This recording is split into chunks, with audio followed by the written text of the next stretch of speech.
What's going on, everybody, and welcome back to the Hangout spot where you already know it's real talk, boxing talk, live from my man cave. It's your boy Johnny, and I am your host for another edition of the Hangout Spot Live. This time, the Wednesday night edition. Let's get it popping, y'all. Let's get ready to rumble! Yeah!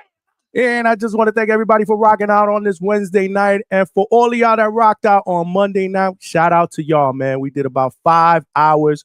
We did a post-fight open chat, basically, to recap the legendary and epic night where Terrence Bud Crawford made history and became the first male in the four-belt era to become undisputed champion by defeating Canelo Alvarez on Saturday night in Allegiant Stadium in Las Vegas.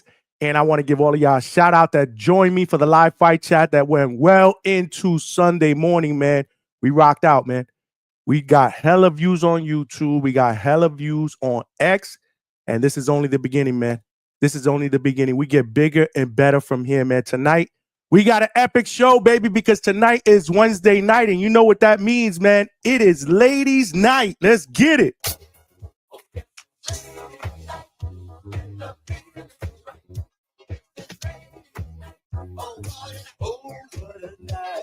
Yeah! Ladies' night, baby. Ladies' night, man. We will have a banging interview with Australian boxer. She's going to be in the building. Chloe Chaos will be in the building in just a little bit. Live from Australia, man. You know, there's a big time difference, man. But shout out to my man, Brian Robles, the man over there at Square Circle Fighters, man. He just signed her to a deal, man. And, you know, we going to meet her. We going to meet her, man. We going to introduce her to the DHS family, man. Right now, she is currently 7-2-1 with 3 wins by knockout. She has 3 titles over there in Australia, the WBC Australia Super Welterweight Championship, the WIBA Women's International Champion, and she's the Victorian State Champion over there in Australia, man. And hopefully we get to see her fight in the States, you know, sometime soon, man. She has a great story, man. She went through a lot in her personal life and persevered and became a successful professional boxer. So we're going to meet her in just a little while. And then after that, I sent an invite to a cut woman and hand wrap extraordinaire, Paula Vargas. Hopefully she'll join after our interview with Chloe Chaos, man, because it's ladies' night, man. I sent some invite out, a couple of invite out to some lady podcasters as well, man, because, you know, they doing it up in the boxing world, man. In the ring, they're doing it up outside the ring, behind the microphone. You know, here at the Hangout spot, we got to show the ladies some love. Let's get it. Let's go, champ. But yeah, man, we are rocking out, man. We are rocking out. You guys know the ground rules before we get started, man. If you're watching this live on YouTube, please smash that like button, man, and help us get this channel out into the home page and algorithm of all other boxing fans so they know we rock out weeknights, 9 p.m. Eastern Standard Time, usually Tuesdays, Wednesdays, and Thursdays. This week, we changed it up a little bit. We did a Monday night show because we could not go live on Sunday, and we skipped yesterday. We got some work done at TBV. Shout out to the Boxing Voice community. And then usually we go live on Wednesdays and Thursdays as well. We are here Wednesday. Tomorrow, we will be back at it, 9 p.m. Eastern Standard Time. Even though there aren't big names this weekend, there's a lot of boxing going on this weekend. So we will have Coach Bermudez on tomorrow to give his picks and his lock picks. Right now, I believe he's probably traveling to New York because his guy, Kurt Scooby, will be fighting on Friday in Sony Hall, New York City. So hopefully, Coach will be able to take that call from a hotel room in New York City tomorrow night. But yeah, man, tomorrow's betting night where we're going to talk about the fights, and we're also going to open up the phone lines. A lot of shit going on in the boxing world. This weekend was epic. Obviously, we talked a lot about Terrence Bud Crawford making history, beating Canelo Alvarez to become 3-time undisputed. What's next for Terrence Crawford was a big topic of conversation. But one thing we didn't really touch on a lot, which we will touch on a little bit later, is what's next for Canelo Alvarez, man? Do you guys think he walks off into the sunset? Or does he possibly get back in the ring in another big fight? Does Turkey still put him against Hamza Shiraz? We know that Turkey does want him to finish his career over there at Riyadh. He does have 2 fights left, on his contract. Does he fight Shiraz? I mean, that was the plan. That was the plan all along. Once Hamza Shiraz beat Edgar Berlanga, the plan was to get Canelo in there at some point next year, probably in May, against Hamza Shiraz. Does that still happen? Does Canelo push for a rematch against Terrence Crawford? Does Terrence Crawford even want a rematch? After dominating Canelo Alvarez in this last fight. So a lot of intrigue around what's going on with Canelo Alvarez. We have not heard from him. I haven't seen anything on social media that hints that he's either coming back or he's not coming back. So again, he's probably just, digesting the loss, spending time with his family. I'm sure we'll hear from him in a couple of weeks. But I want to get your take on what's next for Canelo Alvarez. We'll talk about that again a little bit later on. News and headlines. I'm not sure if all of y'all guys have heard about it or even care about it, but the Jake Paul versus Tank Davis fight, which was scheduled to take place in Atlanta, was moved to Miami. Supposedly there's an issue with commission over there in Atlanta with the whole weight difference, which is obviously intriguing, right? You're talking about Tank Davis, who is a lightweight champion. That is a 135-pound champion against a guy that fights at cruiserweight, probably walks around about 220, 225 pounds. What's the weight going to be for that fight? We all know it's an exhibition fight, but again, David versus Goliath. Not sure what happened in Atlanta, but they moved that. It was supposed to take place in the State Farm Arena, which is where the Atlanta Hawks play. Now it's going to be in Miami. It's going to be in Miami. So not sure if you guys heard about that. Not sure if you guys care about that. Again, the majority of the people that tune into the Hangout spot are true hardcores, and this is obviously more of a circus fight. But, something worth talking about. Something definitely worth talking about. Today is ladies' night, y'all. We waiting for Chloe Chaos to get in the building again. She's going to be taking this interview from her home in Australia. So there's a big time difference. So we had a little bit of a hard time trying to set this up and get her rock and rolling. But she should be in here in about a few minutes, Eastern Standard Time. I see you guys already cooking in the chat. But again, getting back to the ground rules, make sure you guys smash that like button. We are streaming live on YouTube. Obviously, we are streaming live on X. So if you're watching this on X, please share, retweet, give me a follow. More importantly, come on over here to YouTube, join the party. We are also streaming live on Facebook. Throw me a like. Come on over here to YouTube, join the party, man, because while you're here, if you have not subscribed, please do so, man. We're trying to turn this train into a locomotive.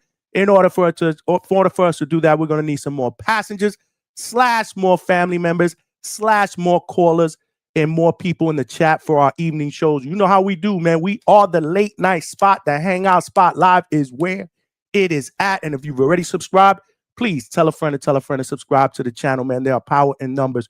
We're already doing big things, man, but we are trying to get to that next goal of 3,000 subscribers. We've done 2.6K almost in about 17-month time frame of just doing boxing podcasts.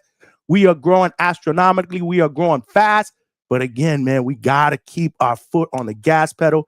So definitely tell a friend to subscribe to the channel. And the last ground rule and the most important ground rule, which is the chat, man. Y'all got to get it popping in the chat, man. Y'all got to speak it up. Y'all got to talk it up in the chat. We got the best boxing podcast chat out there on YouTube. I believe that. Knowledgeable. We like to have fun in the chat. But if you do have a question for any of our guests, please, the best way to do that is via Super Chat, man, because those come up as a starred message. I will see those. It's hard for me to determine what are the comments from the questions. If you do have a question, you want to throw it in the chat. And if I see it, of course, I'm going to show you some love. But the best way to make sure you get that question across, I will definitely see it as a starred message via Super Chat. It also provides your boy with a little bit of a donation, and that never hurts. A little bit of a donation never hurts. You know what I'm saying? We are putting in the work here. We are trying to get the biggest and best boxing content out for you guys here at the late night. Shout out to the third shift and the overnight workers. Y'all the real champions. Let's go, champ. My man. Let's keep working. As you work, we work. Just listen up to the Hangout spot, man, and have a good time, man. Put your feet up if you ain't working, man, and just cool out here with us in the Hangout spot. If you want to make any other donations, not Super Chat, you got Super Sticker, you got Super Thank You. And we also got Cash App, which is scrolling down below. Every penny counts, baby. You know what I'm saying? And you know the deal. We do have a 10 Super Chat goal up there, man. If you want to help a brother get there, it could be a Super Chat of any denomination, man. Just throw your brother a bone, man. Let's try to get to that 10 spot before the night is over. You know the deal. We usually do our normal 4, 5, sometimes 6 hours. Tonight won't be any different. Why? Because it's ladies' night, y'all.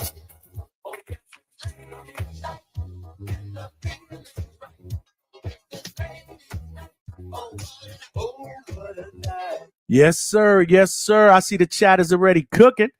The chat is already cooking. In fact, we got our first super chat of the evening, and it is CJ Rich, our guy from Boxing and BS, part-time co-host here at the Hangout spot with the $5.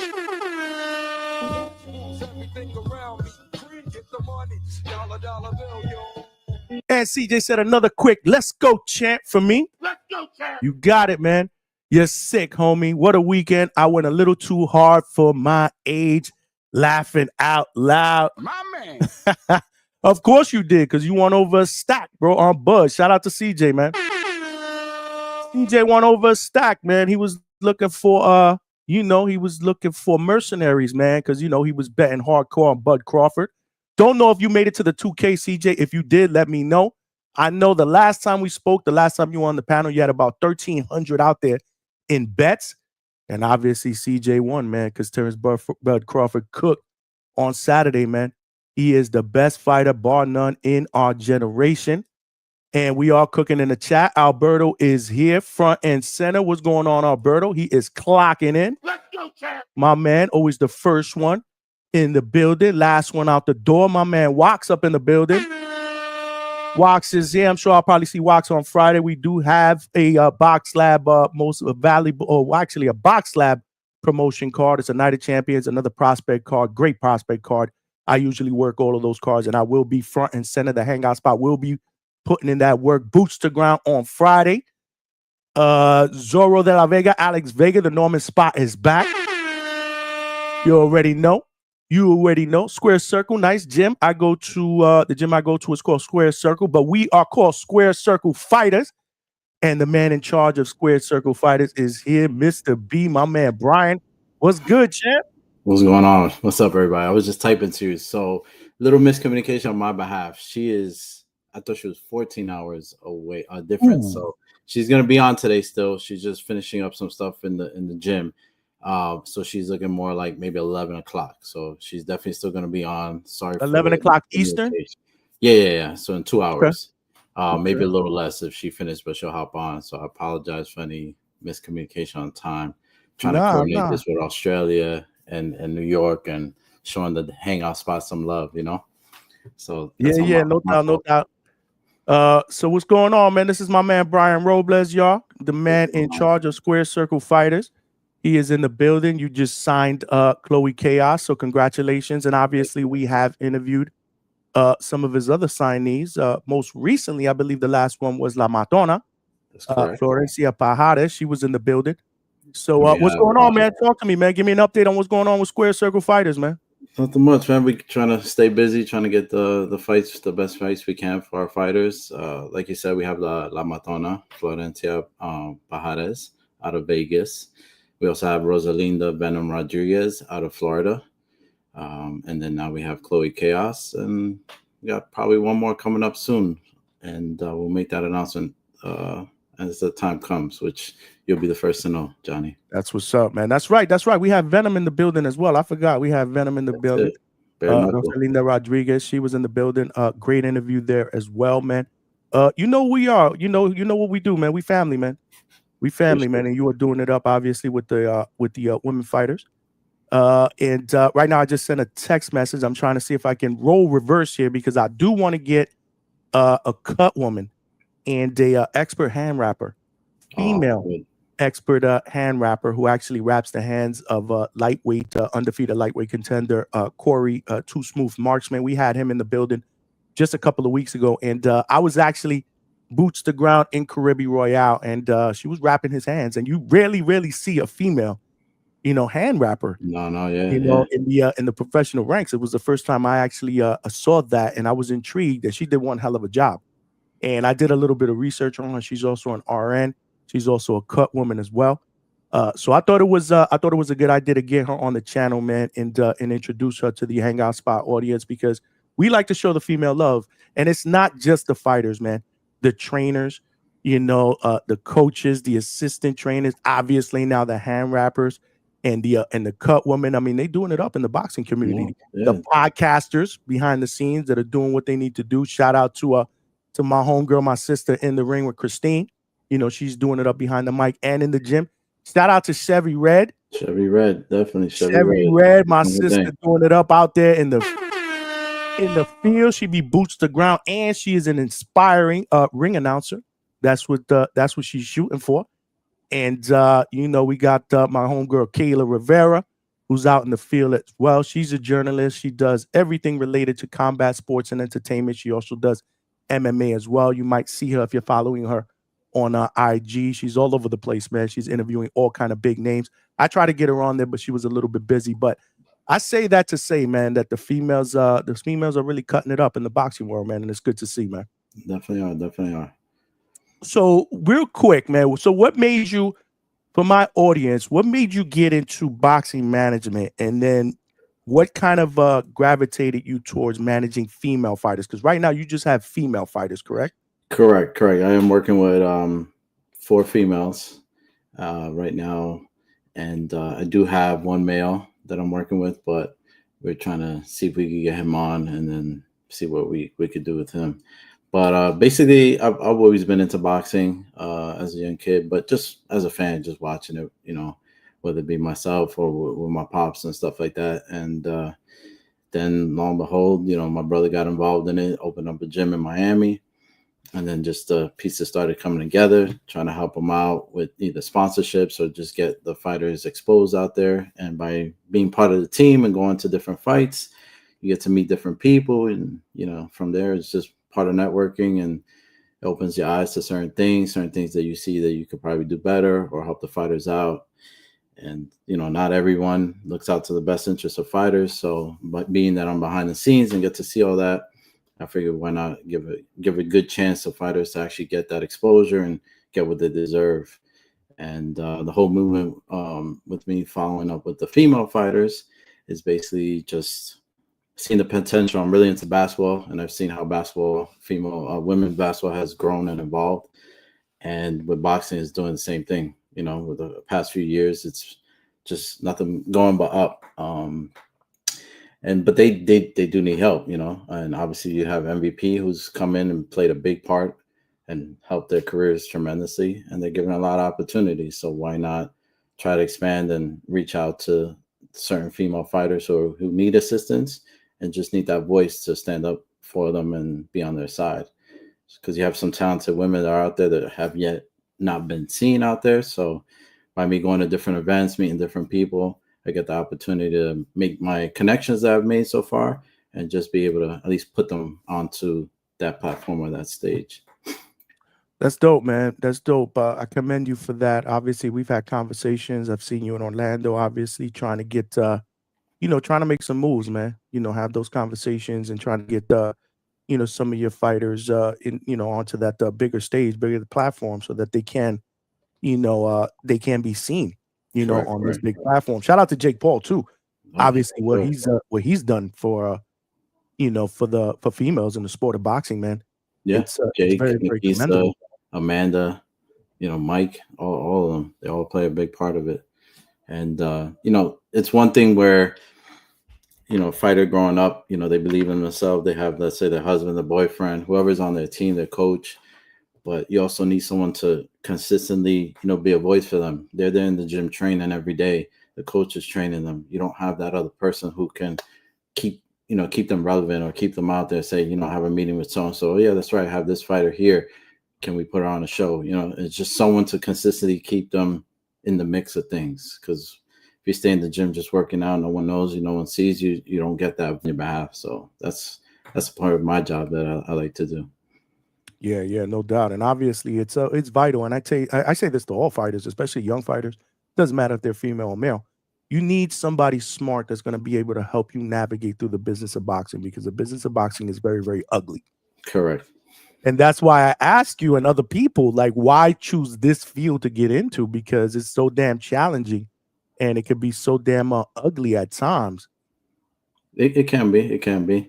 You start to meet the right people and start to meet the wrong people. But The way I look at it, I go into a room, I'm always quiet. I listen to everybody speak. I judge characters based on that. And then I make my network connections and start to see who I could work with, how I could help out, how they could help me out. And from there, I'm very transparent, very straightforward. It is what it is. This is how it is. And I just try to give the fighter the best opportunity they have. There's nothing hidden with me. It's just, this is what I have. This is what I could present. If I could give you a fight and you guys accept it, the sky's the limit, No, There's some guys, absolutely. they promise them the world and they never get a shot. Yeah, no, I get it, man. Shout out to Clarissa, man. Clarissa's in the building. Clarissa's a big boxing fan. She frequents a lot of different boxing podcasts, and she is a part of the Hangout spot, the DHS family. Shout out to you, Clarissa. Appreciate you. Always in the chat. Great sense of humor as well. Always getting on me, man. Keeping me in line, and everybody else in the chat. Shout out to y'all. CJ's in the chat. My man Vegas in the chat. Alberto's in the chat. Roger that is in the chat. Appreciate y'all. We here with my guy, Brian Robles, the guy in charge of Square Circle Fighters. We always talking about Square Circle Fighters, and we always represent it. That's the t-shirt that I got on now. I'm always representing my guy, and all your fighters, man. I told him any one of his fighters that he signs, we got to bring them up here and we got to introduce them to the DHS family, man. Give them as much exposure as we possibly can. But one question I have for you is, aside from Venom, Rosalinda Rodriguez, who lives in the States, you got Florencia that lives out in Uruguay, right? She's from Uruguay, but she lives in Vegas. Okay, so she's in Vegas. So still, and you're situated in New York. Correct. I'm back and forth between New York and Florida. And then you got Chloe Chaos, obviously, who lives in Australia. Mm-hmm. How hard is it to be able to manage businesses, their business, and handle their business when realistically they're not even in your backyard? Correct. It's a lot of, we communicate on a daily basis. I check in with them at least a couple times a week, if not daily. And we just talk about different opportunities, or if they're offered contracts, or if they're offered any sponsorships, everything kind of, they check in with me just to, have another look over it, make sure it's out for their best interest. And then it's just a matter of me going to different events, different meetings, and having my roster ready. So when someone asks, I need, a specific fighter, specific weight, I can tell them I have someone available. You'll probably get it from Chloe when she hops on, but just to give you, we were offered to go on the MVP card against Tam, the 27th, but Chloe just finished. Yep. Chloe just finished getting the title on the 23rd. She sustained a cut, which she had about, I think, 3 or 4 stitches. So she wouldn't be cleared for it. So it's possible that might come down in the future, beginning of next year or whatnot. But, we did make an impact already where they offered her a fight. But yeah, it's just basically just being in the mix of things. Different events, I show up, make myself known, and just keep consistency. That's what's up, man. That would have been a hell of an opportunity for her as well, man. Mm-hmm. Huge stage, man, like that. Hopefully, she's coming though. She's coming for it. She wants to fight Kay Scott. Then the next one is Delsa Robinson, who's also signed with MVP. So right now she's ranked 3rd in Australia. She's just moving her way up, and she's gonna get those fights. So it's coming. What got you in contact with her? Again, we're talking about a fighter from Australia, man. Yeah, a lot of people asking how do you get these fighters? How do you just reach out to them? And it is tough because they're out of the country. It's just a matter of communication. I mean, in today's age, we have social media, so everybody's reachable. It's just a matter of how you approach them. You don't come off as someone arrogant. Like I said, I'm very transparent. I speak to them, introduce myself, have a call with them, whether it's FaceTime or WhatsApp, and they just get to know me and they get to talk to me, and I let them know what I could try to provide for them, and see if the opportunity presents itself. And so far, everything's been going good so far with recruiting. That's great, man. That's great. And when did you start up Square Circle Fighters? How long has it been now? Not too long ago. The end of last year. So beginning of December. So not even a full calendar year, man. I've been doing a lot of work and research and just meeting the right people to put the pieces to the puzzles together. So that way, when I did, I was just making calls and then just try to get the fighters, and then I can then reach out to promoters, Matchroom, MVP, Top Rank, such that. Even the smaller shows, you want to work with everybody because at the end of the day, you have to start somewhere. But if I can go to the bigger dogs, as they say, we're going to go for it, especially with the females. They move up so fast. Yeah, no, for sure. And one thing I do love about the female fighters is they're not afraid of that smoke, bro. They're definitely not. I say it all the time, bro. They're not afraid to fight anybody. They're not afraid to go undisputed. They're not afraid to unify. They're not afraid to put their O on the line if they got one. They're all about it, Matona is ready to go in there with Alicia, but you have to do things right. I love it for it, but we got to do it right. Before I get to that Matona, get some fights in there and build it up, because at the end of the day, it's like everyone knows it's a business. Absolutely, man. Brian's in the building, man. From Square Circle Fighters, manager extraordinaire. But that's what I wanted to ask you. So the name of your company is Square Circle Fighters. So I got a question in the chat about bare knuckle. Are you just doing boxers, or are you open to doing other combat sport fighters like MMA or even bare knuckle? It's possible. That's why, hence, it's just called fighters. I didn't want to just pigeonhole myself just to boxing. Obviously, I love boxing, so I'm going to start there first. With Rosalinda, she boxes and does bare knuckle. So, with her, we could go in either direction. I have other fighters who ask me if they can go into, the slap competition. Oh shit! Really? Yeah, that shit is crazy. But I don't know anything about it, so kind of gonna stay away from that one. Especially if they're a fighter or a boxer, I really don't want them going in that direction. But that was presented to me. I've had other fighters reach out to me wanting to work with them, and it's just a matter of you got to look at the bigger picture and see if they're marketable, see what kind of background they have, amateur. If they're pro already, if they need assistance with that. I'm looking at a couple amateurs as well that are coming up right now. They're nationals right now. So you have to look everywhere. Current fighters, amateurs, I'm pretty much involved in all that. That's what's up. Shout out to Toledo Trees, who's also a big bare knuckle guy. So I had to get that question out there. He was on with Rosalinda that night. Yeah. You saw him in the chat. Shout out to Trees. He's a big bare knuckle guy. He wants me to get some more bare knuckle fighters on here, but I'm not familiar, with a lot of fighters in the bare knuckle world. I will tell you, after my interview with Venom, I'm a lot more interested in checking out bare knuckle. You just put in the chat power slap. Yeah, that's what it's called. And power slap. That's what it's called. Yeah, power slap. And then someone was asking his homies in Australia. Now I'm from New York, but Chloe Chaos will be on is in Australia. She resides, and she'll be on them in hopefully an hour and a half now. All good.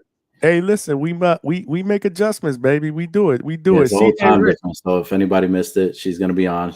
It's just a time difference. Throw us off a little bit. We ain't going nowhere, Brian. We ain't going nowhere. We usually here 5-6 hours, baby. Yeah, we're good.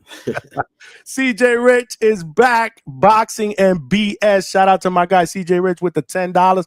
Got to throw the woo.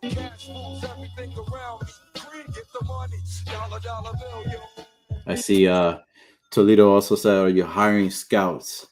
I'm not opposed to it. Right now, like I said, I'm just trying to get my feet wet in the game, and I've been doing pretty well so far.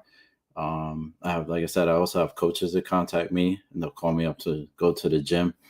I deal with Champs Danbury in Connecticut, and he recently called me and said, hey, I want you to come by the gym, put your eyes on these fighters, and then we take it from there.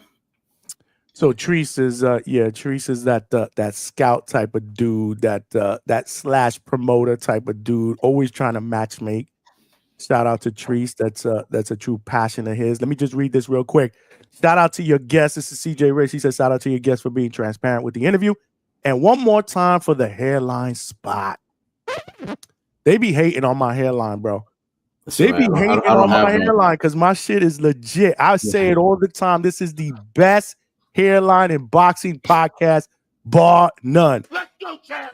But they be hating on it, Nah, man. it's all good. I don't have a hairline. You always see anytime you meet Mr. B is always with the flipped up hat. As somebody said, you look like Ellie Seckback, bro. Nah, not at all. Reporting.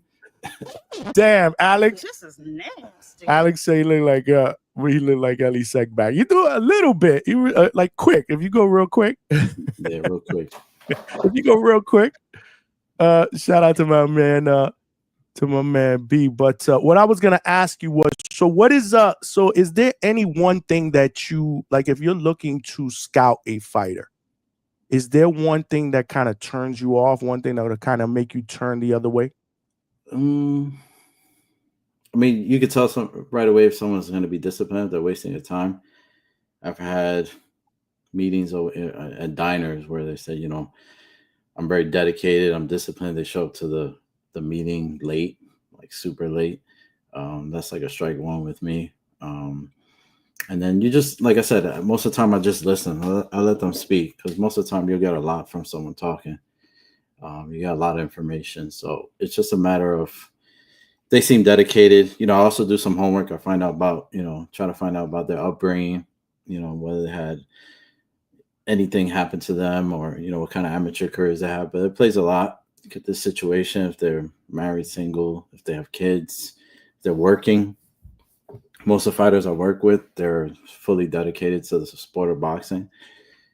But I understand that, some of them have to work and, because obviously boxing doesn't pay in the beginning until you get these big fights, but they have to support their families, which is understandable, but it also takes away from their training every day. It just adds stress, adds pressure. So there's a lot of things you could look at.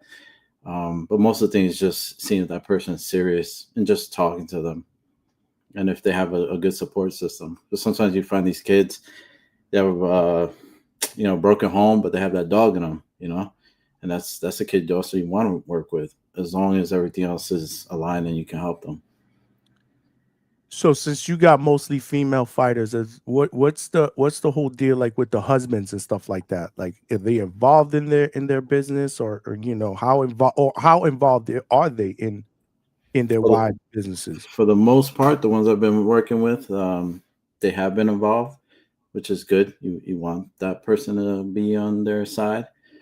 Maybe at first they might not feel like it can amount to something really big, but once you can show them the way, and if they're dedicated to training and they work their ass off and they're actually taking care of what they have to do in the gym, then it makes it easier for them to be that support system for them, because now they see the results. It's one thing you go in the ring, now she's 0-4, as much as they love them and whatnot, they'll be like, all right, maybe you shouldn't do this, but if they show up at each fight and taking care of business and they're disciplined in the gym, they're eating well, having that support system definitely helps, especially because sport is one of the loneliest sports you can do is boxing.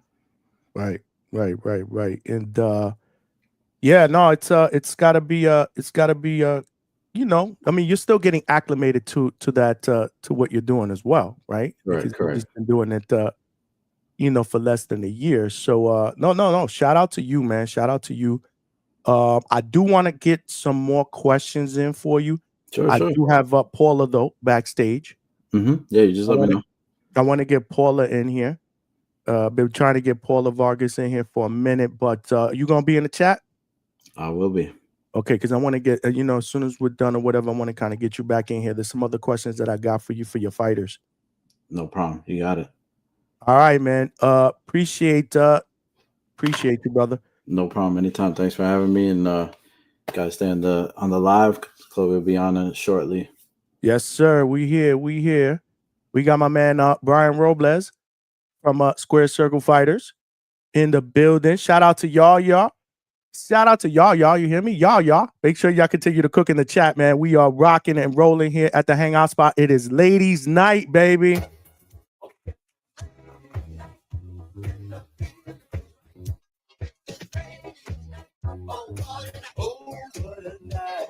If you guys got any questions for any of our guests, again, we Little bit of slight miscommunication on the time difference. Again, Chloe Chaos is in Australia, so she will be on a little bit later on in the show. But another guest that I had on, or that I wanted to get on, I wanted to get her on this channel for quite some time.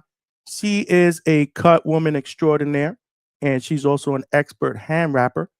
And I met her. I was lucky enough to meet her at the Most Valuable Promotions card where Corey Too Smooth Marksman fought and did his thing. You guys know the deal. He was on the channel a couple weeks ago. Great interview. If you guys have not seen that, make sure you check it out at the Hangout spot on YouTube. And while you're there, subscribe to the channel, tell a friend, and tell a friend. But I was intrigued, like I said, because it's not often that you see a woman that's actually putting in that work, man, wrapping those hands and getting busy in the world of boxing. So they deserve that love as well. So I got my sister Paula Vargas. Let's give her a big DHS welcome. What's going on, Paula? Welcome to the Hangout spot. How are you? I am good, man. I am good. How are you? I'm doing well, You caught me off guard, so I'm trying to get myself together. You good. You know what? This is sometimes we got to do stuff like this, right? So we did have an interview that was scheduled for 9:15, but the fighter that I'm interviewing is she lives in Australia. Mm-hmm. So there's obviously a huge time difference, and I just had her manager on, and just a little bit of a slight communication. She's still in the gym. Hours. A whole 12 hours. Yeah. So she'll be on a little bit later on, and I know I had told you originally that I was gonna have her on first, and then I wanted to give you your own time. Yes. So I was like, you know what? If you can make it happen, let's just make it happen right now. Listen, I was watching my Games of Thrones, and I'm like, okay, let me just get myself together, put this on. Games of Thrones. All right, so we'll keep that question for later. Like, what do you like to watch? Time, mind you, the umpteenth time. Okay, that's what's up. So welcome to the Hangout spot, man. Like Thanks I said, for having me. I appreciate it. Absolutely. We gotta show the ladies some love, man. Because when I was working that fight at Caribbean Royale, shout out to my man Corey Marksman. Yeah. Too Smooth Marksman. He was actually in the building a couple of weeks ago. I think you were actually in the chat. You saw some of that interview. I gotta support my people. No, for sure. And shout out to the chat, man. Make sure y'all show Paula some love. Y'all got any questions for Paula, man? The best way to get that across is via super chat, because we cooking right now in the chat. We live on YouTube, we live on X, we live on Facebook right now. But that's a lot of places. Yeah. This is where it's at. This is a late night spot. This is the Hangout spot. This is where it's at. Okay, no doubt. But yeah, so I was working that fight, right? Yeah. So it's not often that I go back there and I got my camera going on and I'm watching these guys get warmed up. Yeah. I'm watching these guys get their hands wrapped, and boom, you got a woman, that's doing it up and doing it up good. Like I saw those hand wraps after that, and I was like, damn, Corey, shit. So you were doing it up. But before we get into any of that stuff, I want to introduce you to my audience. So tell us a little bit about yourself. Right, a little bit about your background, and then kind of ease into what got you into the sport of boxing. Oh my gosh, that's a lot. Okay, a little bit about me. Well, I'm Paula Vargas, otherwise known as Paula V. A lot of fighters call me Miss P. I'm an RN. I've been a nurse for 16 years.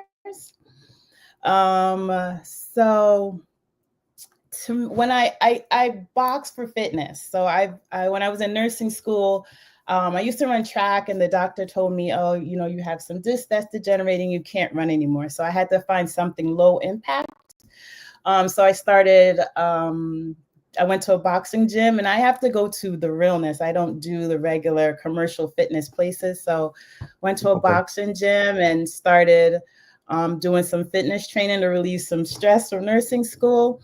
And I've always watched the sport. I've always watched it with my boyfriends or my husband. I always watch it all the time. So it was something that I enjoyed.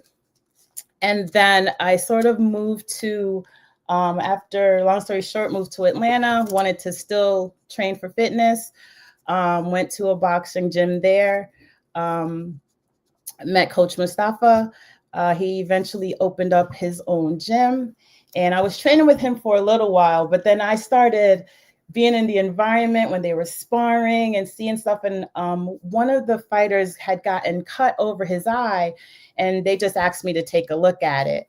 So it was just like a little nick. So I just sort of got the little bug from just that one incident, and I started talking to him about it. And I'm like, are there women that do that? And he's like, oh yeah, absolutely. There's one in Philly. She comes here all the time, and she's on Instagram, Team Boxer Mom. So she came to the gym, and I met her and all that. So I just started looking into it.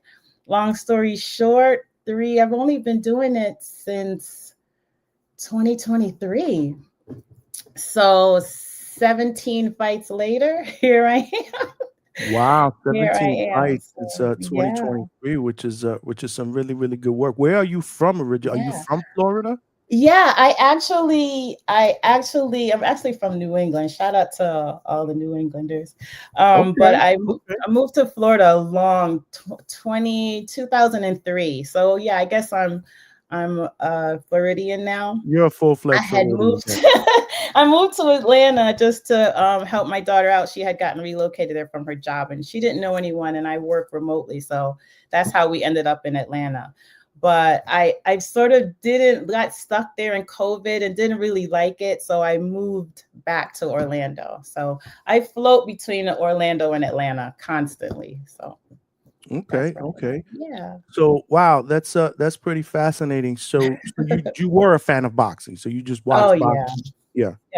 Yeah. My favorite fighter is Manny Pacquiao and Lennox Lewis. Those are my two. Wow. Okay.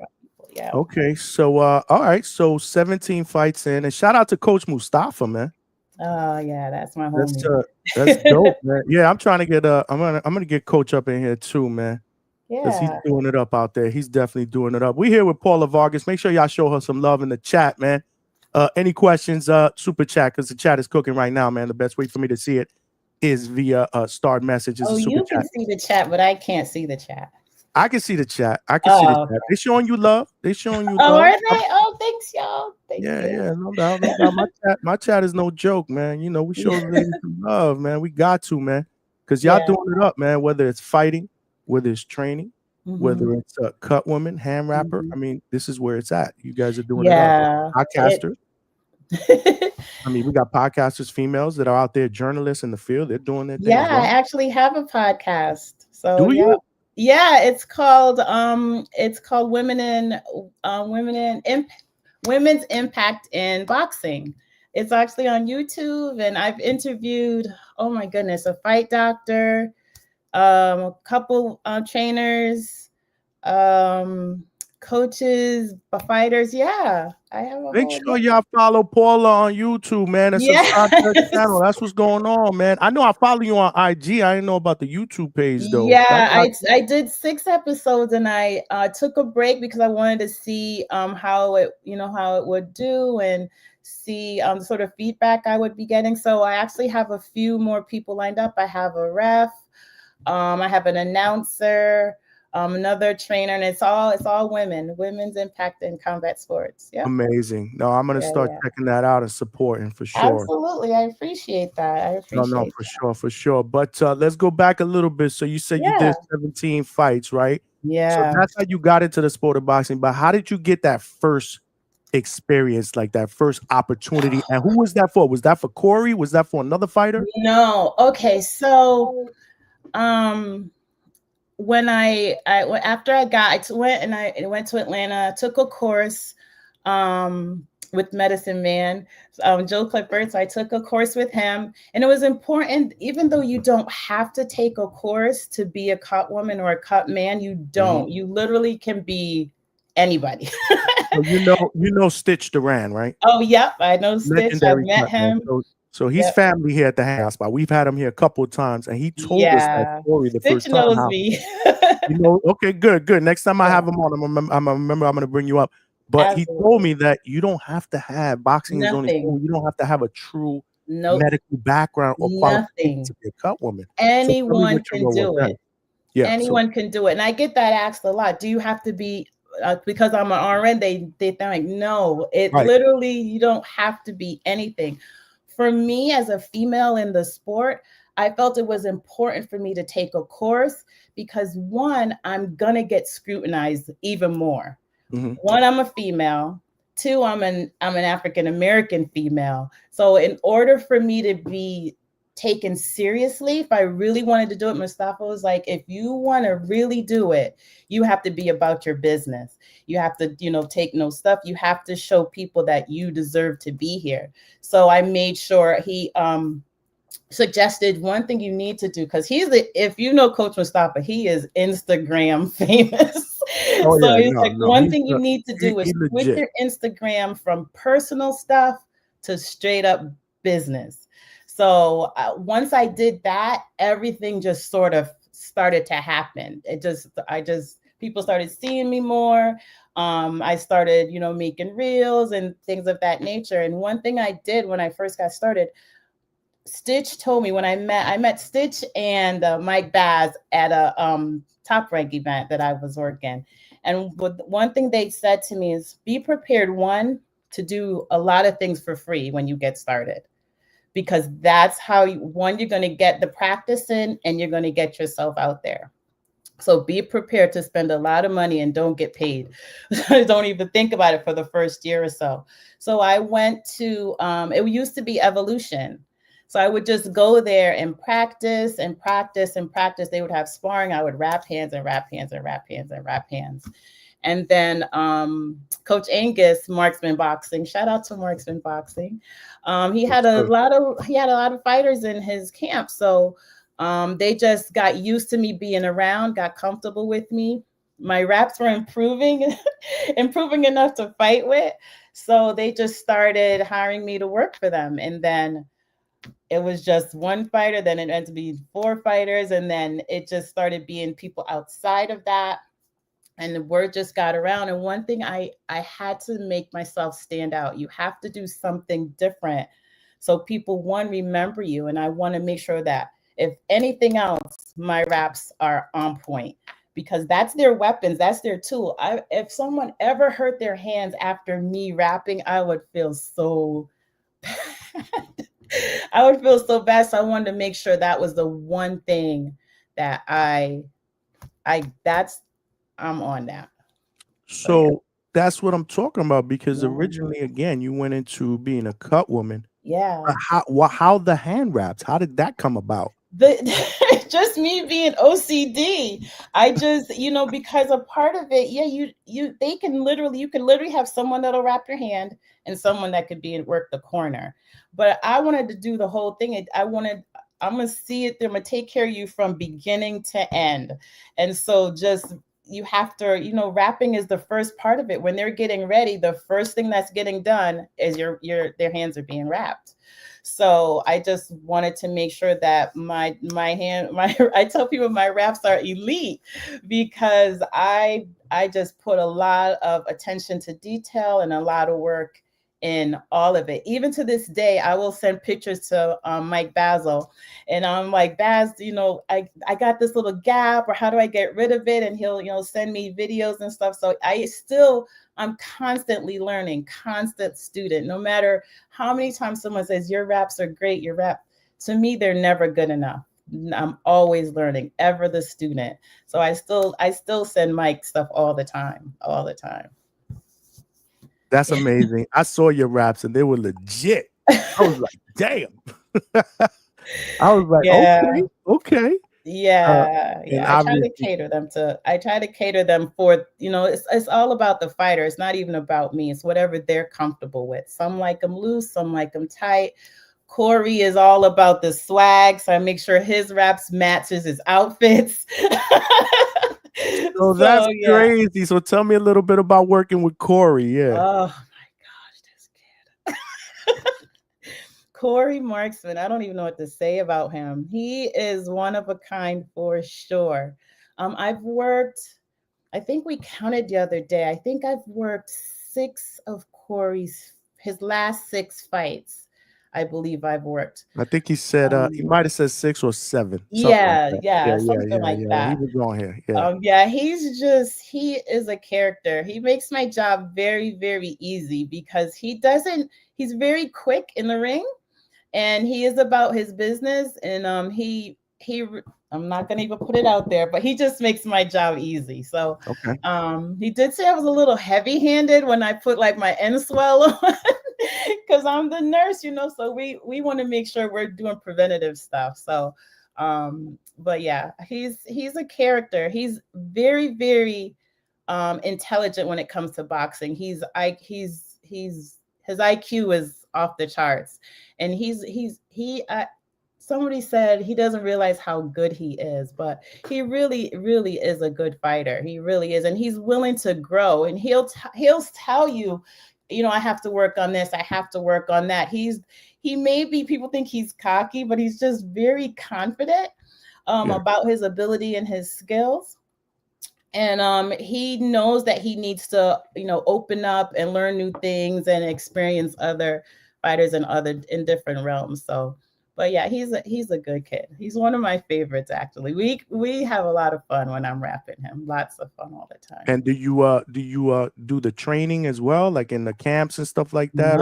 No, if there's sparring, he'll ask me to wrap his hands during sparring. But yeah, if anyone, if I will wrap you wherever. I wrapped in a car. I wrapped in a parking lot. I wrapped anywhere you want me to go. Call me and I'm there. So I always tell him, Corey, I'm not just your cut woman. I'm a contractor. I go anywhere.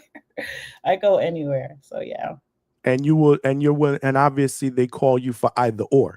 Yeah. Oh yeah. Yes. Yep. I've worked MMA lately. I've been getting hired for MMA events. And I will.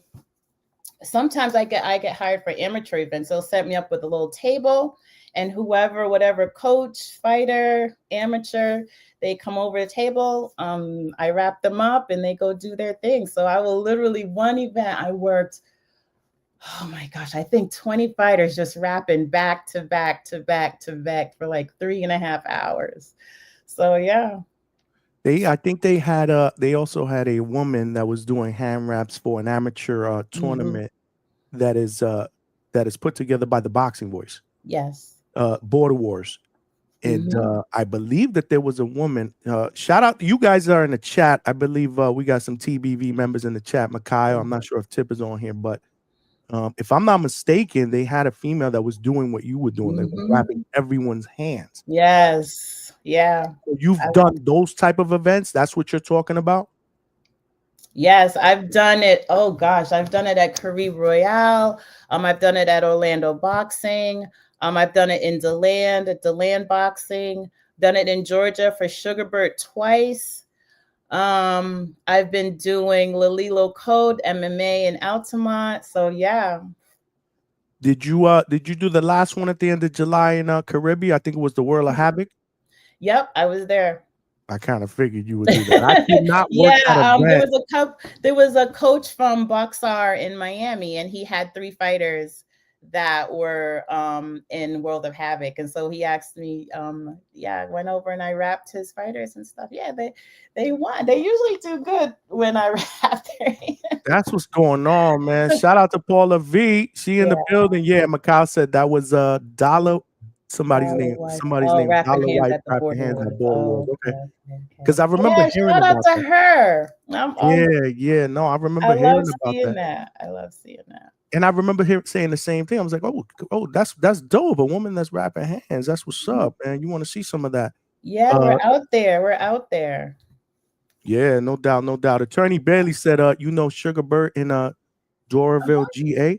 Yes. Yep. I did 2 of his events last year. One in April, and then another one I want to say in September last year. Yeah, it's on my Instagram. I post lots of stuff up there. So yeah.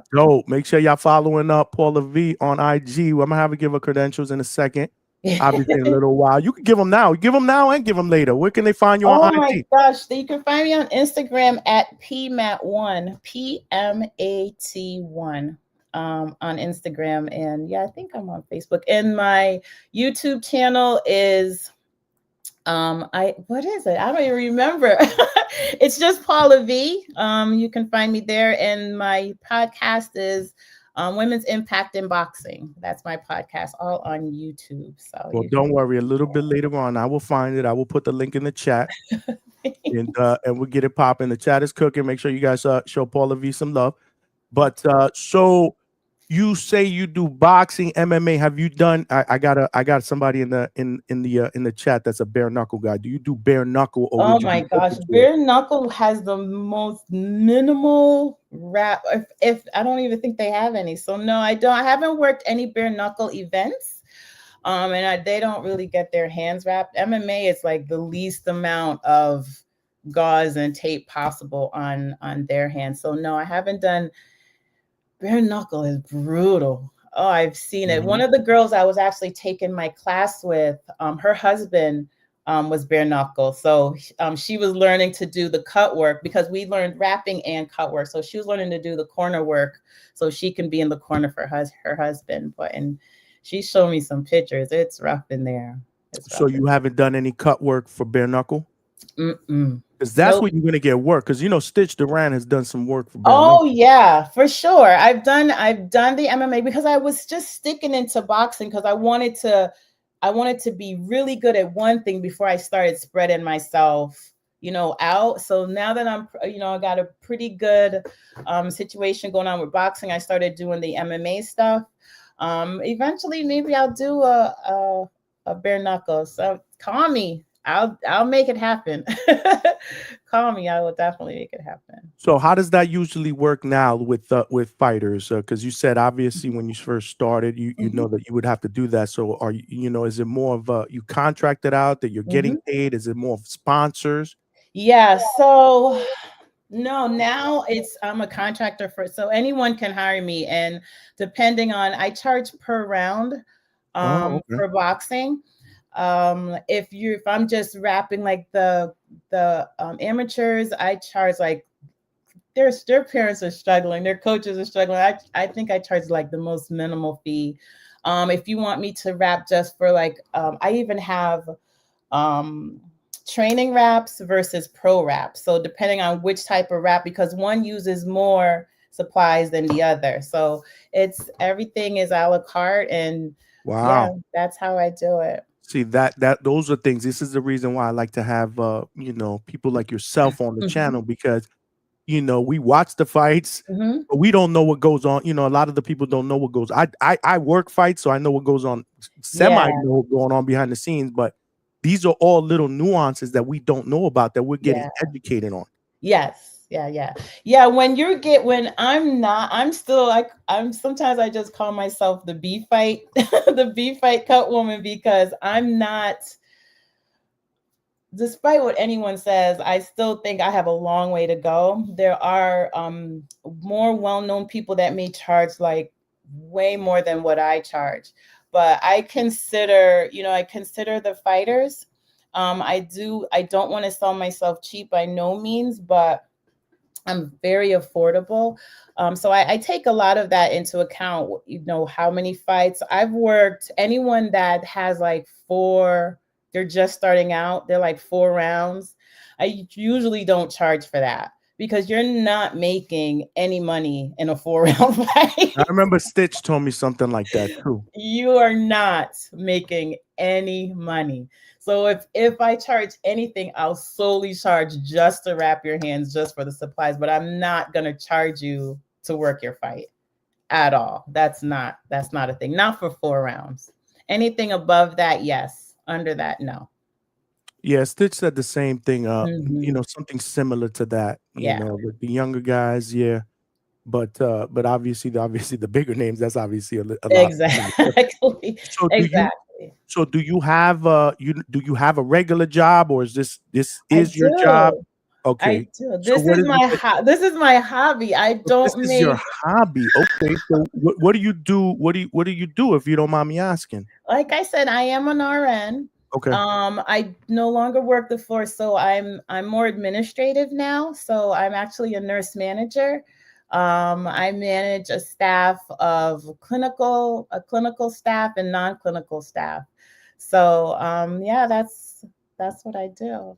I don't work the floor. I work for an insurance company, actually. We have nurses and doctors on staff. So I have a team under me that I manage. But so Yeah. because obviously with what you do with the fighters, you have to travel too, right? Or is this, or do you just do Florida fighters? No, I have worked in lots of states. I've been in Oklahoma. I've been in, like I said, I travel to Atlanta a lot. I go to whoever hires me. I do work remotely, but I take off because one, you have to, there's media day, there's weigh-in, there's And you have to sometimes wrap if your it's hand. a big event, there's a whole week Right.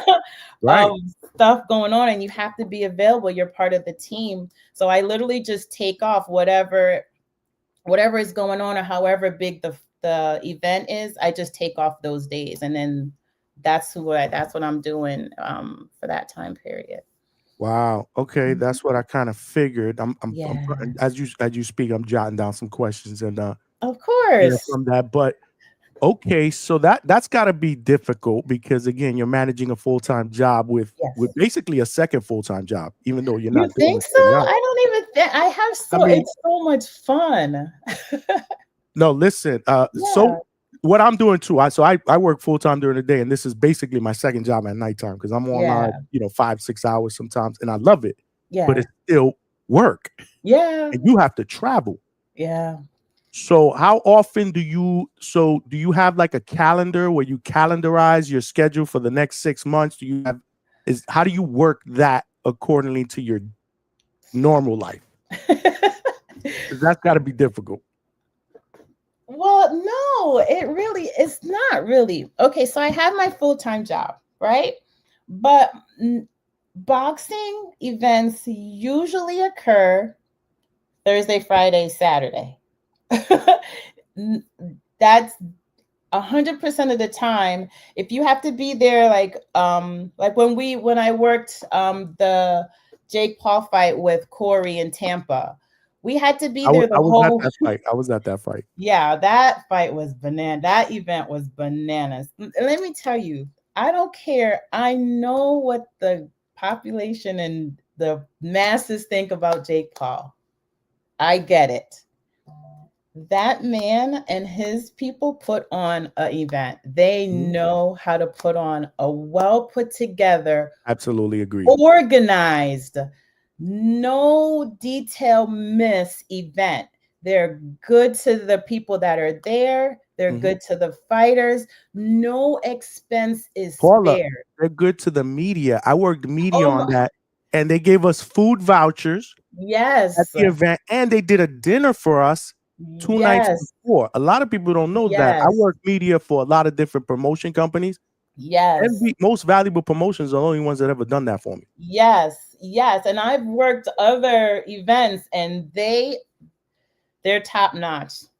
He say what you want about his boxing and the circus and all that, but when it comes to the logistics of his events, top notch. Notch. So that event in Tampa, we had to be there the entire week.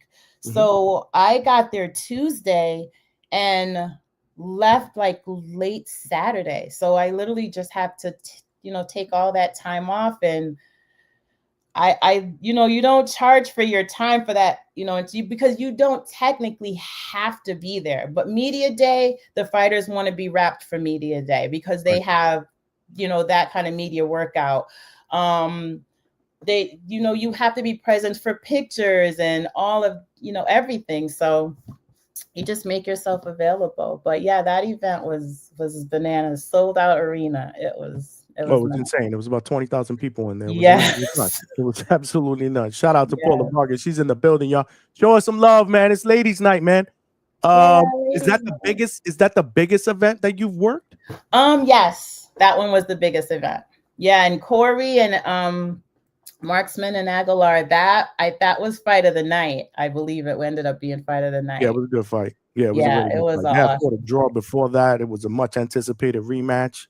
Yeah. I've worked a bunch of MVP prospects events, but that one was the biggest one. We were supposed to go to the Dallas one with Tyson, but Corey hurt his shoulder, so we didn't go to Yeah, he that was one. supposed to fight Lucas Body. I know, that's Mhm. crazy. Yeah. He's here. He was here. He told us about it, and he wants to fight him. We know the deal. What other fighters besides Corey do you work with? Oh my goodness. Okay, so the first fight that I done was on ESPN. That's where I met Stitch and Baz. That was Amron Sands. That's when we were in Shawnee, Oklahoma. That was my very first fight. Then I've worked with Kevin Nunez. He was actually helped me to get involved with Angus at the time. Jackson Blanco. I've worked Mo Millions. Morgan Griggy from Atlanta. Of course, Corey, Jose, Fernandez. Gosh. Yeah, it's a bunch of people. I can't even remember them all. But yeah, It's an unfair question to ask you, especially if you work resident, because you're working a lot of different people, right? Yes. Mm-hmm. Yeah, Stitch told me about that because I believe Stitch is a resident cut man for Top Rank as well, or was. Yeah, he was. Stitch and Baz. They are. Yeah, they're residents. So yeah, when I worked that fight, that's how I met them. They were all just sitting in there eating, just chit chatting, and I felt kind of odd being in the room with them because I'm like, okay, this is my first fight, and I'm in here with these OGs. But they were so nice to me. They were so welcoming. We sat down, we had breakfast. They gave me all these pointers. Man, it was surreal. I got their cell numbers. They just told me so much that, yeah, I love those guys. They're great. So how challenging is it to be able to control a cut in a minute? Well, actually less than a minute. Yeah. You have less than a minute. Yeah, listen, when the last fight we worked with Corey, I swear that little end of we're supposed to have 45 seconds. 45 seconds from the time they get onto the stool, right? From the time that ding ding to them get on the stool, you do what you got to do, and then go back in. The 45 seconds. So you literally, if they're cut, you literally have to get on it like ASAP. So I normally tell, because we have our order, the way we go up the stairs to get to the ring, we have our order. It's the trainer, then me, and then whoever the second is at doing ice and bucket. So we literally have to choreograph it because we know we only have that short. So I always tell them, I'm not going to get in unless there's a cut. I'm going to go through the rope and I'm going to work my stuff through the rope. If they get a cut, I tell the trainer, you stay on the outside, I'm going in.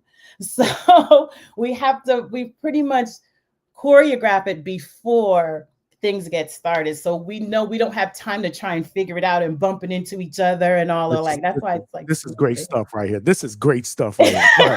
Keep going. This is great behind the scenes shit right here, y'all. Because you don't have time. I remember one time I was yelling at someone because they I'm second. I go before you. You are ice and bucket. You are the ice and stool. You go after me. I literally, because if he's cut, I gotta get on that cut ASAP. So one of the things I know the world of boxing use is they use the vials with the. I don't use that. I use a thing called Quick Aid. Quick Aid is something that's endorsed by Stitch. It was taught to me by Joe Clifford, the guy I took the Cutman class with. It literally has thrombolytics. It's like a little gauze. I want to go get it for you. Go get it. Show you us. Want me to go get it? Go get it. Go get it. And while Paula's getting that, make sure y'all smash that like button, y'all. Let's make sure y'all smash that like button. It is ladies' night, y'all. Do I have to play the song again?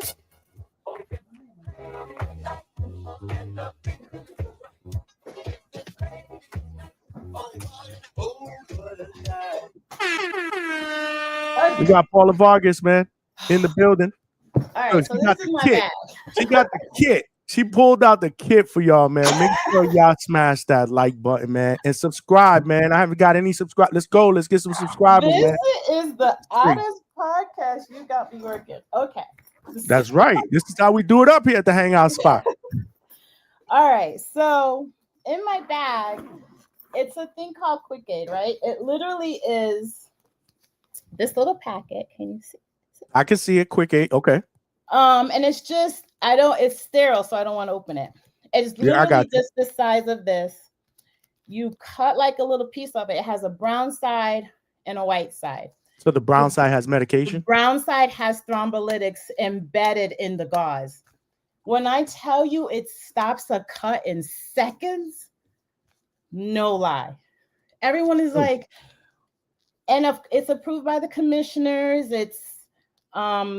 they hardly ever ask me what I'm using for cuts, but I just show this to them and they're okay. But with the other stuff, you have to make sure you have to get it from a doctor who has to give it to you. Why can I remember the name of it? But I just don't ever use it. You have to check the expiration date and all that. So, I got one that's open. So yeah, you just put it on the cut and it literally stops it in seconds. It's phenomenal. I love it. That's great. What I do. That's phenomenal. That's phenomenal. I just want to give a shout out to Sheila Hunt, who just sent me a cash app. Appreciate you, sis. Sheila, for supporting him. She's supporting you too. She watching. But Sheila. That's dope because, like I said, Stitch, when I had him on, he was talking about all, because he also has courses. He has a website where, obviously, he has a course for not just cuts, but raps as well. So that's dope. That's dope that they actually put you on to that. What's the worst cut you ever worked? In Atlanta, I worked an overtime boxing event. Actually, I just did that. Which one is that? OTX? Yes, OTX in end of July, I believe it was. That was Yeah. And I was working with a fighter, Morgan Griggy. Shout out Mo Millions. He was the bloodiest that I've had. I literally had to use both my end swells on his face at the same time because he literally was cut really bad on the right eye and was really swollen on the left eye. So I had to use my Quick Aid for him and I had to use both my end swells with him. He was the worst. One of my fighters, Amron, he was my first fight. He was pretty bloody as well. A lot of just nasal bleeding, bleeding from the mouth. He was pretty bad. Those two are my two bloodiest. Usually I just get like little nicks or something underneath the eye. Just make sure that I start with end swell from round one. I don't wait until they get swollen because we're doing preventative. Okay. I start cooling them off on their face from the first round. I do not wait till I see a swelling. I already want to get the tissue nice and cold, so it's harder for it to start bleeding. And that's probably why I've been, knock on wood, I've been, so lucky because I don't wait. I'm on it. Because some people ask me, well, why are you putting end swell on him? He's not even bleeding. Because the tissue is still getting damaged, but you don't want to wait until it starts to open up. You want to cool it off and ease the swelling from the first round. That makes perfect sense, man. Shout out to Attorney Bailey as well, who just shot me a cash app. Appreciate you, my brother. Oh, thanks, Attorney Bailey. Attorney Bailey he's from Atlanta. So okay, nice. Shout out to the ATL, my second home. He was doing that send that question about Sugar Burt. Okay. Do you remember the cut that Tim Tszyu had on the top of the head against Sebastian Fundora? I saw it. Were you like, damn, I'm glad I wasn't working that cut, or because I had stitched around and we spoke about that cut? What do you think about that one? I've seen some stuff like, how in the world the cutmen and women that work those cuts and can, like, for me as a nurse, I'm seeing it, like once they come in the ER or seeing it, but to see it actually happen in real time and then you have to tend to it, it's just so crazy. And for them to be able to complete a fight with all of that going on, it's literally just mind over matter. You just literally are just getting through it. But yeah, that was serious. I remember Stitch said that if he were working that corner, he would have probably requested that they stop it because it was Of in course. a vessel area where you couldn't stop the bleeding. Of course. Absolutely. And that's the one thing people think, that we can stop fights. No, we absolutely cannot. We can make a suggestion. We're sitting pretty close to where the physicians are. So, we can make a suggestion, but we cannot stop that fight at all. The only person that can stop it is the physician and the trainer. The cut people cannot fight it out. We can't stop anything. Wow. That's Yeah. what's up. Yeah, people think we can. I got a couple of questions. And you guys are so important in the corner because you sometimes decide if a guy is going to win this fight or lose this fight, depending on how you handle a certain cut. That's crazy. If we can't handle it, or if we can't get it under control, that quote, you have one job. One job, right? That's Absolutely. Our one job, is to make sure that they can go back in there and finish what they set out to do. If we cannot do our job properly, we're losing it for the fighter.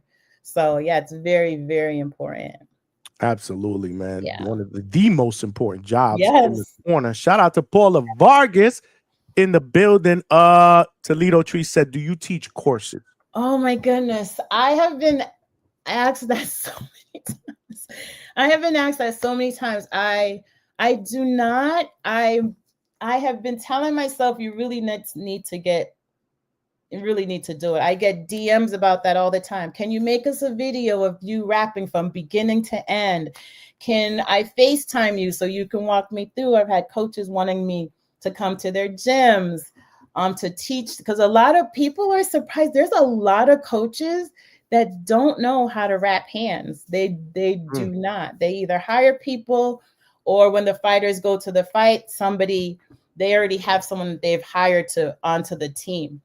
But I've been asked to many, many times, and I just probably just need to do it. I think you should. Absolutely. I think I should, because I'm still a student. I still feel like a student. So I feel like I'm not good enough, but they're like, yeah, you're good enough. You can do it. So I probably need to do a shout out for that. I'm going to really consider it. Hit me up and we'll talk about it. Let's do it. He also asked, and I know why he asked this question, because Stitch told us that during his interview. Has anyone ever asked you for boxing advice in the corner like they did to Stitch one time? When you say boxing advice, exactly what do you mean? Oh, I remember, I forget what fight it was. Trees, maybe you can remind me, but there was a coach that was like, what do you think, Stitch? He was giving the boxer advice, and then he said, what do you see, Stitch? What do you see? When something I learned from Mike Baz is, shout out to Michael Basil, the mechanic. So one of the things that something that he said to me is, when you're in the corner, you don't say anything. You're there to do your job. You let the trainer train. You let the coach. You handle your job. So I try. I don't say much of anything if they ask, and I just say, I just let their trainers answer. I haven't been asked anything yet. I do when we're outside the ring. I am talking to the trainer, to the coach on the outside of the ring, not in the ring with the fighter, because that's not my job. So, but I do talk back and forth with them when we're sitting on the chairs outside. Something that he may not see or may not focus on, we do talk about that, but I don't give them any advice while I'm in there.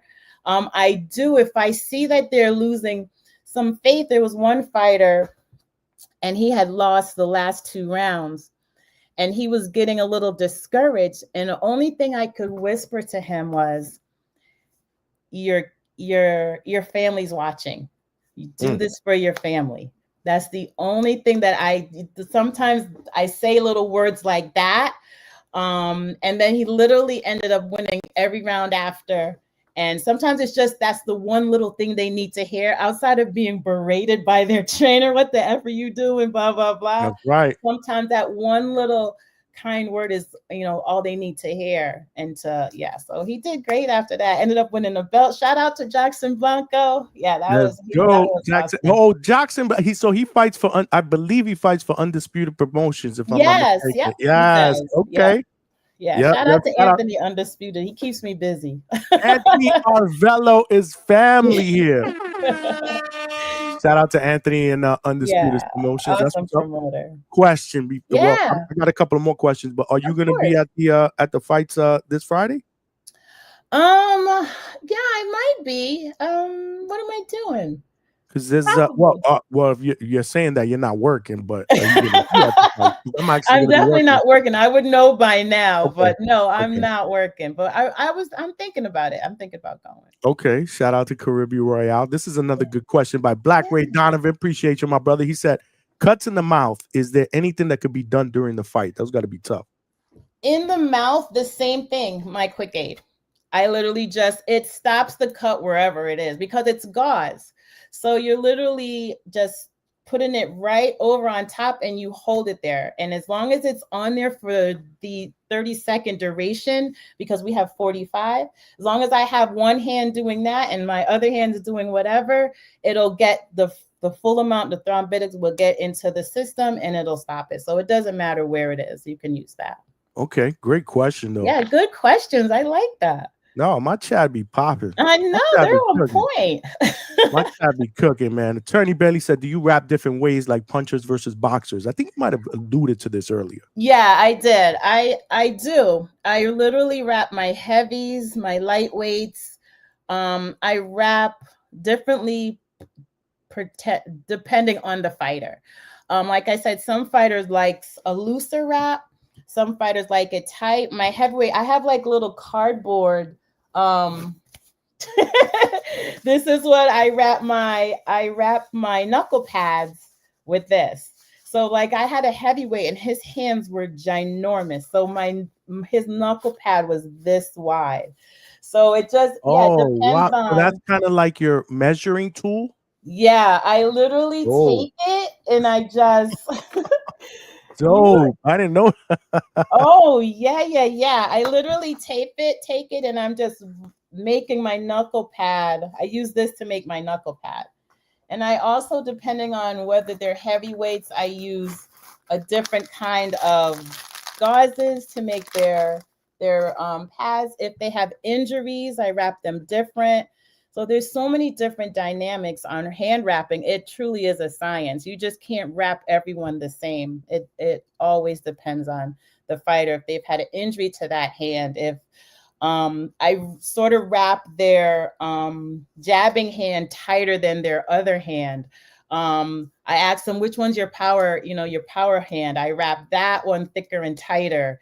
But I detail. This is a science. It's a science. It's a science and it's an art. It's crazy. I hope you guys are enjoying this interview as much as I am. Yeah. I mean, this is great shit right here. Great question. Yeah, good questions. No, good question. And I hope y'all know we made Paula bring out her bag with all her equipment in there. All right. I know, I'm sitting here with my bag right next to me. This is how we do it up here at the Hangout spot. We got to show. I've never been asked to get my bag. Attorney Bailey said, have you ever been forced to re-rap because someone complained? Yes. Yeah. Fighters or someone from another camp? Yeah, not that they complained. I've never had anyone. Okay, because when you're rapping, the commissioner's watching you, right? Mm-hmm. Before you even start, they check your gauze, they check your tape, they make sure that there's nothing in the gauze. So they are watching everything. I've gotten pretty well known with the commissioners. So they pretty much, they're still watching me, but they know I don't legit. Take shorts or, they know I'm pretty good. You've established credibility already. Absolutely. Got you. So, I had to rap a fighter. One thing I'm always doing is talking to them while I'm rapping.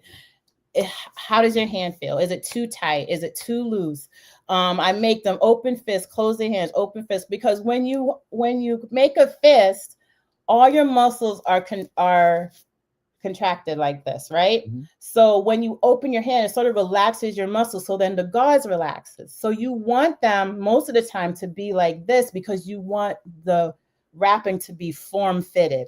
Because this is how their hands are going to be the entire time they're fighting. You don't want to wrap them with their hands open most of the time because it's loose. The hand is relaxed. As soon as you tighten up, everything tightens up, right? So you're funny. So I'm always asking them, depending on what part of the wrapping I'm doing, open your hands, close your hands, open your hands, close your hands. So I can pretty much have it customized to the hand when they're in the fist position.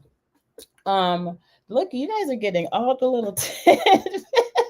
This is So one time there was a fighter. A+ stuff here. Thank you. He kept his hand. They have their headphones because they're trying to get in fight ready. So they have their headphones. Right. So he's Corey was singing old school oh yeah. Corey and I the Bee Gees that night, man. Yeah. We're singing Journey, or we're singing all sorts of stuff. I was there. I was like, damn, I like his song choice. One of the fighters, he wasn't listening to me when I was asking him to do certain things with his hand, and his wrap ended up being very tight. And so when he started warming up, it started constricting, like he couldn't feel like his thumb, and he couldn't feel like that. So he literally, I'm so glad I started wrapping him early because he wanted me to rewrap him because he just couldn't. So the second time I wrapped him, I asked him to take his headphones off so you can hear me when I'm asking you all the questions I'm asking you. So then once the commissioners sign off on it, you're not supposed to touch it. But because we needed it, I had to have it done. I couldn't send him out there like that. I cut it all off and rewrapped it, and the commissioner just has to watch again, and then they sign off on it the second time. So I've had that happen to me twice. One, because I wasn't happy with it, and then two, because he just wasn't paying attention when I was talking to him. So yeah, it's not that big of a deal.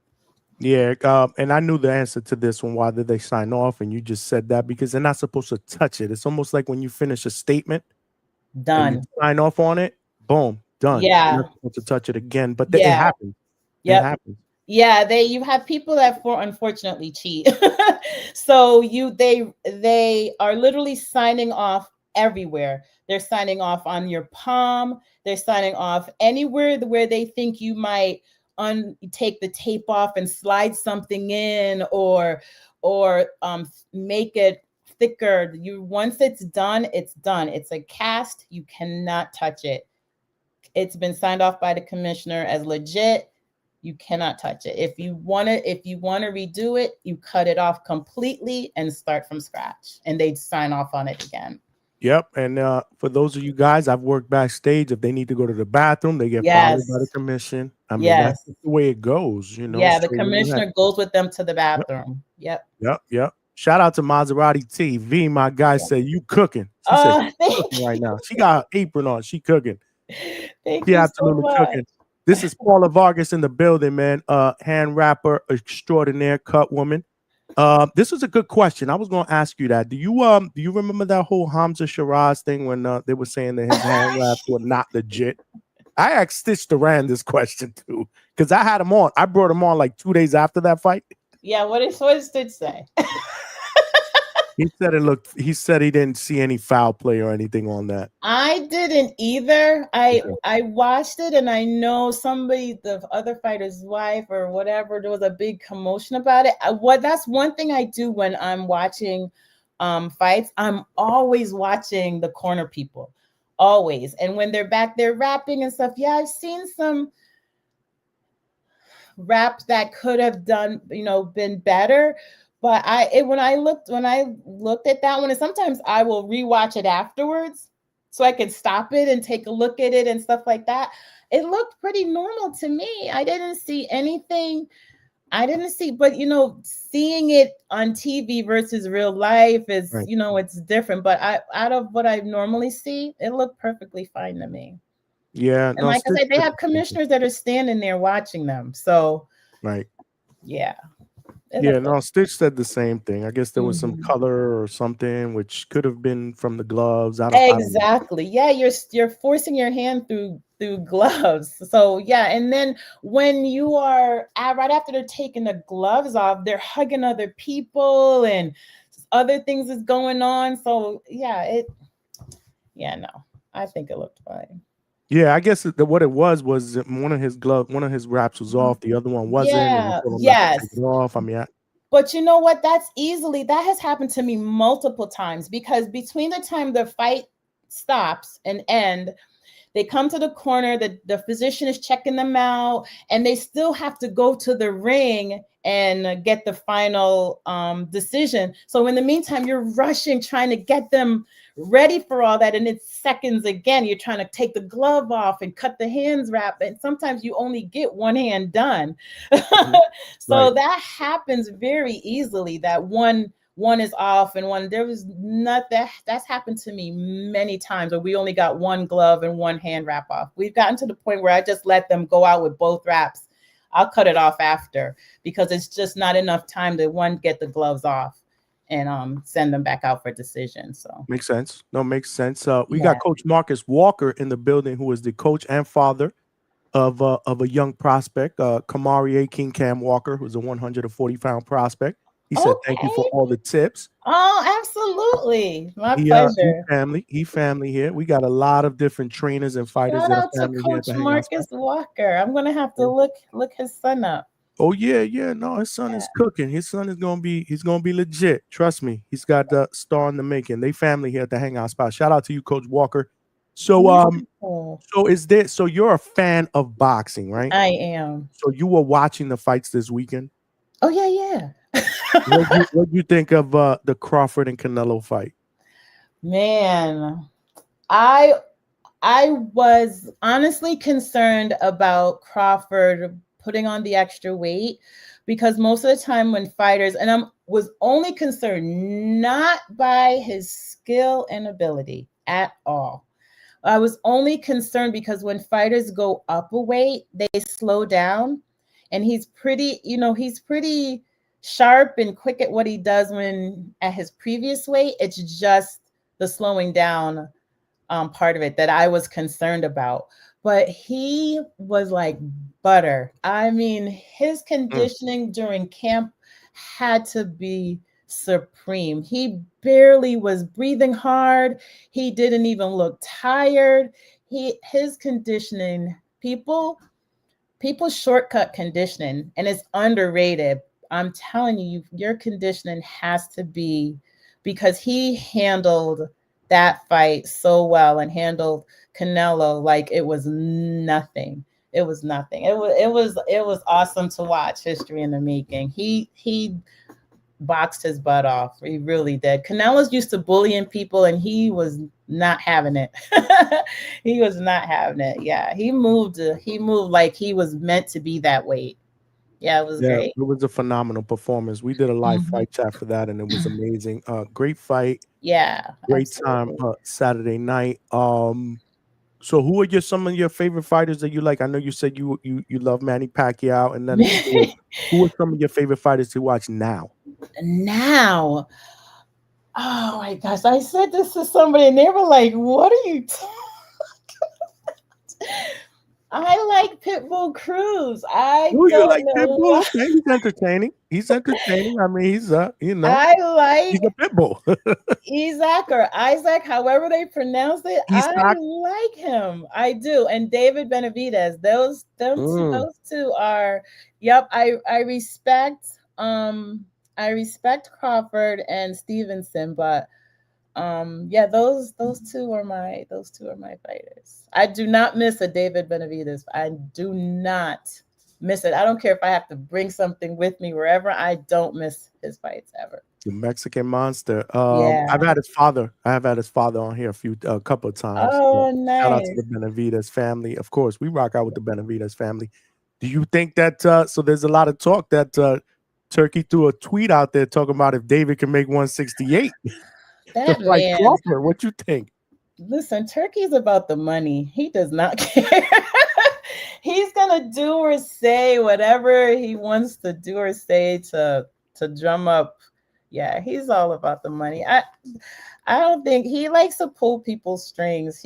David needs to just keep on doing what David is doing. He's very successful. That he has the blueprint. Don't deviate from the plan. So no. So you think that David should stay at 175, continue the think course, not come back down? I think he's doing well where he's at. I don't think Okay. he should push it. Well, you know he's fighting November 22nd, Yeah. Riyadh season. You ever foresee yourself going and doing a Riyadh card in Saudi Arabia? Oh my goodness. So I was watching, you know how they have that tournament that's going on. I think it's over now. There was the female cut woman in there, and I was just so focused on her. She had like red hair. I'm gonna have to find her Instagram. She was rapping and working the corners just like I did, and I was just so pleased to see her handling her business.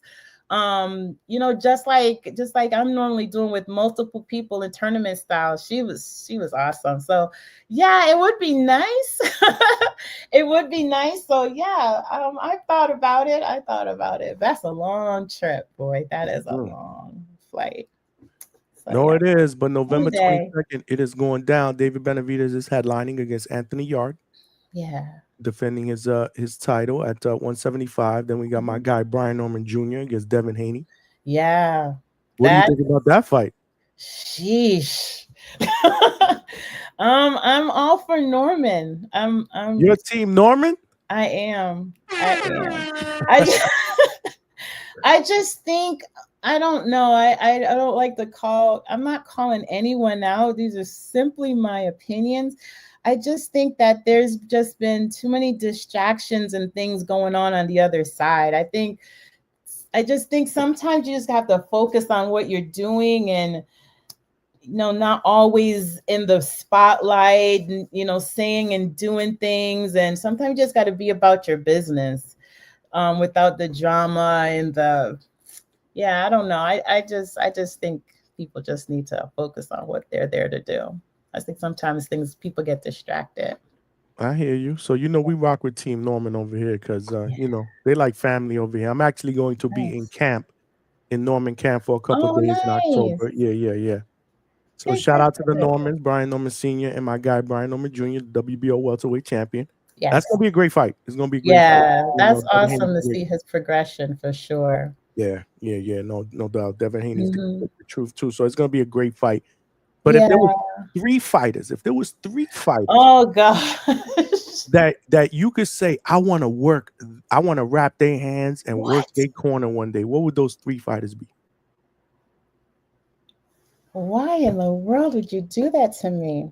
Got to put you on the spot. Shout out to all of y'all in the chat. The chat's cooking right now. That's so unfair that I can't even see what the chat is cooking. Great insight with Paula. She is awesome. MB Productions. Appreciate you. Oh, hi. Shout out. Thank you so much. I appreciate that. That I would want to work there. I can't even. Sheesh. Well, one of them will be Isak Pitbull Cruz. So just say that. Pitbull Cruz and David Benavidez. David Benavidez. There's just a I'm so in tune with like the up and coming people. I don't even like what there was a when they were having that. I'll tell you one event I wish I would have worked.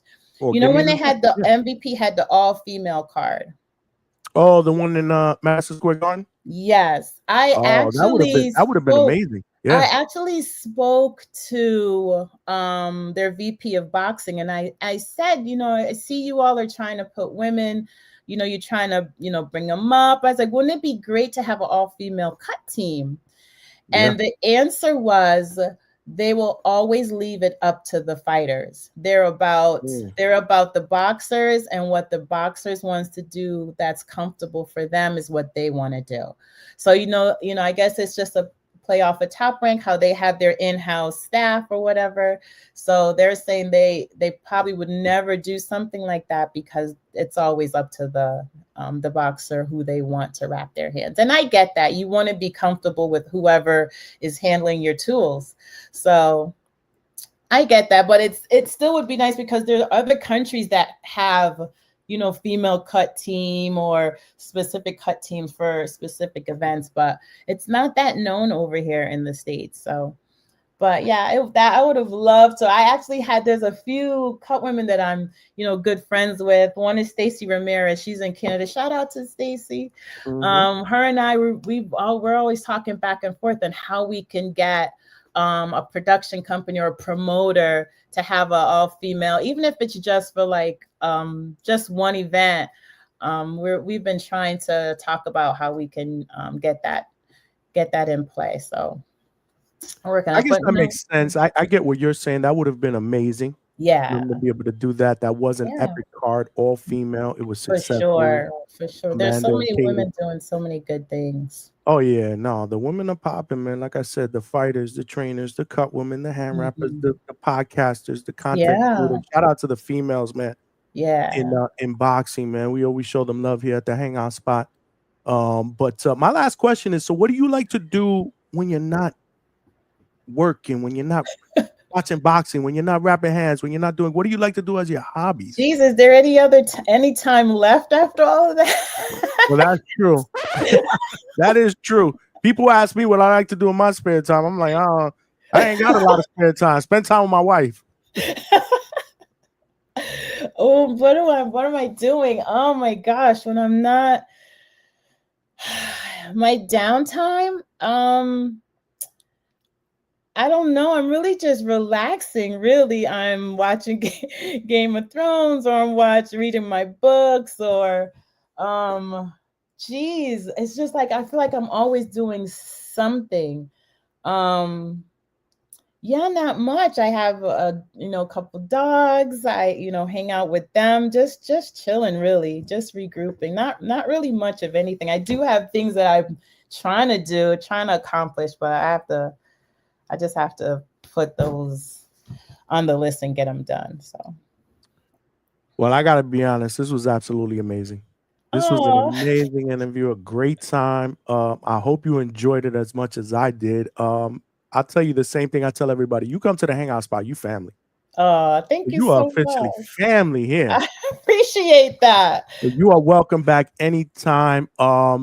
Yeah, so let everybody know again where they can find you. Tell them about the YouTube channel so we can start following you. Okay. All right. So my YouTube channel, it's literally Paula V. It has you can look it up. It has my little insignia right there, so you can see it. Okay. So if you find Paula and you see that logo, that's definitely my channel. It's called Women's Impact in Boxing. But I literally interview anyone, MMA, just anyone in combat sports. And I try to get women in any side of it, in the front, the fighters, the refs, the fight doctor, anyone that's a female, because we don't get enough attention. We are there. Sometimes we're not seen, not heard. So I'm just trying to give us a voice. So that's what my podcast is about. You can find me on Instagram at PMAT1, at PMAT1. Yeah, that's where you can find me. I'm also on Facebook. Those are the places where I am right now. I don't have a Snapchat, and I don't tweet. I don't have any, or it's X now. I don't have that either. So okay. But yeah, that's where you can find me. Well, we got you, my sister. This was excellent, man. Thank you so much. This was phenomenal. Again, we got to get you back on one day. Again. Yeah. You know, talk that Anytime. boxing. You know, when some of these big fights come on, you know, we'll get you back on. We'll talk. We constantly, you know, we periodically doing these ladies' nights. We'll get you back on here, man. This was Oh yeah, amazing. absolutely. Yeah, one day you guys can watch me work. Let's do it. Well, you know, Yeah. I'm definitely gonna be there because usually, you know, you do the Florida stuff, so I'll definitely see you. Hopefully, I'll see you this week. Oh yeah, for sure. I'm definitely gonna go there because I like AD. I keep trying to get Coach Nelson to let me rap AD, but I don't think he's giving up that privilege. No But doubt. yeah, I'm gonna try to show up there. I don't think I'm doing anything. That's definitely not working. I worked last week. Yeah, I did MMA last week, so I'm good this weekend. All right, so I'm gonna let you Thank you go. so Thank you much for for having joining us. me. This was phenomenal. I appreciate it, y'all. No, I appreciate you, man. You know, you family here, so you're welcome back anytime. All right, hit me up. Any coaches that's out there, I'm an open book. So just hit me up. Anything you want to know, I'm available. Let's get it, man. Make All sure right. y'all hit up my sister Paula, man. All right, appreciate you. Thank you so much. I'll talk to y'all later. All right, take care. All right, bye. There you guys have it, man. Hope you guys enjoyed it, man. Hell of an interview with cut woman and hand wrap specialist Paula Vargas. It's ladies' night.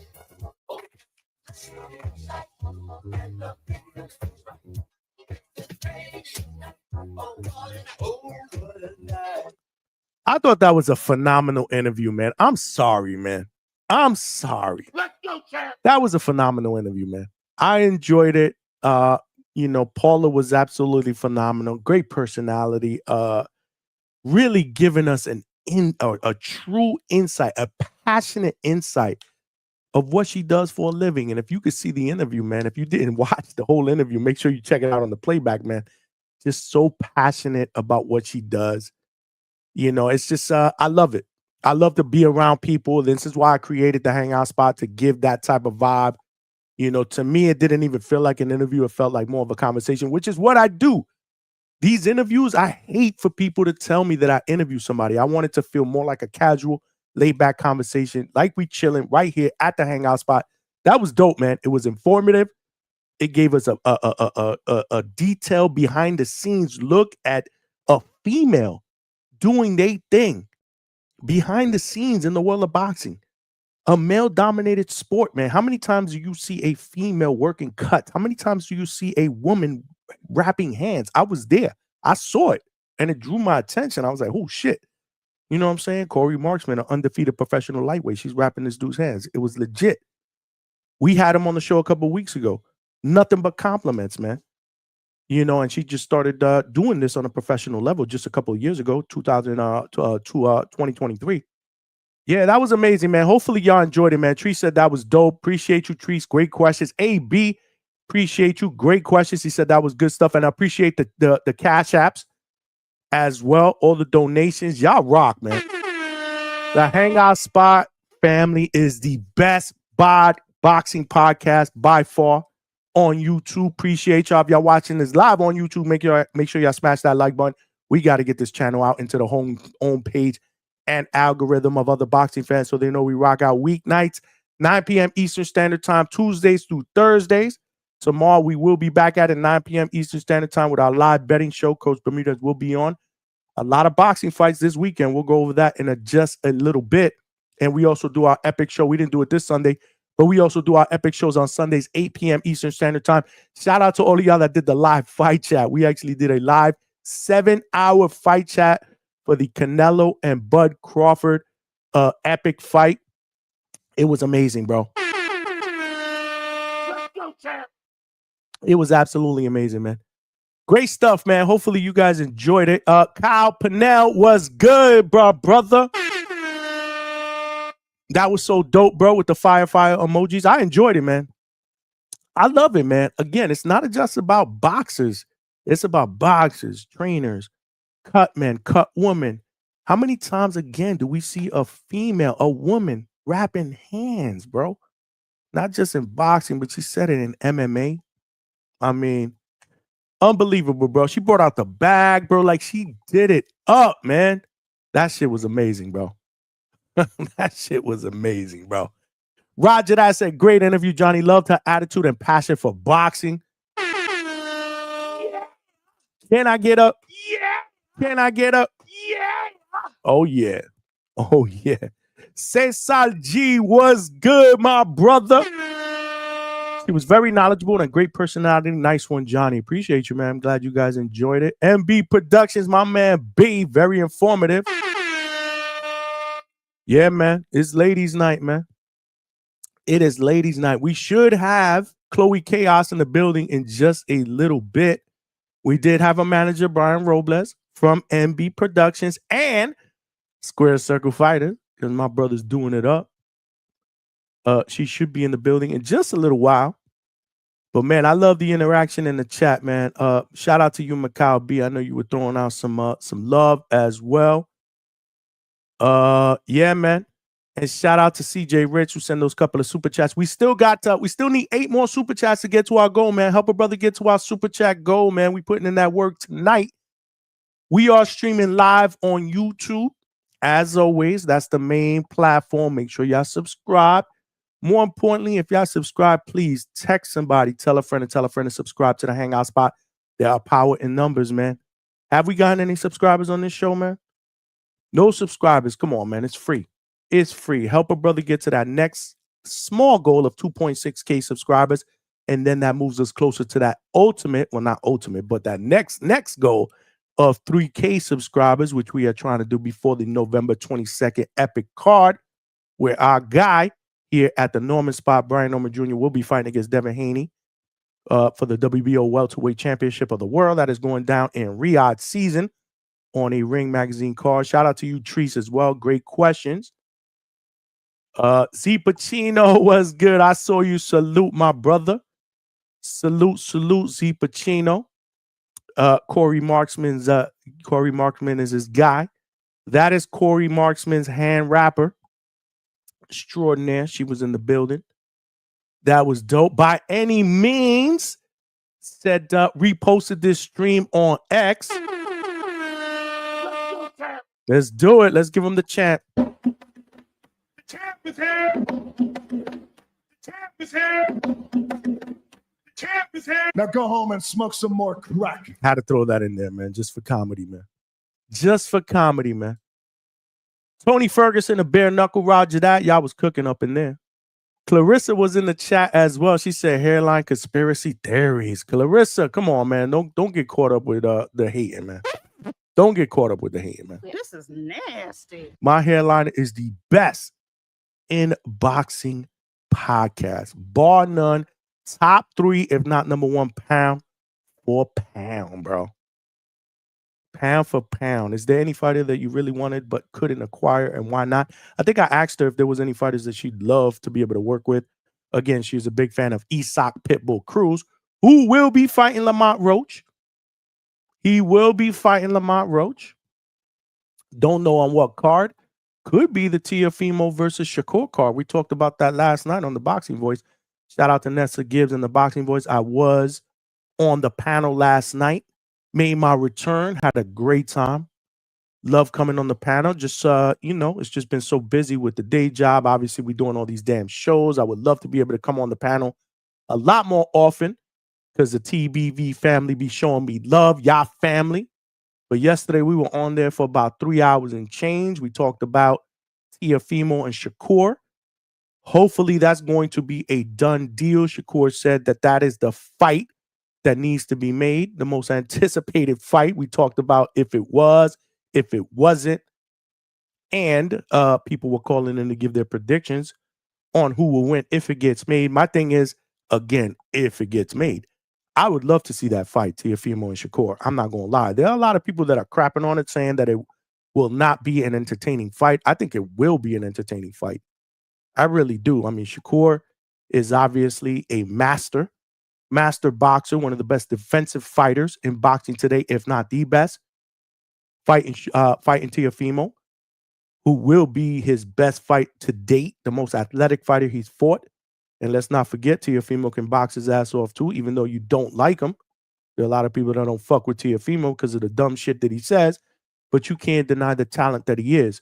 My thing is he going to talk himself out of this fight, because he's not going to want the purse that they are offering him. Supposedly he turned down $6 million. He's already turned down $11 million to fight Devin Haney. Like, what the fuck is Teofimo looking for? So hopefully he doesn't talk himself out of this fight. We do get the Shakur and Teofimo fight. We get it in January or late January, early February. Not that bullshit that they're talking about in June. It smelled like a toilet full of nasty ass shit, okay? There's no reason why we should wait for that. These guys are not fighting for the rest of the year. We are in the middle of September. There is more than enough time to sign up for that fight, promote it, and fight at the end of January or mid to end of January. Michelangelo in the building said, Johnny, we are exposing Crawford's cheating ass Crawford glove gate. That shit is a 2-pack of ass. Now go home and smoke some more crack. There ain't no glove gate, bro. Stop it, bro. Michelangelo. If Michelangelo comes up here, there's going to be people that are going to pay $50 to boot him out. He my guy, but he creates a firestorm when he comes on the panel, bro. Shout out to Michelangelo. That's my dude. I don't think there's no Crawford glove gate, bro. I don't think there's no Crawford glove gate, man. Keep the chat cooking, y'all. Keep the chat cooking, y'all. What we got up in here, man? What we got up in here, man? We got the Ron up in the building. Tone head looked like a thumb. This is nasty. Why y'all getting on Tone, bro? I was on Tone's chat yesterday for his live. Shout out to my brother Two-Tone, the superstar, man. He doing big things over there at the Hatrix, man. Somebody say he had a Mr. Potato Head or some shit, man. Dwayne Redman, my guy, he said, I see you, JC. Let's go, Chad. My man. My man, what's good, my brother? What's good? Roger that said after he destroyed Haney. Who you talking about? Brian Norman Jr.? Brian Norman Jr., bro? Brian Norman Jr. and Devin Haney, November 22nd. It is going down. For those of y'all that have not heard, I will be at, you said T.O. versus Norman. Oh, T.O. versus Norman after he destroys Haney. Sign me up, bro. Sign me up, man. If T.O. wants to wait and fight the winner of Devin Haney and Brian Norman, then that's a different story. But if I were him, I wouldn't wait, man. Fight Shakur in January, bro. Because Devin Haney and Brian Norman ain't fighting until November. November 22nd, to be exact. It is going down in Riyadh season. I think it's a couple of days before Thanksgiving. Before that, November 14th, we got Tank Davis against Jake Paul. Not sure if you guys heard. Not sure if you guys care. But it is boxing news. And let's not forget, man, we got a lot of casual fans that watch these podcasts. A lot of Jake Paul fans. There's a lot of Tank fans out there. Will that fight do better than Canelo versus Bud, which estimated at 41 million households? Will it get up to the 175 or what? I'm sorry, not 175. I think it was 135 million households that Jake Paul and Mike Tyson did. I think 75 million was reported on Most Valuable Promotions IG page for Amanda and Katie Part 2, which was the co-main. So that shit don't count. 75 million while they were fighting, 134 million while Jake Paul and Mike Tyson were fighting on the main event. So technically speaking, 134 million people on Netflix tuned in to watch that fight. Does Jake Paul and Tank Davis surpass that? That's the $1 million question. Will you guys be interested in watching that fight? Or let me check that, watching that exhibition fight, because it's not a sanctioned real fight. It can be. We don't even know what the fuck the weight class is going to be. Tank Davis fights at 135. He's a lightweight. The highest weight he's ever fought is 140 against Mari Barrios. Jake Paul is a cruiserweight / heavyweight. He probably walks around. He's probably walking around right now at 220 pounds. He damn near outweighs this dude by almost 100 pounds. 90 some odd pounds. Somebody said Roger and I said they calling the Jake Paul fight a comedy movie. I said that shit yesterday on the Boxing Voice panel. This is nasty. It smell like a toilet full of nasty ass shit, okay? People were calling in talking about when is going to be the next movie fight. Because they said obviously Canelo and Bud was a movie. So what's going to be the next movie? Is it going to be Bud versus Benavidez? And if not, what's going to be the next movie fight? Somebody I think called in and said Tank and Jake going to be a movie. I said, yeah, a comedy. What comedy are we talking about? Step Brothers? Happy Gilmore? That shit is a 2-pack of ass. Now go home and smoke some more crack. I don't know about movie, man. But it is going to get a lot of views. That's for damn sure. That is for damn sure, bro. Cesar G said, Johnny, what do you think about Leon Paul debuting at 147 tomorrow morning? Thinking emoji. Can he do something up there? Absolutely. He absolutely can. Shout out to you, Cesar G. Tomorrow in Australia, Leon Paul is the main event against David Papo, who is 30-0. That's actually a sneaky good fight. I wonder what Coach Bermudez has to say about that fight, man. Leon Paul moving up to welterweight against David Papo from France, who is 30-0 with 1 draw, only 5 knockouts. So obviously not a lot of pop. The dude only has a 17% knockout ratio. But he is coming off a knockout, a 7th round knockout against Josh Wagner in France. Most of his fights have been in France. I would say the past 6 or 7 fights have been in France. The last time he fought in the United States, he walked out with a split decision draw against James McGirt, and that was in 2019. Everything else after that has been in France. But he is a ranked welterweight, man. He is a ranked welterweight, bro. He's actually number 6 right now in the WBO. He's number 8 in the IBF.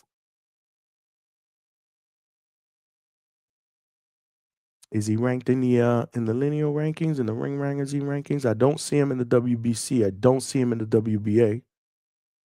But he is ranked in the WBO and IBF. Shout out to Lewis Crocker, who beat Patty Donovan. Yeah, man. I like Leon Paul, man. I like Leon Paul. I like him in this fight a lot. I do. Shout out to Leon Paul that did his thing against Subriel Matias in Puerto Rico. Since then, that win has aged well for him. So Subriel Matias has went on to win a WBC strap at 140. Yeah, you said it was Step Brothers. Haha, it was a little more. It's like white chicks with the Wayans brothers. I'm dead. That's dope. I ain't thinking about that, Roger. I think I did say Step Brothers, but yeah, man, I like white chicks, bro. Mikal said, yeah, they stole that from Johnny, from you for real. Yeah, I think I did say that yesterday, man. Vegas said Papo had trouble making weight, did he? Damn. Stock Chasers in the building. Your fuck going on? It's ladies' night, Stock Chasers. We just had a hand wrap specialist and cut woman extraordinaire. We are waiting for Chloe Chaos to hop on. Little bit of a miscommunication with the time. Shout out to her manager, Brian Robles from Square Circle Fighters. Don't know if you're still in the chat, Brian. If you are, give me a 10-20 on what's going on with Chloe. We in the building. Oh, Wizzy, what's good? Salute, salute, salute to you. Oh, Wizzy in the building. My man. Nigerian Nightmare in the fucking building. My man. Let's go, flashy boy, Mr. Perfect. We here.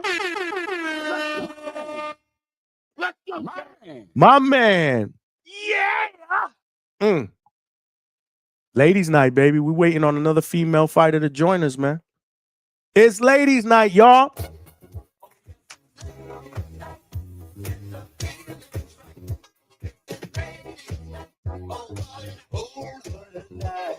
Yo, if y'all missed that interview with Paula V, shout out to Paula V. She in the chat, man. Make sure y'all show us some love in the chat, man.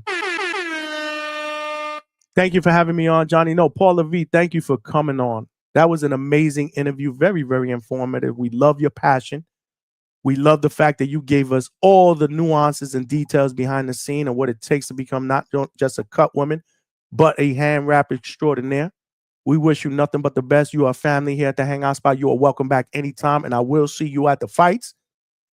And we will be showing you that love because that's what we do. I'm still in here, of course. What's up with Chloe, man? She good?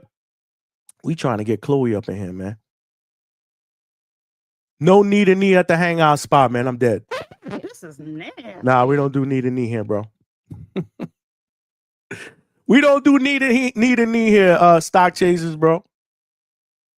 Smash them damn likes. What's up, man? Nigerian Nightmare, man. All the way from Africa. Let's do this, man. Don't be stingy, man. How many damn likes we got up in here? We got hella people up in here, man. We got people up here on YouTube. We got people up here on X. We got people watching on Facebook, man. We got to get to 100 likes, man. Come on, man. It's free. And definitely subscribe, man. I know you guys have subscribed, but please, man, text somebody. Tell a friend to subscribe, bro. It's easy, man. It takes 2 seconds. If you guys are watching this on X, make sure you retweet and share and come on over here. It takes 5 seconds. Hit that subscribe button and support your guy. This is how we doing it up, man. It's not just interviews, man. Great boxing content. Late night. We are the late night spot. This is where it's at. This is where you can share your opinions, throw your perspectives out there in a safe place. We laugh, we joke around, but we talk that real boxing shit. Real interviews. We just had a cut woman and a hand wrap extraordinaire. We've had legends on here, champions. We doing that work boots to ground. We will be boots to ground Friday. We will be in Atlanta for training camp, Brian Robles Jr., and we will be throwing up a live show from the gym. All it takes is 2 seconds to hit that subscribe button. It is free. It helps a brother get to that next goal of 3K subscribers. We've only done what we've done in 17 months. Think about where we're going to be together in the next couple of years if we continue to grow at this pace, man. It's exciting, man. It's definitely exciting, bro. Oh, Wizzy said, yo, at the Hangout Spot, why Malcolm called me out for push-ups? What I do? LOL, LOL. I don't know, oh, Wizzy. He called you out. I don't know if you were on here. He definitely called you out for the push-up challenge, bro. Let me know if you game and you up to it. Shout out to my brother Treese for the Cash App. Shout out to Sheila Hunt. Send me a Cash App. AB, Attorney Bailey, Toledo Treese. Shout out to CJ Rich. We still need 8 more super chats to get to our goal of 10, bro. We only got 2 super chats. Show brother love. More importantly, show the females love, man. It's ladies' night, man. We got Chloe Chaos in the building in just a little bit, an Australian boxer.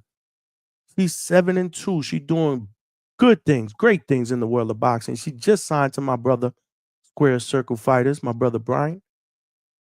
And she's went through a lot of, her story is super courageous, a lot of perseverance at a young age to survive all that and become a successful professional boxer.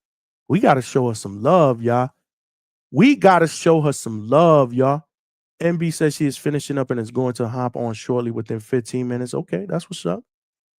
That's what's up. We here. Manuel LG, I was just about to say that as stock. Okay.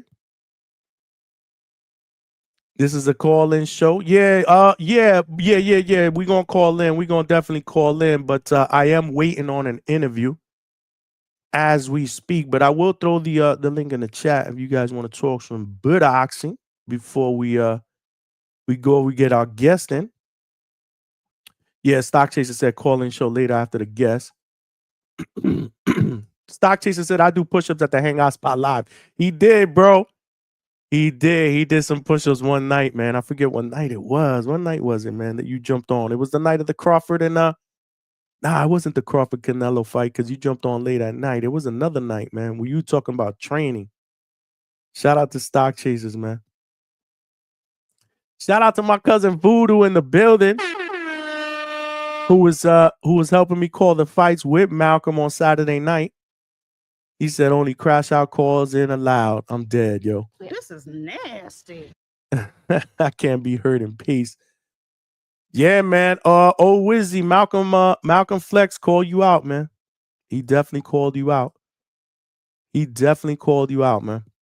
He wants to do push-up challenge with you. I don't know what you did. I don't know where it came from, but Malcolm was actually on the panel helping me call the fights on Saturday night. Shout out to all of y'all that participated, that came in. We had over 3,000 views on YouTube and over almost 4,000 views on X for the live fight chat, which was absolutely phenomenal. We had a blast. We did almost 7 hours.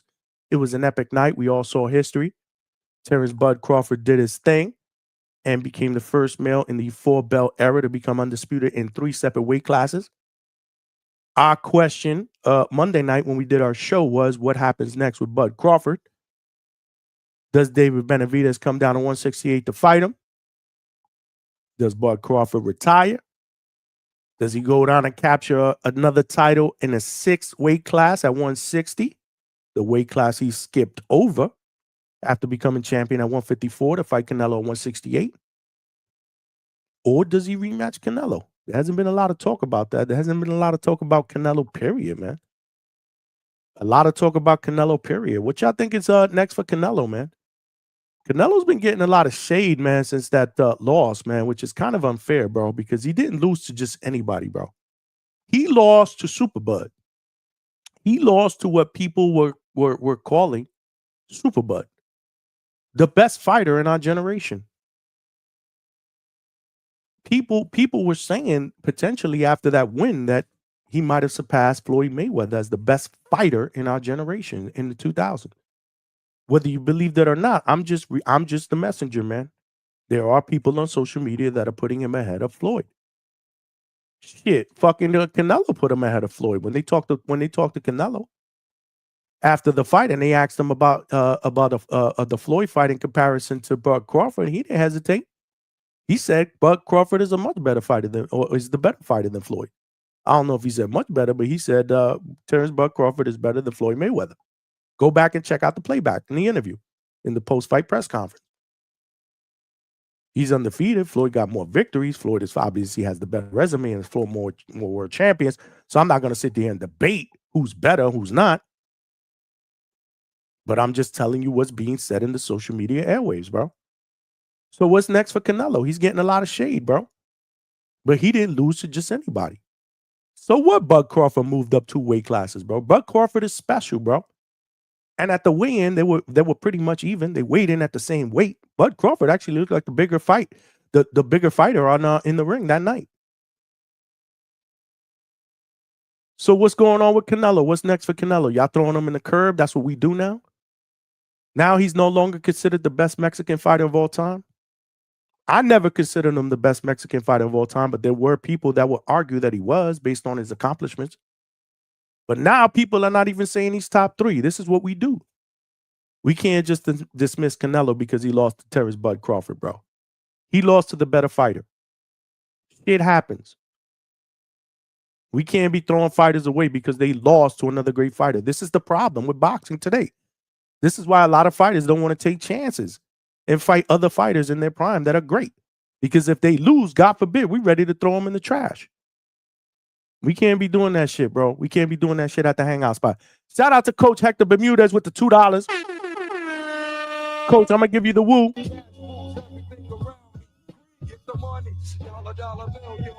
I'm going to give you the woo just because I like you, Coach. He said, shout out Kurt Scooby, September 13th. Well, it's not September 13th, Coach. September 13th just passed at Sony Hall, New York City. It smelled like a toilet full of nasty ass shit, okay? Coach, it's September 19th. That was a typo. Let's go, champ. Shout out to Kurt Scooby, our guy. Shout out to Coach Hector Bermudez, our guy. September 19th, this Friday, Sony Hall, New York City. Kurt Scooby is fighting, y'all. Kurt Scooby is on the card, man. We get to see the exciting Kurt Scooby, bro. We had him on the channel a few weeks ago, and you know he family up in here. This Friday night, man. Coach, let me know where you're going to be at tomorrow night, man, because it's supposed to be betting night. Are you going to be able to jump on? There are a lot of fights going on this Friday, this Saturday. Of course, we don't have the big names like Canelo and Crawford and those type of fights this weekend. But there's hella fights this weekend, man.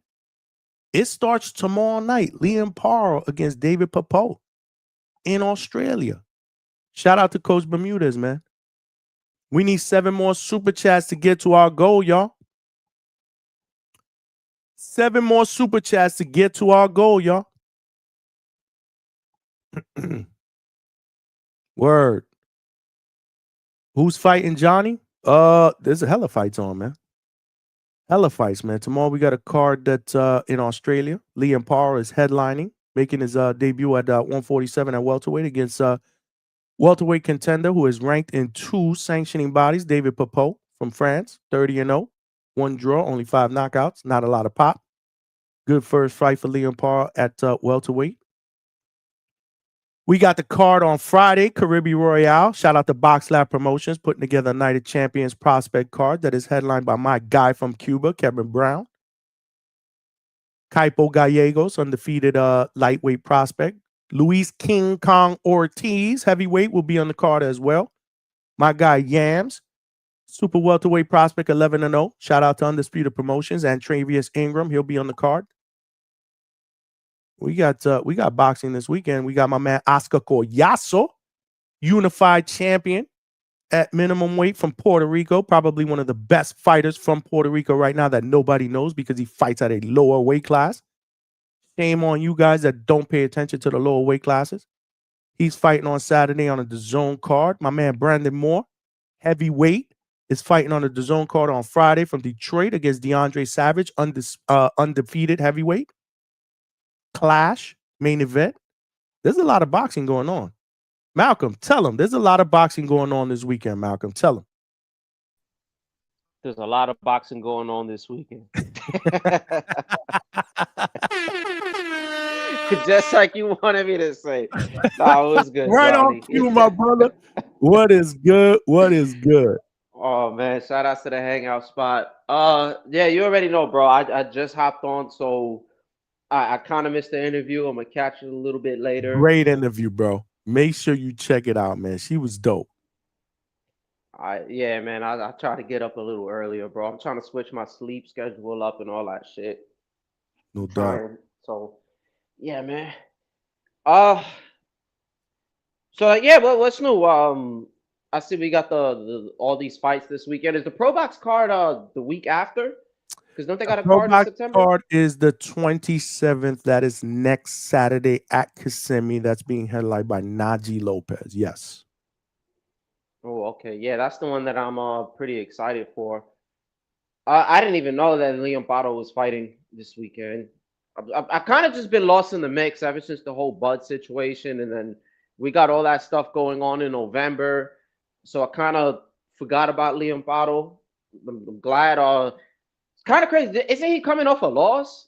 And then what? They're just gonna have him on? Oh no, I think he won his last fight. I can't remember. Liam Parr is coming off a win over Jonathan Navarro in June. Ah, right. Okay. Dude didn't make it out of the corner. 47. Didn't make it out of the corner in the 5th. But before that was the split decision loss to Richardson Hitchens in Puerto Rico. So this is his debut. Is this his debut at welterweight? It should be. As I don't know what it is. I have a habit of getting him and Jack Catterall mixed up. Jack Catterall. Yeah. This might be Liam Parr's first fight at welterweight. The other one was at 143. I'm not sure. Yeah, so it should be his first at welter. It's just both guys I think are good fighters, but they're not exceptional. Like they're kind of like good, like well-rounded, but they're just not exceptional at anything that they do. If that makes sense. Right. So that's why I used to always like there'll be times where I just mix them up. Damn, let me see, because I don't really even know what's going on right now in these boxing streets, man. There's not too much going on. Yeah, but I mean the storm was this weekend, obviously, and then obviously Inoue. I think we touched on Inoue a little bit on Monday night show. Shout out to you though. Attorney Bailey said, "Good stuff, Malcolm, calling the fight. Next young boxing historian."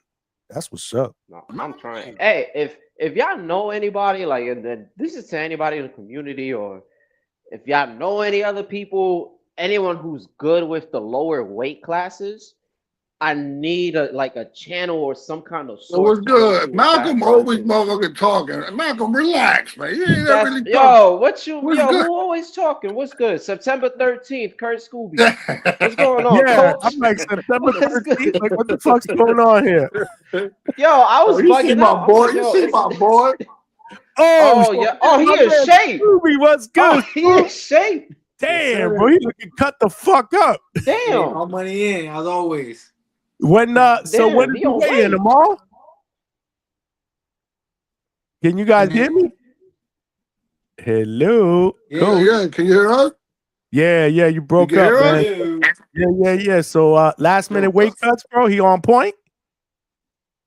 Yeah, come on, man. Well, we ain't on point, man. All right. But any of my fighters not on point. He looked. Hey, Malcolm, why we don't never see you, man? What the fuck you always hiding this shit, man?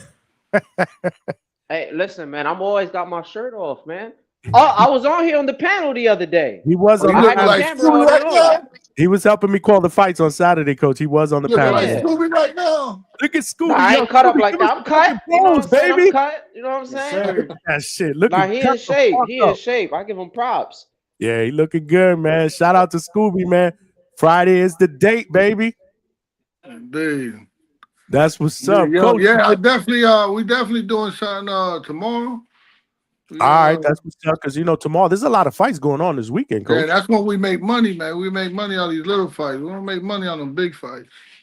Yeah. No, there's a lot of little fights going on, so I'm looking forward to your bets this weekend, man. Indeed, let's get this money. You guys, Hey, Stock Chase, tell Stock Chase I'm in the Bronx. Ain't he in the Bronx? yeah. Stock Chase is in the Bronx. Yeah, he's in the Bronx somewhere. Yeah, Oh, you you know on that X, right? he was beefing with that Trini BX dude. I'm gonna get that match going, yo. Yeah. We gonna get Stock Chasers on a little bit later. I'm gonna do an interview now, though. I'm gonna do an interview now. Who you interviewing? Who you We got? interviewing Chloe Chaos, man. We got tonight's ladies' night, baby. Tonight is ladies' night, man. Ladies. Bye, Coach. Bye, Coach. Ladies night. That's right, baby. We gotta show the ladies some love. Coach, I was looking through I was looking through all your interviews, and every time there's ladies night, you got the lowest ratings on there, man. Oh, stop it. Damn. You got Stop the ladies it. night guy. You gotta say that for like a Sunday or something. Nah, not in the middle of the man. week. Coach, I'll catch up with you later, man. All right, peace. All right, man. Malcolm, I'm about to pop this interview, man. All right. Do your thing, Johnny. I'm gonna open it up after it's all said and done, man. Shout out to All right, you, I got man. you. Shout out to all of y'all in the chat, man. Make sure y'all keep the likes, man. Smash the like button, man. We got to get to 100. If you guys got any questions, comments, the chat is cooking right now. It's hard for me to be able to decipher what the comments are from the questions. I will take a peek at it, but y'all know the deal, man. I like to concentrate on my interviews. Tonight is ladies' night, baby.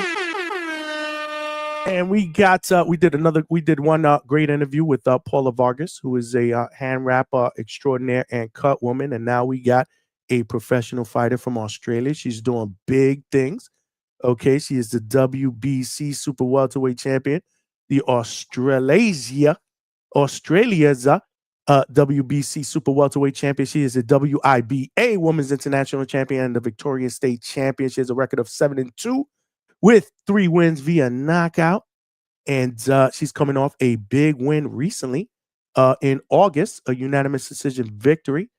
And she's coming out to us all the way from Australia. So I want y'all to give my guest, Chloe Chaos, a big DHS welcome. My sister's in the building. What's going on? Hey, Chloe? how are you?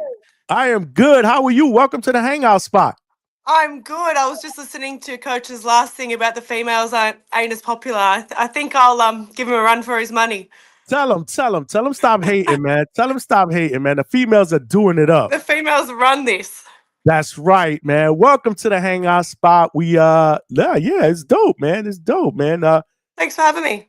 No, absolutely, man. This has been a long time coming. Congratulations. I know you just signed with Square Circle Fighters. That's my guy, Brian Robles. Yeah, exciting. Yeah, and you are just coming off a training session, right? Yeah, well, it's 11:30 in the morning here, so just work and train and the crazy life of different times. So yeah, I just rushed home quickly so I could get on here and then off to the next training session. That's what's up. That's what's up. Shout out to Chloe. She's all the way in Australia. Y'all make sure y'all show her some love, man. Smash the like buttons, man. She in the building. But first and foremost, like I said, congratulations on your last victory, man. Thank you. That was You a know, hard fight. yeah, no, it was a very, very hard fight. I went back and saw some of the tape, but you did your thing, unanimous decision victory. So tell me about that performance. Rate that Yeah. performance and talk to me about that. Well, I just think coming off, so the fight before that was for 2 world titles against the best in the world. We kind of got pushed into it before we wanted to, but it was an opportunity that we needed to take, and the bar was already so high. So I did so well there. A couple of people thought I won. It was, mixed decision. So we knew that the next girl had to kind of level me up again in a different way. And she was a kind of different style of fighter, but it was like a brawl. 8 rounds, it was a brawl. So I think it really tests the waters a little bit when, sometimes in boxing you get a little bit of a rest, especially in the longer rounds. It's a bit more strategic, but she come from being a Thai fighter. So her rule was just come forward, come forward, come forward. So she brought the best out in me, but yeah, I think by round 3 I looked up and I was like, fuck, we're gonna be here for a while. This is not going away anytime soon. So yeah, it was wicked. I loved it. No, I get it, and you like to fight. That's what I'm saying. Like you have that fighting mentality. But what did you take out of that performance? And more importantly, is that a fight that you would want again at some point down the road? It's definitely a style that I would want again. In terms of the fight, like we don't have any questions about my performance, so it's not something I need to revisit it and tick off again. We're more so looking at the previous fight where we want to fight Desley again, because I feel like these little stage fights that I'm having now was what we wanted to have before I got to Desley. So growing from that, yeah, like we thought my performance was wicked. Obviously my fitness is right up there to do that for that many rounds.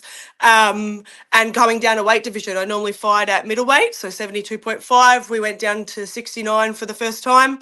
I did that really easy. So it was all these things amongst that fight that it was like tick, tick, tick. All the boxes were ticked. So we think job well done. That's what's up. Chloe Chaos is in the building. Y'all make sure y'all show us some love in the chat. The chat's cooking right now. So let's go back. Let's go back to where the journey started because you have a very, very fascinating story.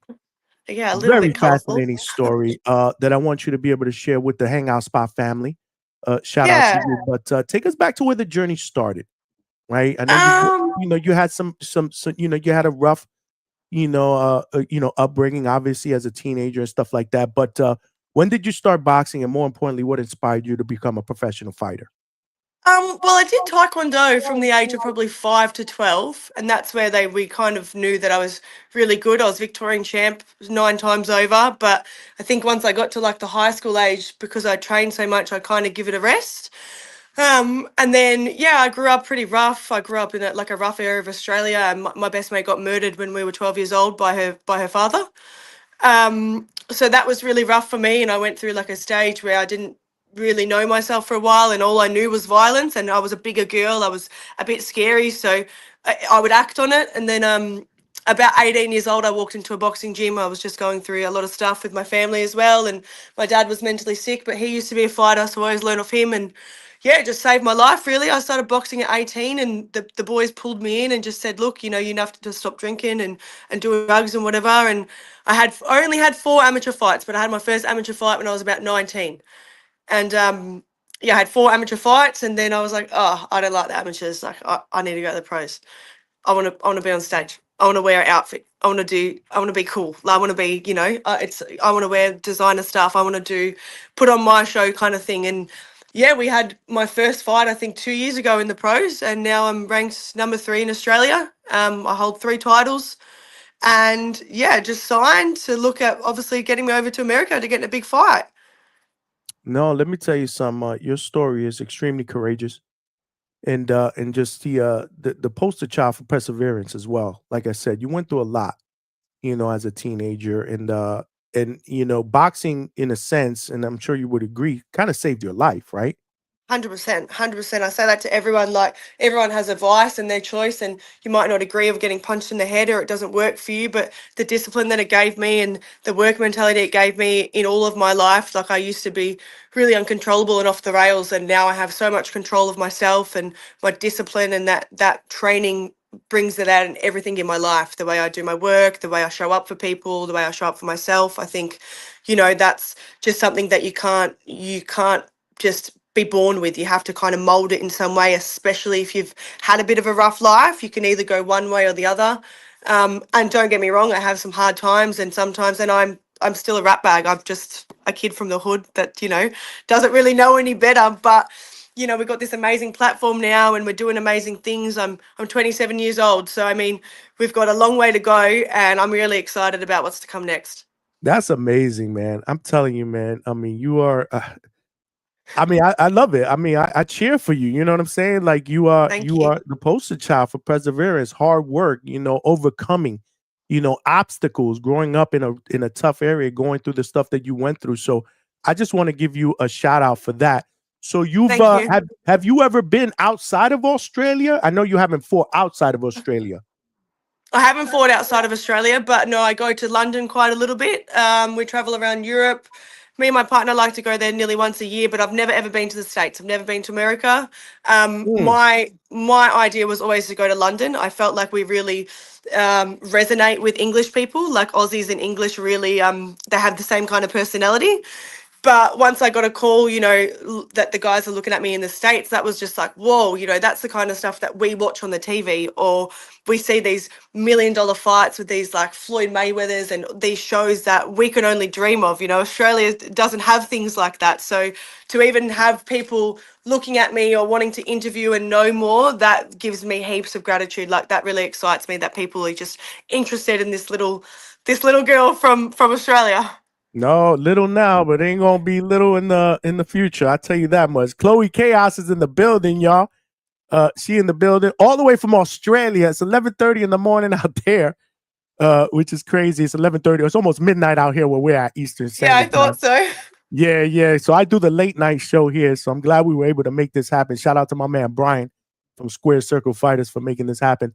I'm glad you were able to sign with him. But again, I know you went to the gym, obviously, and it saved you. But when did it click that you say, you know what, I think I want to do this professionally? I think always, once I'd done it, because I was the way I was, as in, I'm covered head to toe in tattoos. I'm very loud and boisterous as I am. I didn't like the way the amateurs were, and I never thought in my head, like, maybe use this as practice, because I got chucked into the deep end with the pros where we never had them rounds or any of them, kind of bouts where I could second guess. It was like, my sixth fight in, you're fighting for a double world title. And it was like, what the fuck? But it was just, our platform was just already growing and big, and I just was like, oh, I'm just going to run with it, and I think it's still probably not until like 2 or 3 fights ago where I actually was like, no, you know what, like, I belong here. Like, I'm good at what I do, and this is what I'm doing, so let's just, you back yourself. I train twice a day, I train hard, I do everything right, so get up there and enjoy it, type thing, instead of kind of not enjoying the moment because you feel like you don't belong there. Kind of like, you get up there and you're like, oh, is this really me doing this? Right. No, I get it. And are you I know, obviously you box for a living, but are you a true boxing fan? Like, do you Yeah, watch well, I boxing? mean, we grew up around boxing. Obviously, in Australia, we have a little bit more different, like we have AFL and stuff like that. But I love the boxing, and I've always really watched the women, or I love the heavyweights because I'm a bigger girl as well. Still, I train with some really wicked light dudes, but I mean, there's nothing better than seeing heavyweights bang on. I just think that's just like true fighting. We grew up. If the big boys are punching on, like, be careful. No, I got you, man. Ain't nothing like the heavyweights, man. You can't blink an eye when the heavyweights are in the ring, right? No way. And being a Yeah. southpaw as well, obviously, like watching, even Crawford on the weekend, the people that are adapting to switch southpaw or train that now, like, I don't think I've ever come up against many other southpaws, and it's always that little extra step I've got for myself. But, there's not many to watch either, so it's hard to find your groove and, like, who you like and what's out there. But I mean, you know, you've got Clarissa Shields, and then you've got all these girls coming up. What's her name? Is it Shayna, the one that just bet the UK girl, Shania Green? Yeah. Yeah, she was Shadasia with, Green. yes, How about Shania Shadasia Green. Green? Like, what an animal. Mm-hmm. She's a dangerous woman. So they've just got all this talent coming out that's like unreal for the women's boxing scene, you know? Nah, the women are doing it up, man. We show the women a lot of love here because I tell this to everybody. The women ain't afraid to put it all out in the line, man. For Like sure. sometimes the males need to take a page out of the female book. Like they're not scared to put their all on the line. They're not scared to put their titles on the line. They're not scared to unify. So shout out to the females that are doing it up. We got Chloe Yeah, for Chaos in the sure. building. But so is it hard though to find good sparring with females in Australia? Or do you spar with males as well? I don't spar any females, and we only spar the boys. There's one other Only girl. boys. There's one other girl in Perth. She went the amateur way, but she's number 2 in the world. She's an absolute freak. It's the only girl in Perth that I can spar if she's not traveling. She just won number 2 in the world in Liverpool. Otherwise, no girls will spar us. There's no girls big enough. I mean, I'm 5'10". I'm quite a big girl, so literally, I only spar boys. We don't have any other option. That's what I kind of figured. It's hard in the States, so I could only imagine like in Australia. That's why I wanted to ask you because I'm not familiar, with with what you have out there. That's what's up, which is good. It's good work for you.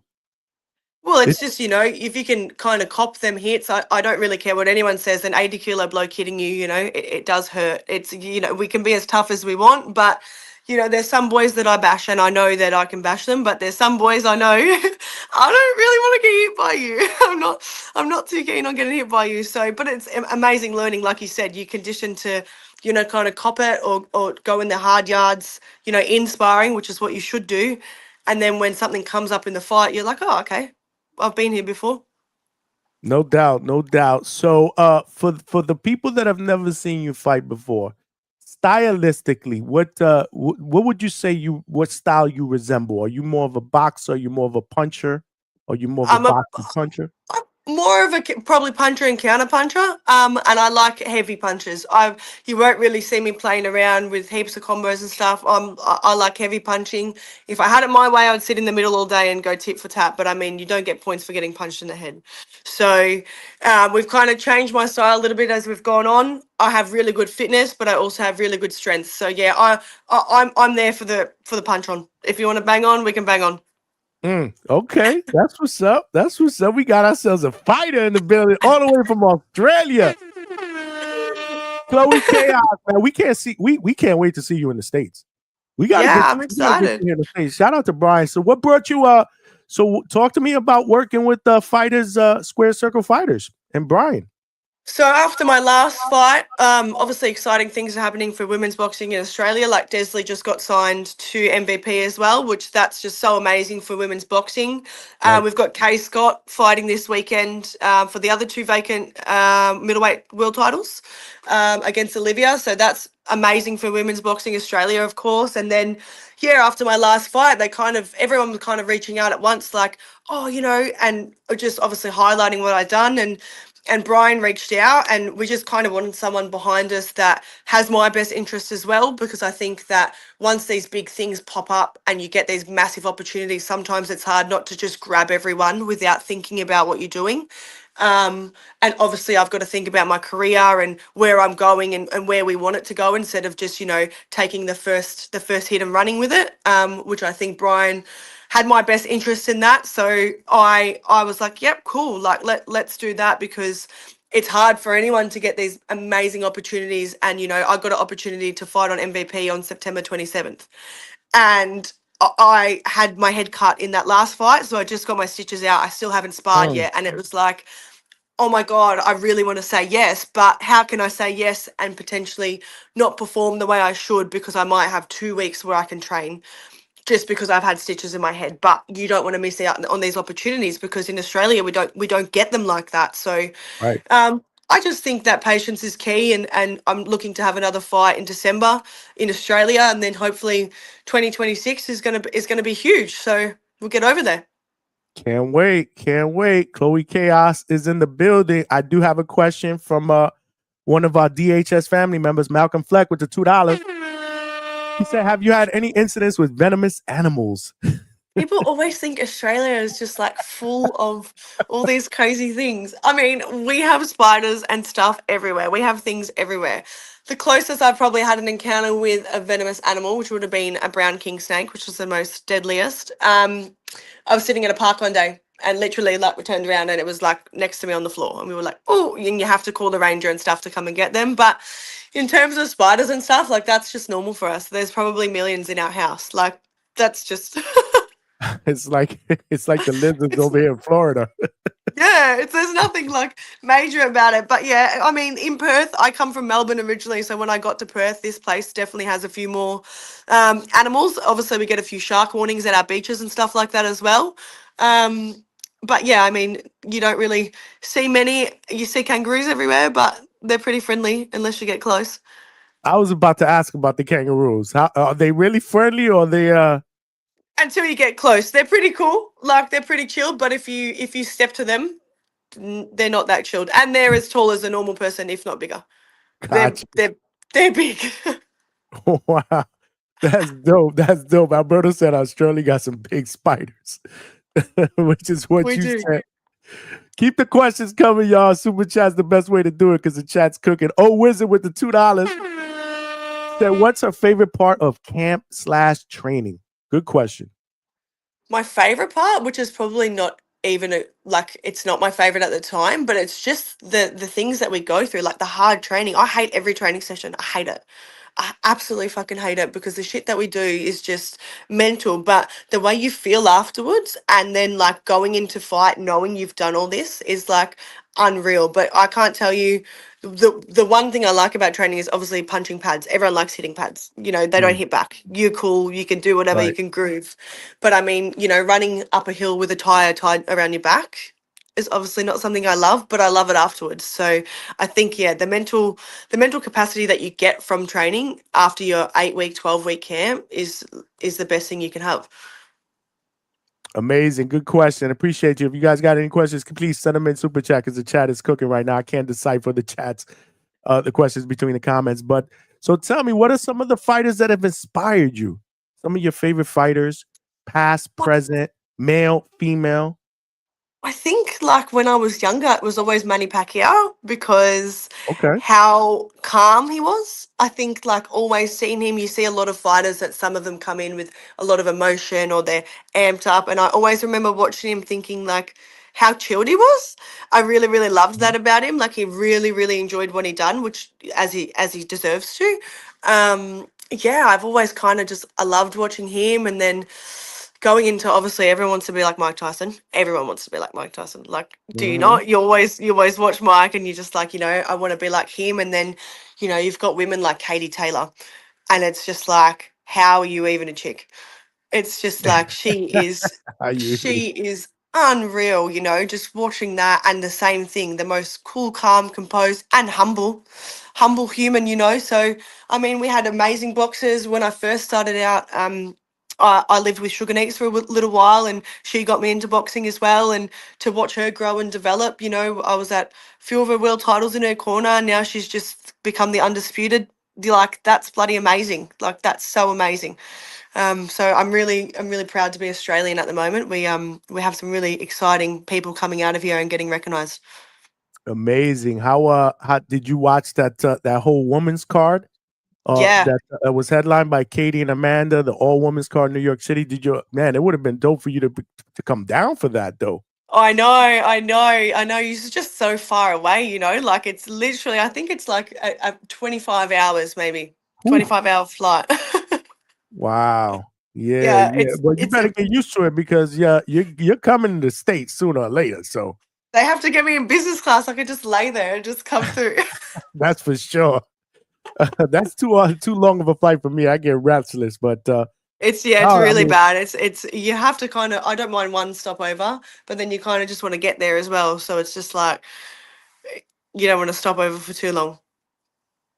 No, I hear you. So who do you think? Do you think Clarissa's the the GOAT, Katie Taylor. There's been a lot of talk about, who is the Oh, well, best I think female fighter. they both are, and they're both in their own right. Like they're gone completely different ways. They actually technically didn't, because Clarissa was a gold medalist as well. They both kind of did the same thing, but I just think like they come from a different scene. The America scene is kind of what we watch on the TV. It's like, whoa, Clarissa has people rapping to sing her to the stage. Like we couldn't dream about that in Australia. So to even have Lani Daniels go over there, like a local Kiwi girl, and just see her, how do you not get starstruck at that? Like that's just amazing. My first ever coach was an Irishman that come from training with Katie Taylor, and it was just like he was like, these girls are kind of what you want to watch. They're just so dedicated, no matter how big they get, no matter how famous Clarissa has got, she hasn't once dropped the ball. And I really like that about someone, no matter how much money she's gotten, no matter how much anything that she's gotten, she still takes the same fight as she did the first day when she had nothing. Right. No, absolutely. So there's fights this week, tomorrow, I believe, in Australia, right? Tomorrow, is it? No, is it fight? There's always fights going on. There's a fight in America tomorrow. I don't know. I'm not sure where exactly it is, or on Friday. Friday. What is And it? When is Liam Paro? Liam Paro's fighting. is it today? Well, it's what day is it? It's Thursday here. I believe that's the 18th. Yeah, I believe. What date are we? Because I'm trying to work out our days with us. Well, Yeah, it's the Liam 18th. It's a Paro is fighting Thursday. against David Papo at welterweight. I think that's the first his first fight at welterweight. Ooh, I'll have to have a little look. Mm-hmm. Yeah. No, I think that's going down this week on the 18th. And have you got a chance to meet George Kambosos? Yeah, I'm really good friends with his dad as well. I just met Jim like 3 weeks ago at Caribbean Royale. Great dude, man. He's really cool. Yeah. So and my sparring partner Jackson is actually really, really close with George, and they train together when they're up there and stuff. So yeah, George is cool. George is super cool. George's dad is super cool. George's dad was just at my last fight in Sydney, so we always see them when we're coming through. And yeah, it's cool. We don't really have many massive fights over here. So we had the Kambosos and the Lomachenko fight in Perth, which was like the biggest thing for Aussie boxing. We don't have really anything like that. I've still never fought in Perth before, so I've actually never fought where I live. I always get flown either to Melbourne or Sydney. I've fought in Queensland, but they don't really have any shows up here. Yeah, were you there for the Kambosos? And I'm sure you went to that fight, right? Yeah, it was wicked. Amazing, right? How many people were in that place packed up, man? Oh, filled up. We've done that, and the UFC's been here a couple times, and yeah, it's just like surreal how many people like they love it here. Most people do. They love the fighting. They love the UFC. The atmosphere is second to none. Even if you don't like it, and just to go there and feel that feeling, like you can't match it. Oh, amazing! No, amazing. And so tell me, what are some of your future dream opponents? Like who would you say is a dream opponent for you? Somebody that you feel like I would love to fight this person one day. Everyone says Clarissa, but I still feel like I would much rather be learning with her. Like I would love to do a camp with her. You get the one opportunity to fight them and that's it. I'd love to see how she trained, and I'd love to see what she do. Obviously Savannah Marshall is up there for someone that, but all these girls, again, I have so much respect for them, and I would love to be able to, go over and do a 3-4 week camp with them and see how they are and what they do. I've got one more girl in the Aussie boxing that I need to tick off my list, which is Kay Scott. And then after that, there's all these new girls rising up, and me being able to move down to super welterweight now, I'm open for anything. So, I mean, anyone that they kind of put in front of us, if you want to be the best, you got to fight the best, and you need to fight everyone. So I think let's go. What's your end goal? What do you want to accomplish? What's the end goal? What do you want to accomplish in the sport of boxing? You know what? It's funny you say that, because I've done what most people dream about their whole life, and I didn't feel like it was super major because it was in my hometown. So obviously it's just winning them world titles. I've already had the opportunity to fight for a world title, but it's to win them, to win world titles. And then once I've kind of got a platform, just to help help the youth, to help other people. So if I've got a voice and I can do positive for youth going through what I did, and facilitate some stuff and do things like that would be my end goal, and just giving back to the community, especially the youth kids. That's phenomenal. I love to hear that. I really, really love to hear that. What do you like to do when you're not fighting, when you're not boxing? What are your hobbies? Well, I own a couple of coffee trailers here, so I travel around Perth in my coffee trailers. So I make coffee all around Perth, which is really cool, kind of suited to my lifestyle. I was a support worker for a while, so I also helped a lot of disability. Other than that, I'm like a homebody. I love to cook, I love to tan, I love the beach. Training and all that stuff kind of takes up majority of my life. So once I'm not doing that, if I can just be chilling, we have the most beautiful beaches in the world here. And we have beautiful weather nearly all year round. Beautiful. That's awesome. That's amazing. Is there one hidden talent that you have that your fans don't know about you? I was gonna No, I don't think so. I can dance. You can't sing, you can't dance? I can dance, but I can't sing. I was a dancer for a few years. I was a hip hop dancer. That's how I first ever done my knee. I dislocated my knee when I was at one of my dance classes, and then I dislocated my knee again having a food fight, and I tore my patella and tilted my kneecap. So by the age of 18, I had Ooh. 2 bolts put into my knee, and yeah, I've got a few nice scars, and my knees don't really hold up well to run, but it is what it is. Wow. So what type of music do you are you into, hip hop or? Hip hop for sure. A bit of everything really. Rock, hip hop, anything with a good beat that gets you going. So what's your go-to when you're training, when you need something upbeat to listen to on your playlist? I'm definitely like, because I love like women's rap, I'm definitely like a Megan Thee Stallion or a Cardi B or something like that. Like, or we can go like UK. I really love Skepta and Stormzy, that kind of vibe. That's a bit of me. I love it, man. I love it. You're so upbeat. I love your personality. I love your energy. Thank you. We got to see this in the States. We got to see this. Brian, are you listening? We got to get Chloe to the States, man. We got to get a fight out here, man. That's For going to be sure. absolutely amazing. What's the I just got a couple more because I know you're tired and you just did a training session, so I'll let you go in a couple. What's the best piece of advice someone's ever given you? Well, I think it's always just come from my mum and my dad, is just like, be yourself, be true to who you are. People will like you if you're true and authentic, and always, don't try and change yourself to make people feel comfortable. I've always kind of been very boisterous and loud, and it might not be everyone's acquired taste, but at the end of the day, just be a good person, and I think that just sells in itself. Yeah, no, that's real. That's real. That's real. So when do you plan on fighting again? Is there a plan to get you back in the ring? Hopefully December 13th in Australia, just to kind of get one over. We really just have eyes on Kay fighting on the weekend, because if Kay fights on the weekend and wins them world titles, she's bringing them back to Australia, and I'm going to take them off her. So we're Ooh, just I love it. yeah, we're just waiting to see what happens there. Ideally we were meant to fight in November, but I don't think she'll turn around that time that quickly. You never know what happens in a fight. She might get cut. She might, have a bit of a harder fight where, coming back here and then in 5 weeks trying to do it all again might be a bit of a rush. So we're just trying to look for some options for December, and then to start off the new year, like that's the goal. Fight her straight away, get them world titles, and then I'll have 2 world titles. Desley will have 2, and hopefully we can fight for the unified. Let's get it. Let's get it. We got a question that just came in. Toledo Trees, $2. He said, thoughts on champions O'Shea Jones and Lauren Price? Oh, Lauren Price is one of my favorites as well. Isn't she a beast? She is a beast. Yeah, she is actually up there with one of my favorites. You can't think of all the names when you're thinking of them, but definitely like, women are just so tough, like you said. Like, I don't know, they fight different to boys. They just have a bit of grit about them. Like, we kind of have to prove a point sometimes as well. So yeah, love them. I think somebody in the chat earlier said if you had ever gotten any work with Sky Nicholson.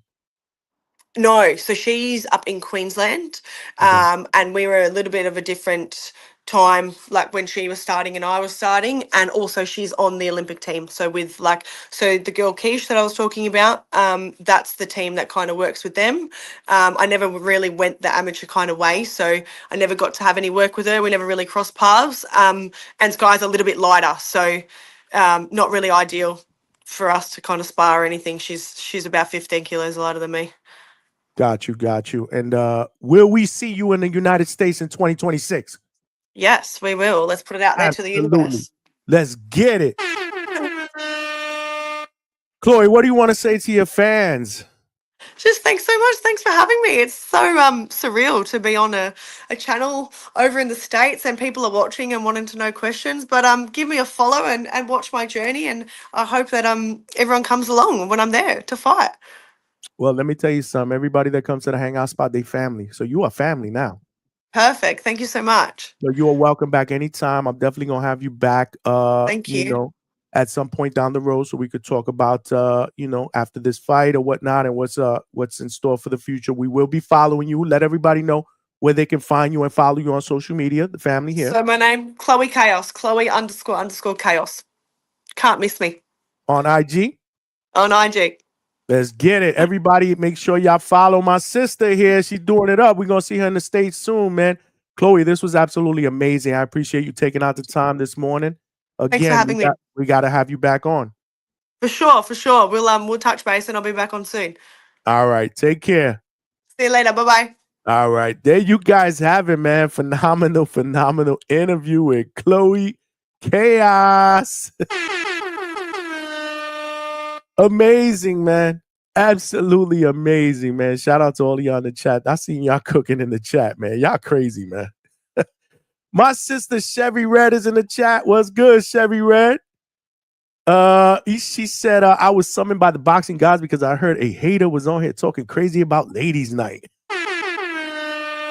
Yeah, Coach back to Bermuda is trying to make waves up in here, man. Chevy Red. Shout out to Chevy Red. I was gonna have her on the panel, but she's actually working right now. So, you know, she found some time, probably on a break, to come out and say what's up.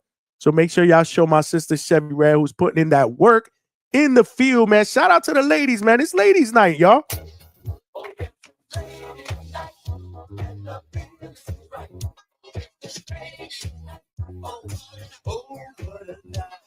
Yeah. It's ladies' night, y'all. Two great interviews, man. Yo, we doing it up, man. Malcolm, what's good, man? Hold on, bro. This is gonna be a quick, you know what I'm saying? It's gonna be a quick 10 seconds, probably. What did we do? What did I do? What did we do? Hey, coach, we in shape. Oh! We in shape, baby. We in shape. Stop playing with me. We in shape out here, baby. We in shape, man. Stop playing. Yeah, we out here. We out here. Tell Kurt Scooby holla at me, bro. Tell. Whoa. Yo, you know there's some killers over there, bro. You can't be calling out people over there, bro. They ambushing people. Nah, come on, man. We in shape out here. That's why I'm never on camera, man. I always got my shirt off. It's hot out here. Oh man, my man Malcolm called in just to show off his pecs, bro. Me and always we gonna work this out. You know what I'm saying? We gonna set this up. We talking behind the scenes. Somebody said we gotta hit you with this, with the record scratch. Oh, that's nasty, old Wiz. That was so Wiz. Somebody said big pause. The Drake abs. Oh. Tell Malcolm Chloe left already. You were trying to get up in here when Chloe was in here, bro. Nah, man, that's. Hey man, look, they was in the chat playing defense. That's all I'm saying, bro. They was wilding. Shout outs to Two Tone. But yeah, me, you know, me and old Wizzy, we gonna work something out, man. We gonna do this. You know Who's in the chat playing defense? Two Tone was in here. Who's in here? I don't know, man. I'm just saying I don't drop names, but yo, now go home and smoke some more crack. They told me to hit you with that one, bro. Damn, they hating on the abs, man. They said I got the De La Hoya. That's crazy. That's crazy, y'all. Shout out to Malcolm. But nah, you never know what's gonna happen at the Hangout spot, y'all. Yeah, that was a dope interview, bro. I'm not gonna lie, that's a pretty good interview. And y'all, listen, brings that energy, bro. Yeah, and I asked that creature, you know what I'm saying, the whole venomous thing, because I believe I asked Liam Bottle that question, That was and he funny. said something like he got bit before, but it was some shit. Got bit by something, and I'm like, damn. That was You know, so hilarious, bro. Look, people said Chloe left already, bro. Look, are you trying to show off because Chloe was here? that's nasty, man. Y'all terrible, bro. That was That's Alberto said that was one of his favorites. That was a great interview, man. Chloe, she brought that energy, man, all the way from Australia. It's actually early in the morning out there. Early in the morning. She just finished a training session. And you know, she's shown a lot of perseverance, man. I mean, she didn't get in debt, but she actually, you know, her best friend was murdered, you know, by her well, her best friend and her best friend's family, you know, were murdered by their dad. And when she was 12 years old. And you know, she went through a lot of shit as a teenager, you know, and battled some addiction issues and all that stuff. And boxing pretty much saved her life, man. You know, she got into boxing, and obviously, you know, the sport of boxing and is, you know, is very, very disciplined. And she turned her entire life around. And look at her, man. She's very, very successful in Australia. She's got three Australian titles. And right now, shout out to my man Brian Robles from Square Circle Fighters, who just signed her. So she was going to get on that card. She was supposed to fight Tam Tebow. I don't know if you guys know that. She peeped that a little bit, and I knew about that ahead, but she had suffered a cut. So she had to put out of that fight. But yeah, we're trying to get her to the States, man. We're trying to get her on one of those MVP cards against one of those females, bro. yeah, the States is gonna be where it's at because Yeah. when you're an international fighter, that's kind of all we really want. Even with the top level guys, you know, we say it with the guys in Japan. At some point, it's like, yo, we want to see you, you know, just fight in the States. So I mean, hopefully she get it because I think she got the writings for it. She has a very good backstory. I'm not saying good, like it's a great thing, you know, but having those kind of backstories, it's usually a good way that I guess promoters or whoever's with you, you know, your people kind of push you forward. And it's a story that people like to relate to. You know, whenever you go through some kind of struggle. So that'll definitely be dope, man. No, we got to get her in the States. Obviously, she mentioned fighting in December. My man Brian, we're gonna get up in here. We're gonna get up in. He's making moves. He got a lot of other female fighters that he's trying to make moves for. Obviously, if we could get her on a most valuable promotions card, that would be ideal. But yeah, 2026, guarantee we see Chloe Chaos here. She like to bring the thunder, man. Great interview, man. I love the energy, man. I really love the energy, man. It was good. I thought that was the interview that I missed. No, you said he was doing the interview, and I'm like, what happened was we got the time screwed up. Brian, with the time difference, because again, she's in Australia, so with the time difference, you know, there was a mistake. So she was supposed to be first, and then I was supposed to have Paula Vargas, who is a cut woman, hand rapper. She hand raps and cuts for a lot of different professional fighters. Namely Corey Marksman, who we had on a couple weeks ago, and I met her at Caribbean Royale, and I saw her, and I was like, "Damn, that's what's up." She putting in that work. You really don't see a lot of females putting in that work like that. And she's an RN. Her. She's an RN, and she's also a resident. She's also been a resident cutman for Top Rank. So she knows Stitch, you know, and a lot of other famous cutmen that we talked about. It was a great interview, Malcolm, man. Another passionate interview. I mean, she broke shit down for us. Phenomenal, man. 2 great interviews. Ladies' night. It did not disappoint so far, y'all. If y'all just tuning in, make sure y'all check out the playback, man. Make sure y'all check out the playback, bro. Yeah, Johnny, my fault, bro. I'm gonna hop off, bro. Cause yeah, I gotta start to get ready for work, bro. I had a little more time earlier, but cover up those abs, bro. Yeah, y'all niggas is hating in the chat. Somebody say he got the it's all good. They hate in the chat because I'm in shape, man. They say it's genetics. You know what I'm saying? They're gonna probably say some kind of steroids or whatever. Definitely not that. They say you got the De La Hoya spray on abs, bro. It's all good. Hey, my abs are as nah, I don't want to do that. I don't want to do that. They're as real as Johnny's hairline. So Johnny, it's your call, bro. It's your call. It's your call. That shit is a 2-pack of ass. Oh shit! Nah, my shit is the best hairline in boxing podcast, bro. I don't know about it's real, abs, bro. Real and authentic. It's real. Hey, listen, it's called hard work. It's called hard work. Ain't That's no all that is. Snack shit over here. It's all hard work. They say you on that snack shit in the chat, bro. They cooking you in the chat, bro. It's all good, man. Hey, stop. Always, y'all gonna need snack, man, because y'all can't see me with these push-ups, man. Again, always, I'll catch you, bro. I'm gonna hit you up on the side or whatever. We gonna figure this out. We gonna lock this in. I got y'all, man. I'm gonna just start smoking all these niggas in push-ups, man. Y'all can't see me. I'm the most fit person in the hangout spot. We could just run it. Y'all hating on the abs, man. That's it, man. But shout out to you too, Johnny, and shout out to these abs, man. I'm about to just wash some clothes with these, man. These washboard joints, man. I'm off this. Oh shit, Malcolm brought the thunder, y'all. Malcolm brought the thunder, y'all. What y'all think? That shit is a 2-pack of ass. Somebody say he got that snack. Yo, Stock Chaser said Malcolm on that snack shit. Now go home and smoke some more crack. Somebody said there's only dudes up in here, bro. Oh, that was funny, man. Oh, that was funny. You never know what's gonna happen here. The hangout spot. This is what it is, man. The hangout spot, man. Hardcore boxing talk. We share our opinions. We throw our perspectives out there. All a safe place. We have a good time. Great interviews.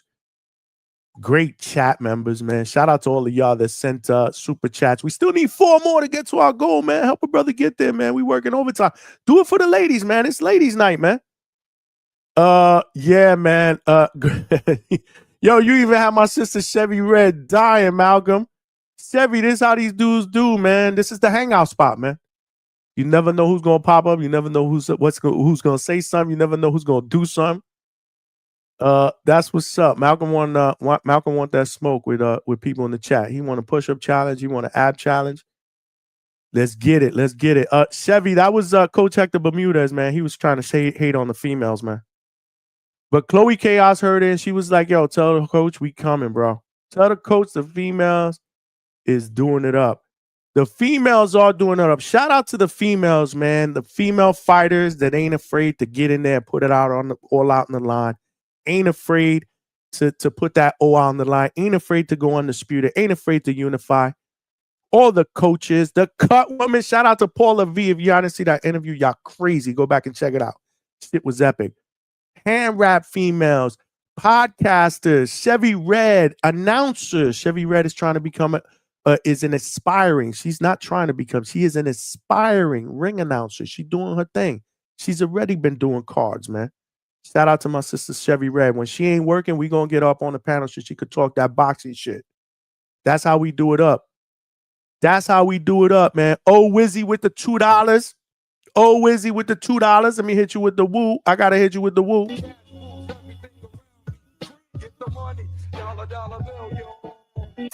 We having a good time here. He said for the goal. That's 8. We need 2 more. Nigerian Nightmare with the $2. Straight cash, homie. That's what's up. Yeah. It's ladies' night, y'all. Do we gotta play it one more time?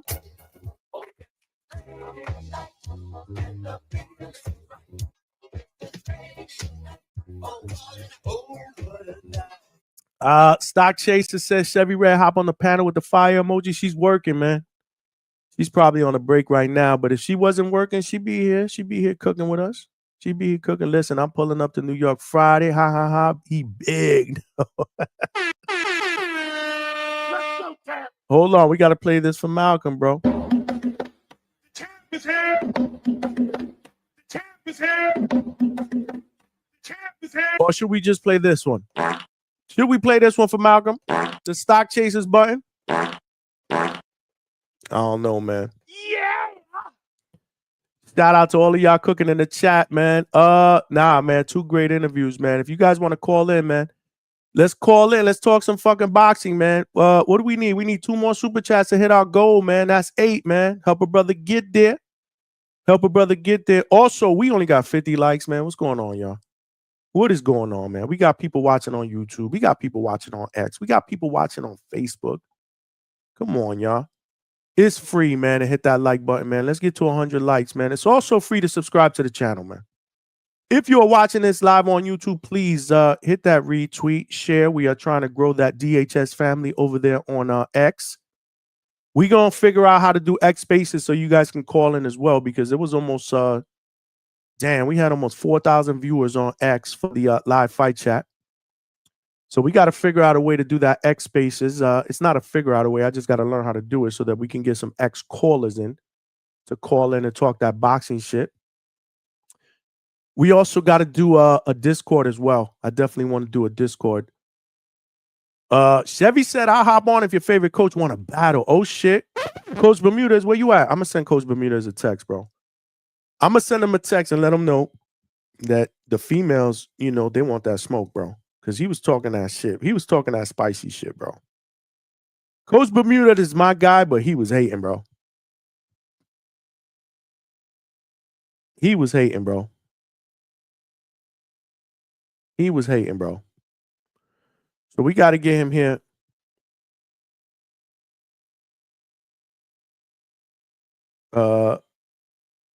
We got to get him up in here, bro, because he was hating on the females, man. Sorry for the dead air. He said Coach gonna sandbag again. Stevie wants that smoke with Coach, man. I told Coach, jump on real quick.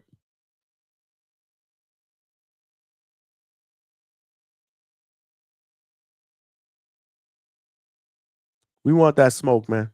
Shout out to Coach. He's obviously in New York City. Kurt Scooby fights this Friday at the Sony Hall. Coach will be on tomorrow night. Chevy, if you free, jump on him all night because Coach usually jumps on Thursdays to do his picks, his lock picks for the week. Yeah, she got to give Coach Bermuda some smoke, man, because he was hating, bro. We don't hate on the females here, man. Not at the hangout spot, man. Yeah, Alberto, Coach is definitely hiding, bro. I just sent him a text message, but I don't know if he's gonna jump on. Again, he's with Kurt Scooby in the hotel. He just jumped on for a quick minute. I did put the link in the chat if you guys want to call in and talk some boxing, man. MB Productions, my man B in the building. Shout out to you. Shout out to Square Circle Fighters. It's a great interview. Another banger, Johnny. Man, these interviews ain't good unless you got great people that you are interviewing or having conversations with. I don't really like to call them interviews. I like to call them laid-back conversations, man. Both these interviews were amazing, man. You guys got to go back, man, and watch the replay if you have not checked it out. Ladies' night never disappoints. The only bad part is we don't have a lady podcast on the panel because everybody I reached out to was busy today. But we will be doing these going forward, and we will get them popping. I don't know if y'all see. Speaking of females, he need a break from the picks. He was down bad on his picks this past week. Oh shit! That shit is a 2-pack of ass. This is nasty. He did get the upset special, but he was getting a lot of shit from his picks. Damn, Chevy throwing that smoke. My sister Chevy giving Coach that smoke. Word.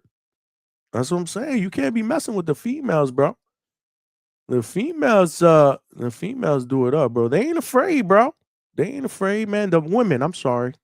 Some of the females get offended when I say females, but the women. Chloe was the best. That was a great interview. I love to interview people with a lot of energy, man, because that's how I love the energy, man. I love it because it's more like a conversation. It's more like we chilling, we hanging, you know. I've interviewed fighters live that don't have no personality, and it's rough. It's not easy because you know me. I like to bring out the personality. You know, that's me. You know, I love this shit. I'm passionate. I'm not afraid to show it. But there's some fighters that don't really show a lot of personality. But the ones that do, I mean, I fuck with it. You know. Wizzy said, Johnny, you got to put more time on the goal. Oh, don't worry about. I mean, you could only put 3 hours. That's the only bad part. Wizzy. Yeah, YouTube maxes out at 3 hours. That's the only bad part. So if I start the show at 9 o'clock, it'll only go till 12 for the goal, for the super chat goal. But it don't matter. We don't need no time. We don't need no time as long as we get to the goal. I really don't care how much time it takes. Fuck the time. You know, I appreciate y'all. We need 2 more for the super chat goal, y'all. For real. We are back at it tomorrow. But yeah, man, I put the link in the chat. I'll put the link in one more time if anybody want to call in and talk that boxing shit. I mean, we talked a lot on Monday. I ain't gonna lie. We talked a lot of boxing on Monday. I think we did 5 hours. We talked about Terrence Crawford. But what y'all think, man? We talked about what's next for Terrence Crawford. But what's next for Canelo, man? Like we just gonna forget that Canelo exists, bro. Canelo is going down as one of the all-time greats, bro. Oh shit. Oh shit. Look who we got in the building, y'all. Coach. I don't know, man. People been asking for that smoke, bro. What kind of smoke? I don't understand this. I don't understand this. This is ladies' night tonight, right? We did two Today's banging ladies' night? Today's ladies' night. We did two banging interviews, right? We had a cut woman / hand rapper, Paula Vargas. She was in the building. Great interview. Awesome. And we had Chloe Chaos, who's a fighter from Australia, doing big things in Australia. We're trying to get out to the States on an MVP card. Great energy. She actually heard you because she was in the background when you said women's, it's a waste of time. But I then didn't say women. Women is not a waste of time. I don't know. I didn't say that. Whatever you said. I just said it just happened to be my views are low. Your lowest views on everything when you have women on there. Which is the same thing. And then and then we had Chevy Red. You know Chevy Red, right? No, I don't know her. Chevy Red is a podcaster. She's doing big things. She heard you in the chat. She's got her own channel. She interviews. What channel? What channel is her channel? What's that? Chevy's Red Corner. I'll loop you in. But she was in the chat and she said she want that smoke with you because she heard you talk about the females, bro. She want to date with me? What'd you say? No, she wanna debate. I don't know what smoke means. What that mean? Like, she said she want to debate you. Oh, debate. She got a better chance of dating me, not debating me. Oh, I don't know. She's here. She's ready for that smoke. Chevy Red, what's good?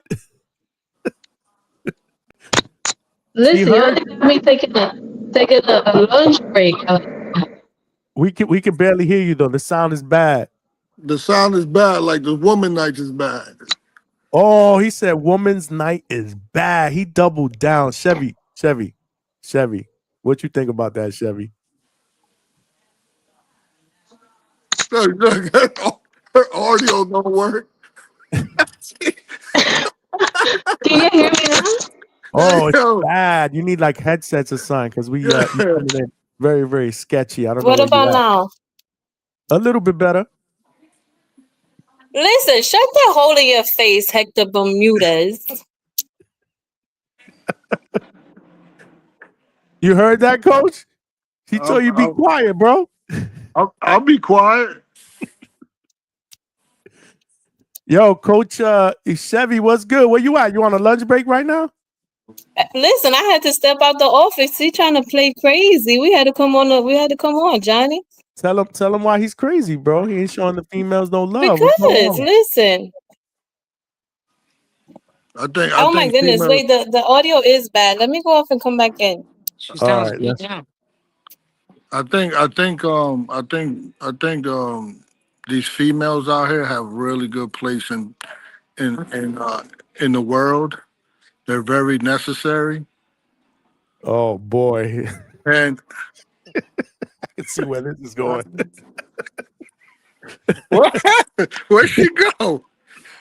She says she's gonna come jump out and jump back in. Are you back, Chevy? Her sound is a little jacked up, so she got to jump out. She's actually working. I was trying to get her on the panel.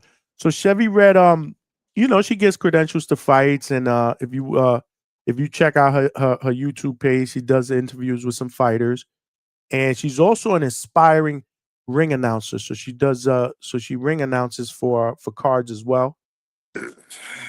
She's back. Give me a sound check, Chevy. Okay, well now. Oh, it's better. It's better. It's like, don't explain to him who I am. He knows who I am. Listen, he over here mad because his bets failed. All right. Oh. We're not giving him a pass on that, Johnny. You shouldn't have him on your show tomorrow, Johnny. All right, giving you bad information.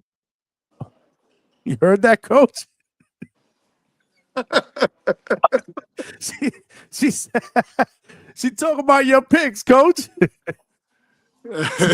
Malcolm said, "Damn."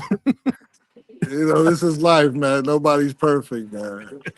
I got a couple of them wrong, man. Hey, man, she was in the chat, bro. She heard when you said, fact. That's all. Listen, No, but what she's Everybody in saying the is chat knows what ladies' night was, how it was. You can say what you want about the views. I mean, hey, it is what it is. no. So one thing about her is that she's actually correct. I did get one wrong. Um, and but at the same time, I'm also right. Every time you're on here with ladies, Johnny, you get the lowest views Oh of Lord. everybody's interview. He doubling down now, Chevy. You hear that? No, but I But understand what wait, she's saying. it's She's like absolutely it's doubling. I can't hear. I hear delayed from him, so I don't even. I can't even respond right away because it's like delayed. yeah. It's just like ladies' night, very delayed in views. Oh, delayed in views. I heard that part. But Listen, I think no, she's right. I think she's right. It's awesome that she could plug her podcast in. Um, I'm pretty sure. She's she'll do great. She'll like do I can great hear in what life. he's saying like 15 seconds later, so I can't even respond because I don't hear it until it's done being said. It's got to be your connection. That's what it is. Yeah. It's got to be your connection. He's go ahead, coach. Say it again, and I'll translate. No, I don't know why I'm delayed. I don't know why. I really can't see. I don't know if it's I really can't see you guys. But Yeah, we can see you. We see you clearly. but listen, I'm Oh here. yeah, I'm here. we can see you. We can't Uh, miss you. I She can don't see know. you. She got attitude. Why these women have attitude? I don't understand. It's not attitude. You came for us, so now you got to get it back. No. So I respect the fact that you said my picks ain't hit, because you're right. But you have to respect the fact that I'm telling the truth when his views are very low. They're really good on any other time, especially when I'm on. And but when there's females on, When it's for some what? reason, When it's what on?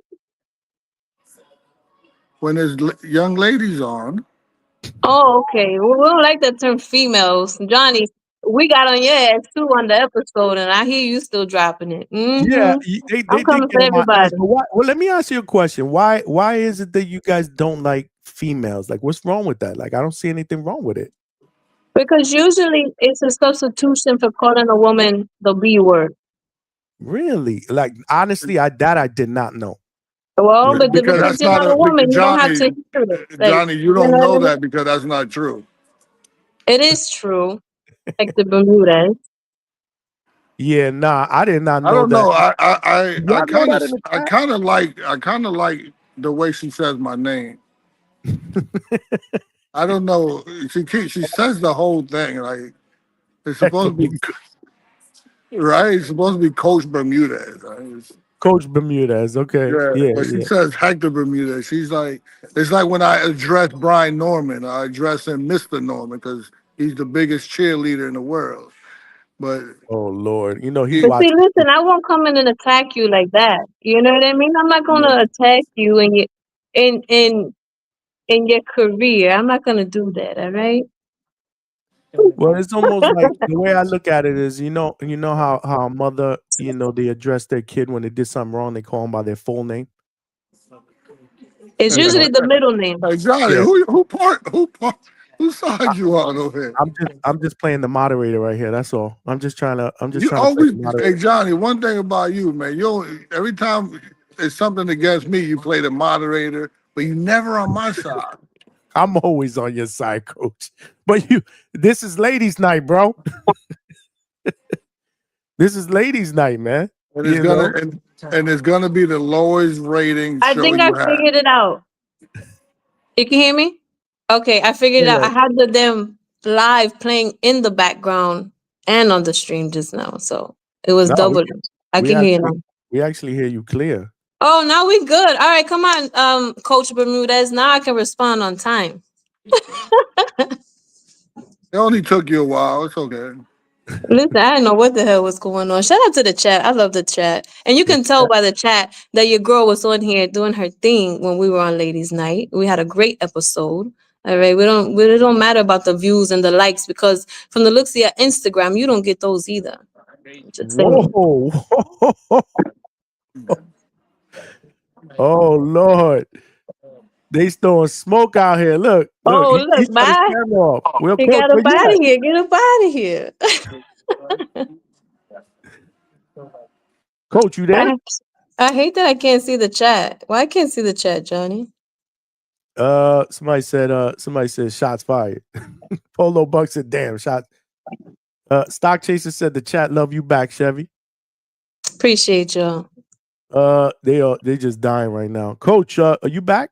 Somebody said you the Nigerian Nightmare said she feisty. Just a little bit. Listen, let him go ahead and get his Wi-Fi together. What he doing over there? You know, he might have just timed out. He couldn't take the heat. You know, get about the kitchen. But Is that you, Coach? You need to get to a better Wi-Fi or what? you need to get to a better bet calling. But I'm gonna let y'all handle that and Is do he your there? thing tomorrow. I think he froze But up. listen, I'm gonna go back to work. I love y'all. This was fun. All My love, of course, sister, you know you're always welcome to back, my Copes. sister. Make sure you come back for the next. Well, you don't even have to come back for ladies night. You come back whenever you want. Listen, I love it. I'm there. Listen, as soon as I get a day off, I'm gonna let you know. But shout out to All right. everybody in the chat. I love y'all, and I will see y'all soon. We got you. My sister Chevy Red made an appearance. She had to put Coach Bermudez in his place, man. Shout out to Coach Bermudez, though. What's good? My man, Mr. B up in the building. Crazy, yo. Shout out to Chevy Red. I love her. You're doing your thing. Yeah. Keep it up. Keep it up. Coach, you back? Yeah, Hector's back. Hector's back. Yeah, what's good with it? What's going on, Where she Hector? go? Where the woman go? She had to go. She had to go. But she said she had to go, man. She got to work, man. Couple things. Just one thing. Can't knock Hector because he did say go with Adam. So I actually listened to him on that one. Made pretty good money on it. So shout out to you, Hector, for that one. As far as the viewership, though, I just gotta say one thing. Last couple videos, females actually been doing pretty good. If you go back to some of the videos, so you may need to check those out. That ain't the case because the females is Johnny's getting more popular for everything else, and then now he get more odds. But when it comes to the females, Johnny, stop it. You're low. Your ratings is low. Disagree. You bad, man. I'm not saying it's bad interviews. No, they're not bad interviews, but good, some of the viewership you're talking about, if you look back, you'll see no one's interested. No one who cares. No one interested. There's not only a few people who care, and they on here to see Johnny. They on there to see me. No, because you got a momentum going, so they're here to see you.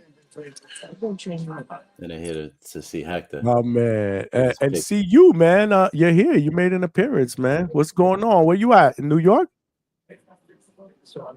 Where are you, in a hotel?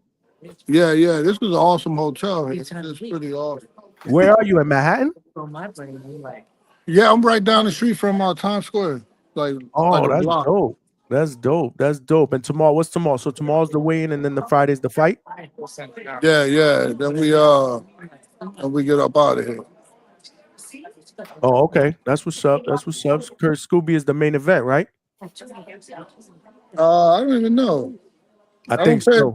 Yeah, I don't pay attention to things like that. I just do my job. He's just there to work. That's right. He's just there to put that I'll work see you in. October 12th, Hector. We're gonna see October 12th. Robbie Armando. That's right. See you there. What's your name? I can't see your name on it. It says Mr. B, but I'm known as Brian too. Brian? Yes, sir. What do you do? Manage. Nice. He's the manager. Manage advisors. I know Armando as well. Who do you have? The females that we get no viewership for. That's why I'm on here. We speaking facts. That's why he's on here. That's why I see. I gotta stand up for my women. Yeah. Which female you got? You got a killer or what? We got La Matona, who was on a couple weeks ago. I got Chloe Chaos that was on today. Got Rosalina. La Matona. Who? Florencia Pajares out of Vegas. I think I know that name for them. Yeah, I brought her out to MVP's fight in Orlando a week ago, or 2 weeks ago now. Awesome. Well, Yeah. good luck with her. But I've met you before. You just haven't. So you only have females? No, just started doing females. Worked a little bit on Mondo when he worked down in KO Fitness in Miami. So I know Rob. I know them. You know, I met you before one of our Mondo's fights in Hard Rock before. We've been on. We had some of the same fighters on the card. So why just work with females? Why not work with guys too? No, I don't mind working with guys. It's just my little niche right now. The connections I've made is, you know, it's popping right now. The women boxing. So why not give them the opportunity to go and run with it? I have some guys that I'm looking at that I'm talking to, but you know, right now it's just been all women boxers right now. And how many you have? Right now I have 3 going on 4, which hopefully Johnny will meet and we'll make an announcement on the 12th of October as well. You should get you should get that lady that was just on here. Maybe she could box. Who's that? Chevy Red. Maybe she know. Maybe you could get her in the ring. Oh, Chevy? I mean, if she fights the way she talks, boy, she'd be world champion no time. She feisty, boy. She feisty. He heard you. She was like, "Who is that? I want to jump on there and I want to tell Coach a couple things." And she said, "I ain't hit no pics." That's good dogging you. But Yeah, you got Ramos right. You got Ramos right. So I went with it. And I got all of them right. Even the push don't lose. Yeah. Yo, I know Ness. Yeah, they were Ness was giving you tripping. shit. They were giving you shit on the Boxing Voice when I was on there yesterday, bro.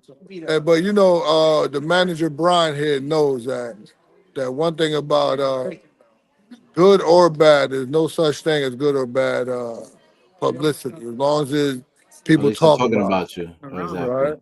I get you. But we all in the same. We all in the same community, so we all got to support each other too, as well. Hey, Brian, once you start, you're gonna manage all these girls, right? This was gonna happen. You're gonna manage all these girls, and you're gonna get one guy fighter. And once you get that one guy fighter, he'll probably in 2 fights, he'll probably make you more money than you made with all those girls combined.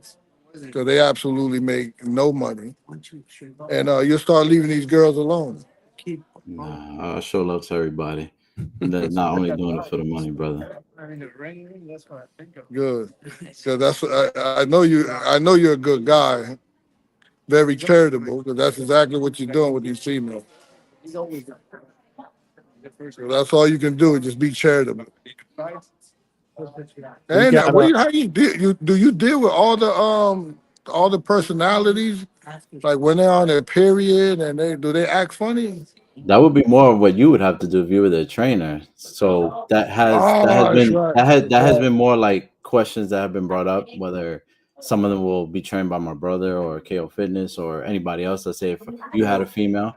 But yes, that does come up. That's a frequent question. How and like when they're on their period, don't they like suck up water into their body where they got to be heavier? They're heavier and it's hard to cut weight. Like, who's dealing with that? Like, can we change the subject? Alicia Baumgartner did it in the garden when she fought can we a couple change years the ago. subject, y'all? Hey, this is women's night, Johnny. It's but not in that way. It's part of it. We talking about weight cutting. It's like Not, it's different not in from that a way. We're from a talking about female weight and cut. stuff. It's let's switch the gears here, y'all. Yeah, but a woman's weight cut. This is boxing. A woman's weight cut got to be different from a man's weight cut. 100%.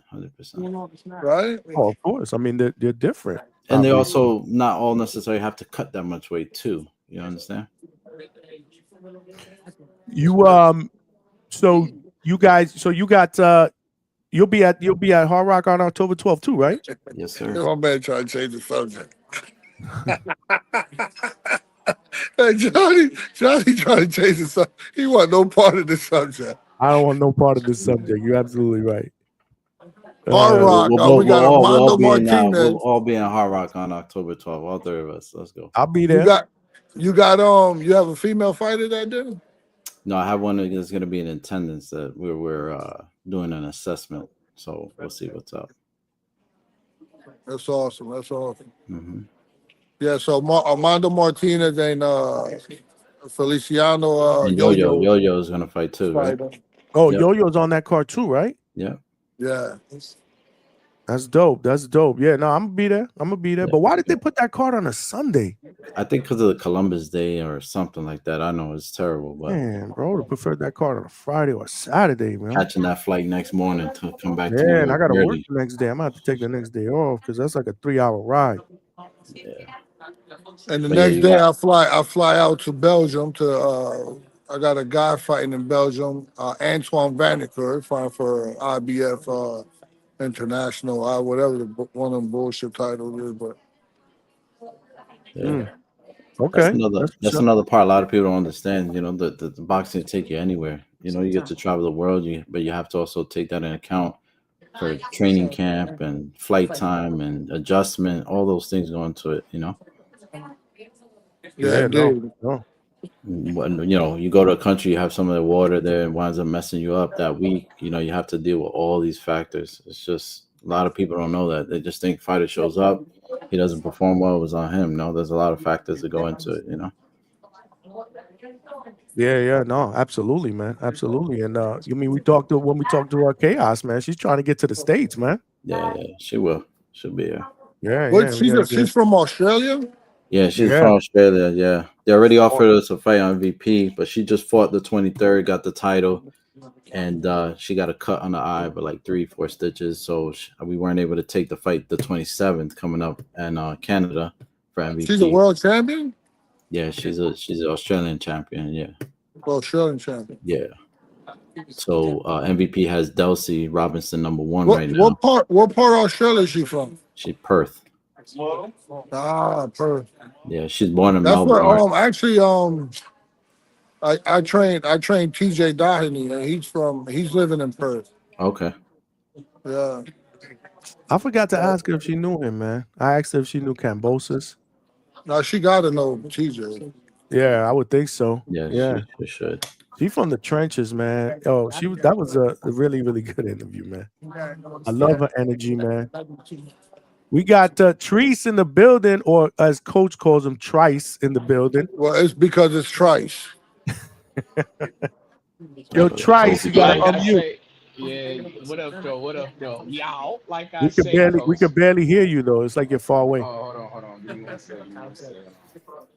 There's this guy that I used to train. His name is Kevin Pompey. It was a long time ago, many years ago. And they had Fight of the Year on ESPN.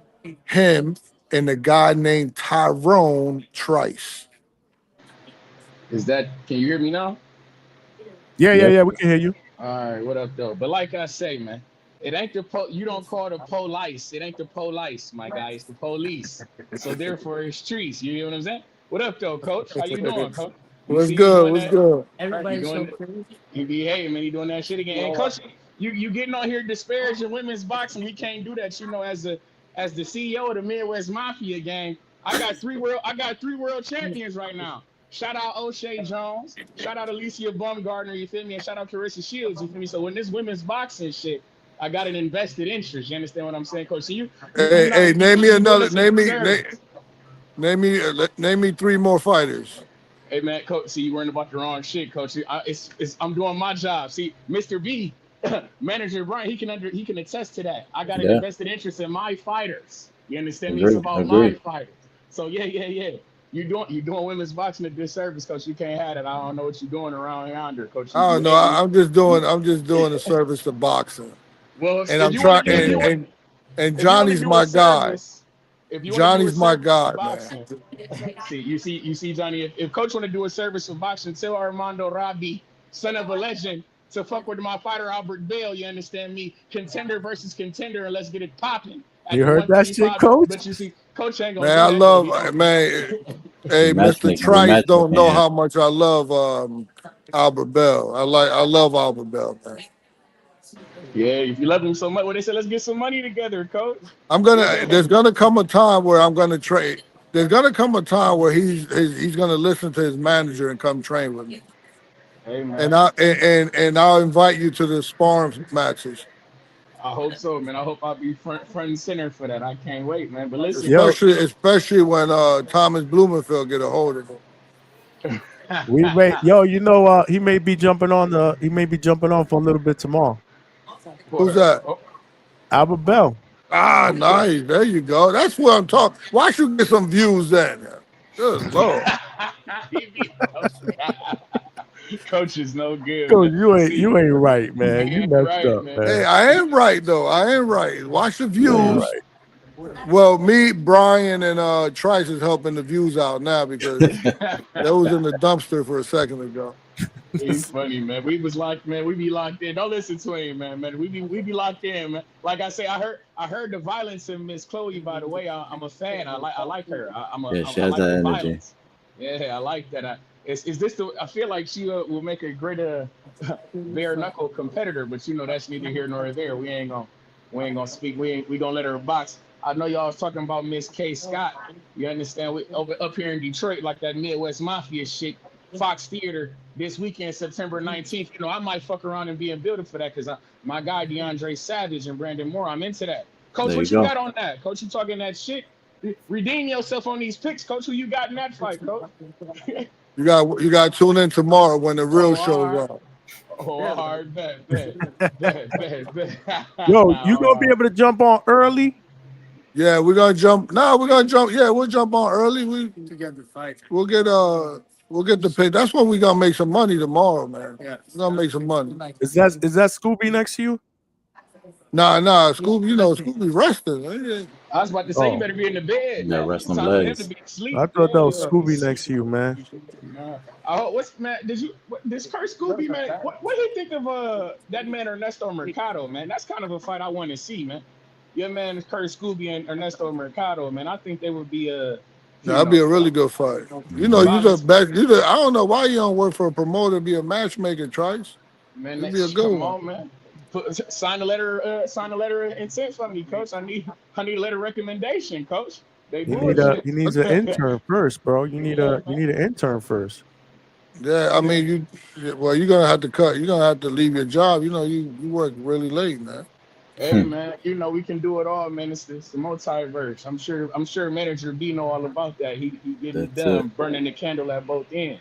But For coach, real. I gotta ask you, speaking of matchmaking, I've been throwing this fight out here. I gotta ask you, what you think of Fernando Vargas versus Tim Tszyu, son of a legend shit, versus each other? What you think about that fight? Easy work for Tim Tszyu. Oh shit. Yeah. You weren't impressed then, huh? You Oh, thought actually, I was impressed. But I was impressed because I know where he come from, and I know his skill set, and it's not that good. And for this Callum fight, he elevated. I just know he just needed a little bit of more experience. But coming out of this fight, he's gonna be a lot better. He's gonna be a lot, but it's too much experience with Zoo, and it's just too much immaturity in Fernando's boxing style. But I was really impressed with his defense and his ability to come forward with his defense. I was unimpressed with Callum. Callum was like, "Here I come with my punches. Here I come every time." Telegraphing his movement, coming from a rhythm step, breaking his base. It was bad. Callum was terrible. what you think? But Me and Unc was talking about it. We were saying because there's two southpaws in there. It's rare that you see two southpaws fighting each other. You think that has something to do with that, coach? well, him putting himself behind the eight ball. Callum putting himself behind the eight ball doesn't have nothing to do with the style of the fight. It has something to do with his decision making.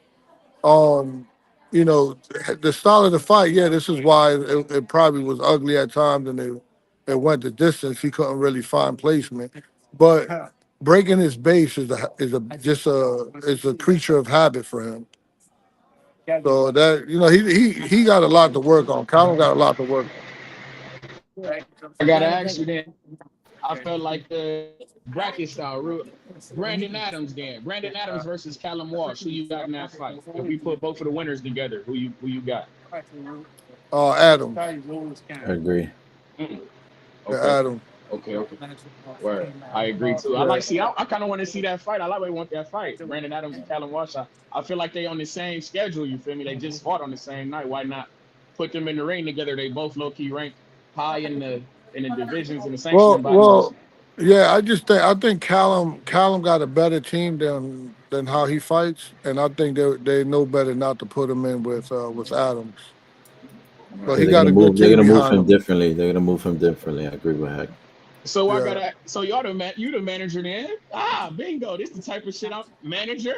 What would you be doing then if you on Callum Wash team? Where would you be headed? Where would you? What's next for him? Because I feel like this was a big exposure fight. Like I feel like you can only go up from here. Like Yeah, I've seen him. I've seen him fight personally at the Garden, and it's something that can't get too much into details, but they have to move him correctly in order to continue his career and make the most that he can make in his career.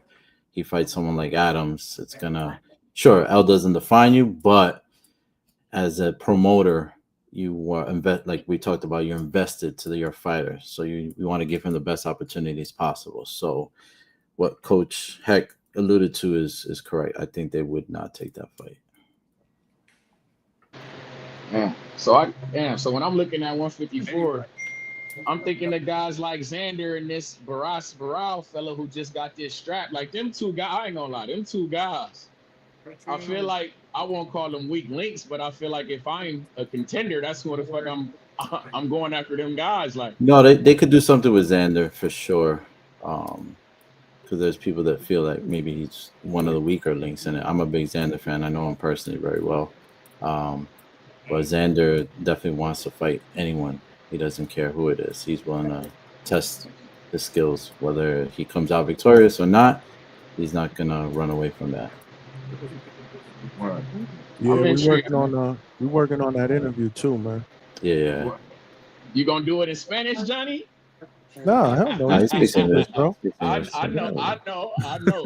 I just wanna. That's one I'm thing just. Johnny B asked me, yo, do they speak English? Every time I bring some guests on, do you speak English? Yeah, she was Word. Spanish, man. She speaks English. My wife says she gonna buy me Rosetta Stone for Christmas, man.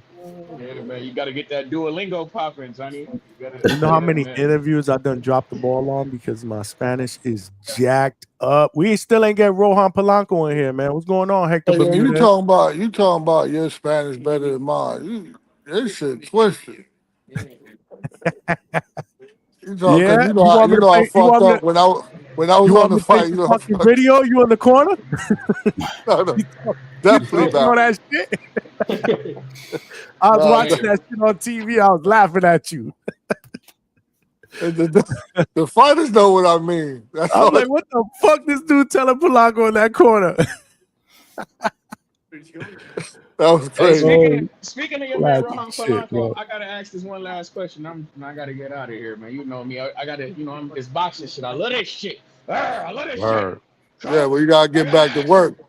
Hey man, we working Don't hard ask me around this. nothing about no Tiger Johnson. Whoa, relax. He Because said, whoa. we know what Tiger Johnson gonna do to that guy. Rah, we gonna take a chunk out of him. But that's neither here nor there. I'm about to ask you about this guy Liam Paro, man. We seen he got a fight coming up, man. His first fight at welterweight. It seemed like he about to get in position for that Lewis Crocker fight. Shout out to Lewis Crocker, by the way, who got that motherfucking belt. He did his thing. Shout out to him, coach. I don't know if you saw. I'm sure you didn't see it because you was tied up. But shout out to Lewis Crocker. That was a damn good win.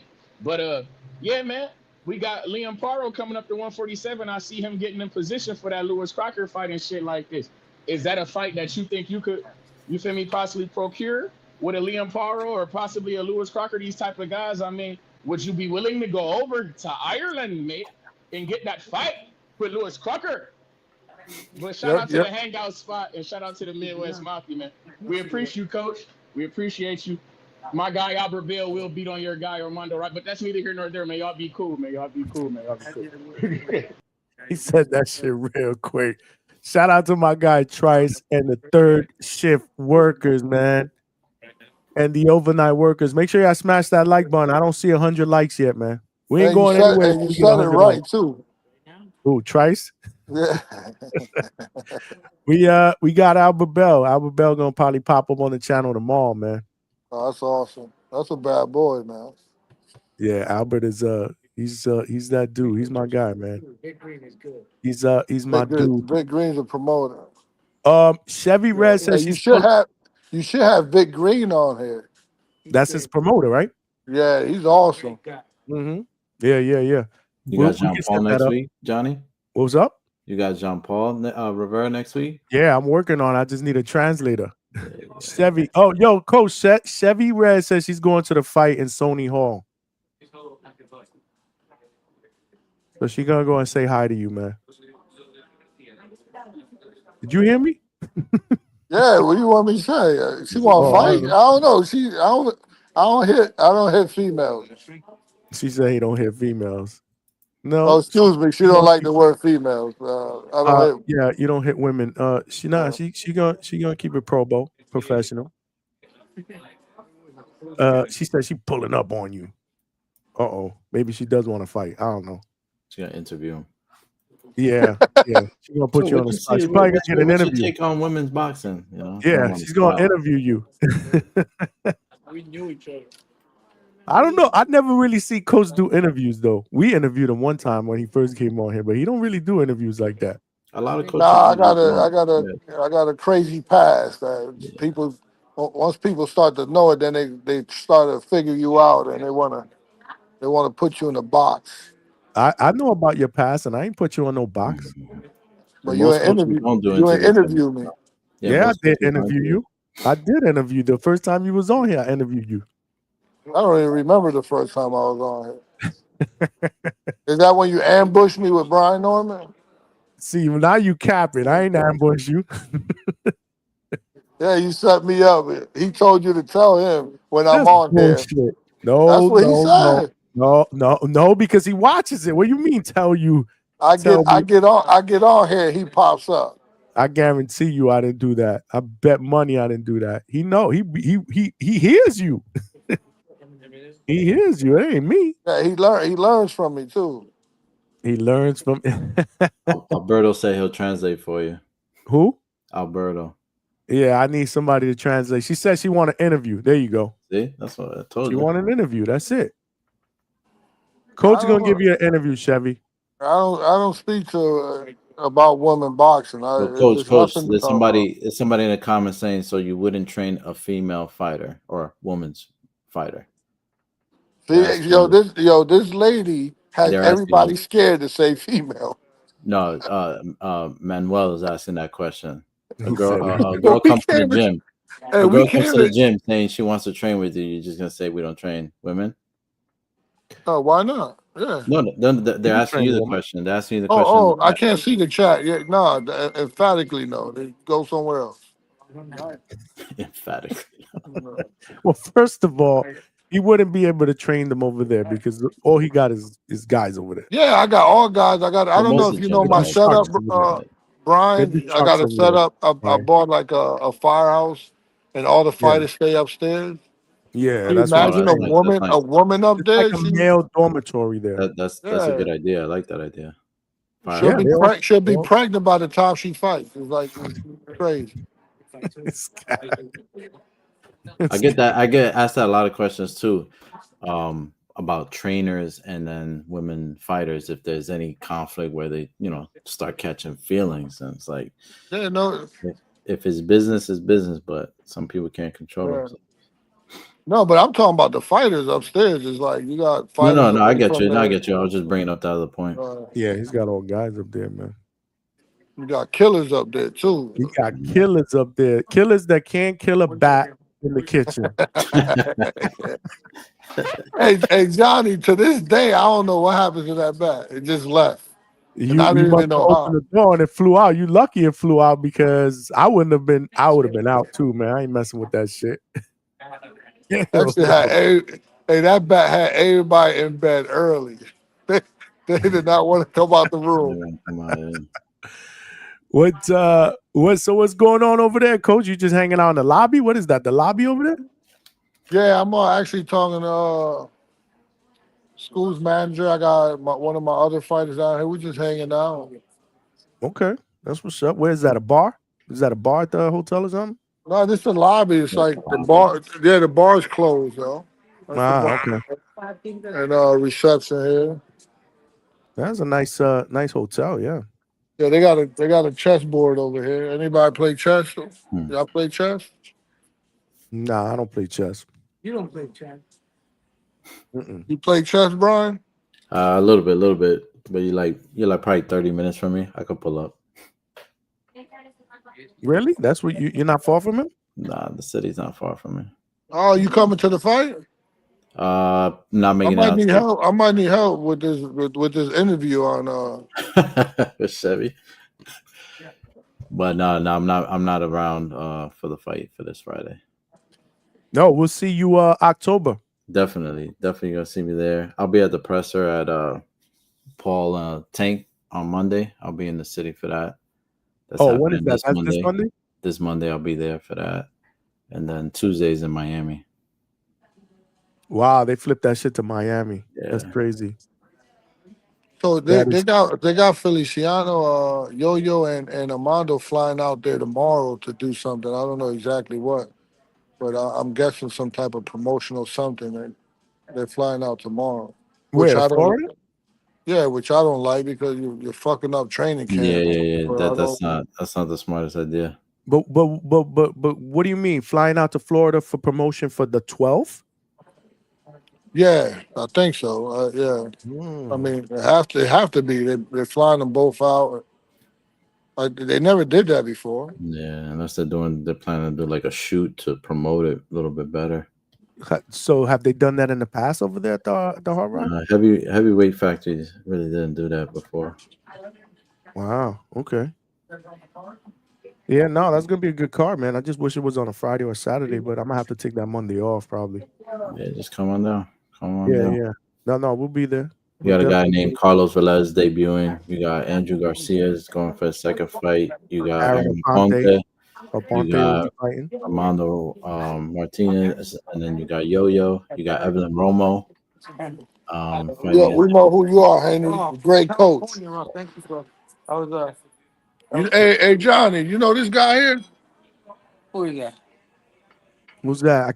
I can't see him. What's your name? Tell your name. Henry Ramirez. Oh, what's going on, man? Yeah, I was just on the phone with us. You know who Henry Ramirez is? You don't know who that is? No. He's a trainer of Josecito Lopez, Chris Areola. Yeah, we are. Oh, Chris Areola. Oh, yeah. Okay. Yeah. Yeah, that's what's up. That's what's up. So you hanging out with okay, that's what's up. That's cool. That's cool. And this was the manager of Kurt Scooby. That was up to Daniel Gonzalez. Yeah, Daniel Gonzalez, I know. Hey, Daniel, what's going on? What's up, fellas? What's going on? How are you? Good, man. Good luck. Why man. Why you guys put up with Hector's shit, man? What's going on here? I don't know, man. You be talking hella crazy, talking about these ladies, man. What the hell? I know, man. He wrecked He's it supposed to today. give them love, like they want to fight too. What the fuck? That's what I'm saying, man. I've been trying to train him, but he don't want to be trained. You know what I mean? You got to work on that, D. From manager to manager, we understand. We're all works in progress, correct? There you go, man. Yo, good luck on Friday, man, with my guy Kurt. Scooby's on the card, right? Yeah, Yeah, man. That's what's up, man. He's the only friend I know that wears a suit. Brian, because you don't wear no suit like that. Nah, man. That's not. I don't want to be somebody I'm not. If I have to, I can. But the way you meet me, the way you see me now, that's how you get me. I'm very professional. I know how to turn the switch on and off, depending on what it is. But what you see is what you get. This is who I am. I asked Brandon. This is my boy. He ranked 16 in the world. Antoine Vandercourt. He fight October 18th. So what's up? Yo, let's go. What's going on, man? Good luck. Good luck. Appreciate you. Yeah, man. We got to get you up in here one day at the Hangout spot, man. All right, yeah. It's a pleasure. We'll make it happen. All right. No doubt, man. Yo, he speaks French. You know? He speaks French. Yeah, English is all right though. Okay, as long as he can get by. That's what's up. That's what's up. Make sure you guys smash that like button. You never know who's gonna pop up at the Hangout spot. If you guys want to call in, I'll put the link in the chat, man. Fellas, I'm about to hop off right now. Hector, good talking. Johnny, always a pleasure. Yeah, I'll see you October 12th, man. I'll see you guys October 12th. I appreciate you, man. Great interview, man. Appreciate you getting on for me, man. All right, man. Appreciate you. Good luck with Scooby. Go get that win. Get that dub, baby. There you have it, y'all. Brian Robles from Square Circle Fighters in the building. And now I'm here with Coach Hector Bermudez. Anybody got any questions for us? Let us know. The link is in the chat. Coach is in New York City getting ready for Kurt Scooby's fight on Friday at Sony Hall, which I believe is the main event for. Shout out to Kurt Scooby. You still haven't seen that Kurt Scooby interview I did, Coach? No, I haven't seen that one. You fucking up, bro. I haven't seen that. But Kurt, you know, he's a character. Kurt know the talk. Nah, it was a good interview. We spoke about you a little bit. I mean, of course you gotta speak about me. I'm the trainer. Yeah, we talked a little bit of shit about you. You know, we said some good things about you.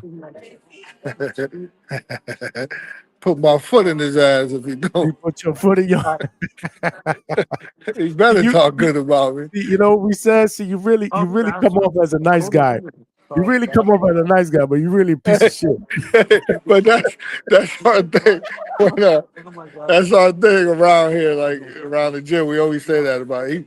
And that's all we say. He really come off as a nice guy. That's all we say, but everybody know what the rest is. Word. Shout out to Coach Bermudez, man. Damn, man, I wish I could pull up Friday, but I won't be able to do that. But I'm pulling up the 12th though in Florida. How far are you from there? From the place where you guys fight, I get there in about 2.5 hours, 2.5, 3 hours probably drive. Maybe a little bit faster than that. Yeah. And it's on Sunday, so it shouldn't. There ain't gonna be no traffic. It won't be that bad. I'm gonna get a credential. I'm gonna slide up in there. That's is what happened to Coach. He blacked out. Shout out to El Consejero in the building. I'm going to ask Abel if he has an opening on his team for Trice, at least to be president of his fan club. El Consejero, you late, bro. He's already been president, bro.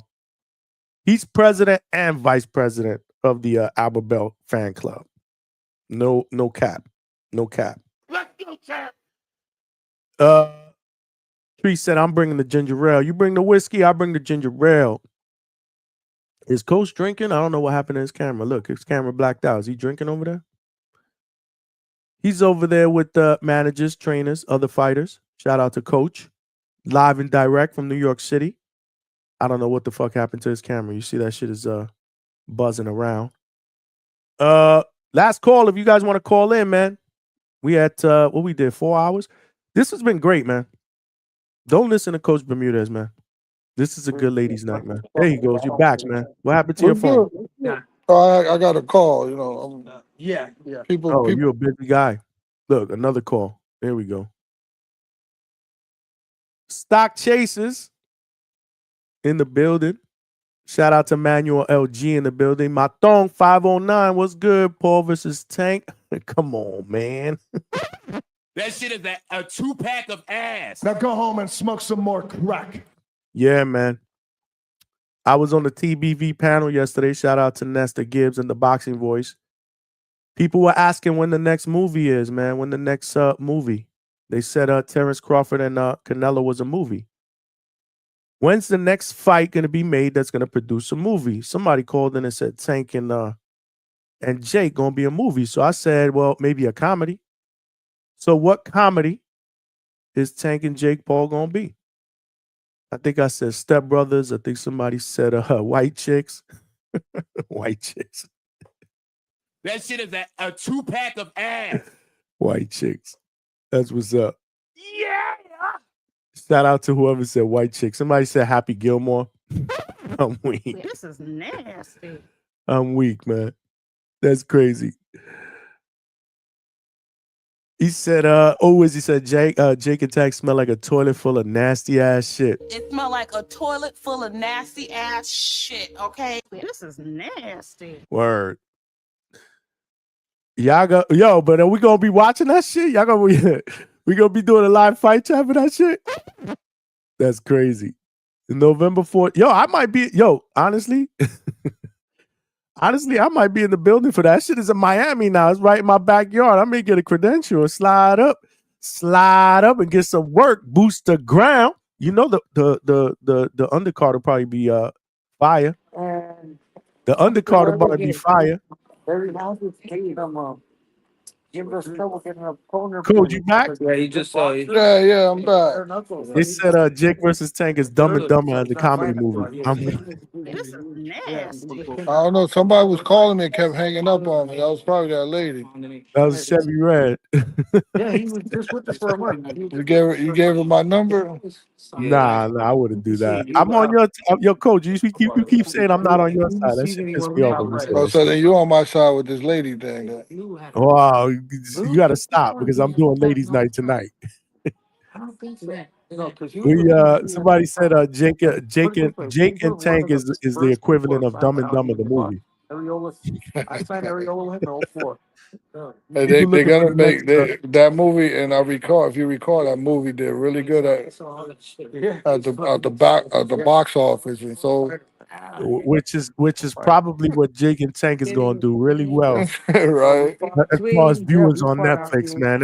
I think it'll do better than Canelo and Crawford that hit 41 million homes, bro. That's crazy. Facts. It's going to do better, man.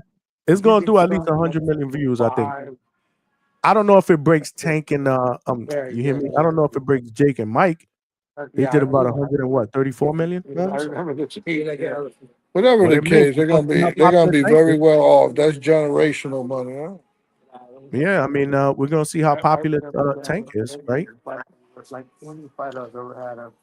We're gonna see how popular Jake Paul and Tank are. If they could do over 100 million views on Netflix, that's going down in November. And they switched to the Miami. I might slide up in that shit just to get some work done. Yeah, you close by, right? Nah, I'm about 3.5, 4 hours from Miami. Oh man, right. But I'll just drive up there, spend a couple nights, get that work in. We may do that. We may do that. Was a pretty good. I wouldn't fly out anywhere for that, but if I could drive down for that, maybe I'll man, you get gotta that. come up to the gym, man. When you could come up to the gym so you get some content. When you fucking send for me, when you gonna send for me? Well, as soon as I get back from Prague, I've been all over the place.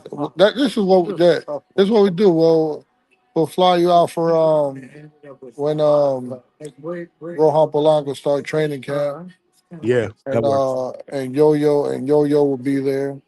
Yeah. I wanna. Yeah. You got to get me down there when they're there. Yeah, all of them. That would be good. Yeah. Right. Yeah. But That's you can good. see Yo-Yo. You can see Yo-Yo and Rohan spar because every time they spar is a movie, man. Oh yeah. I got to see that for sure. Yeah. Oh my God, they just talk shit to each other. It's awesome. I mean, Okay. it ain't awesome for me because I'm like, all the training is out the window. They just trying to beat each other.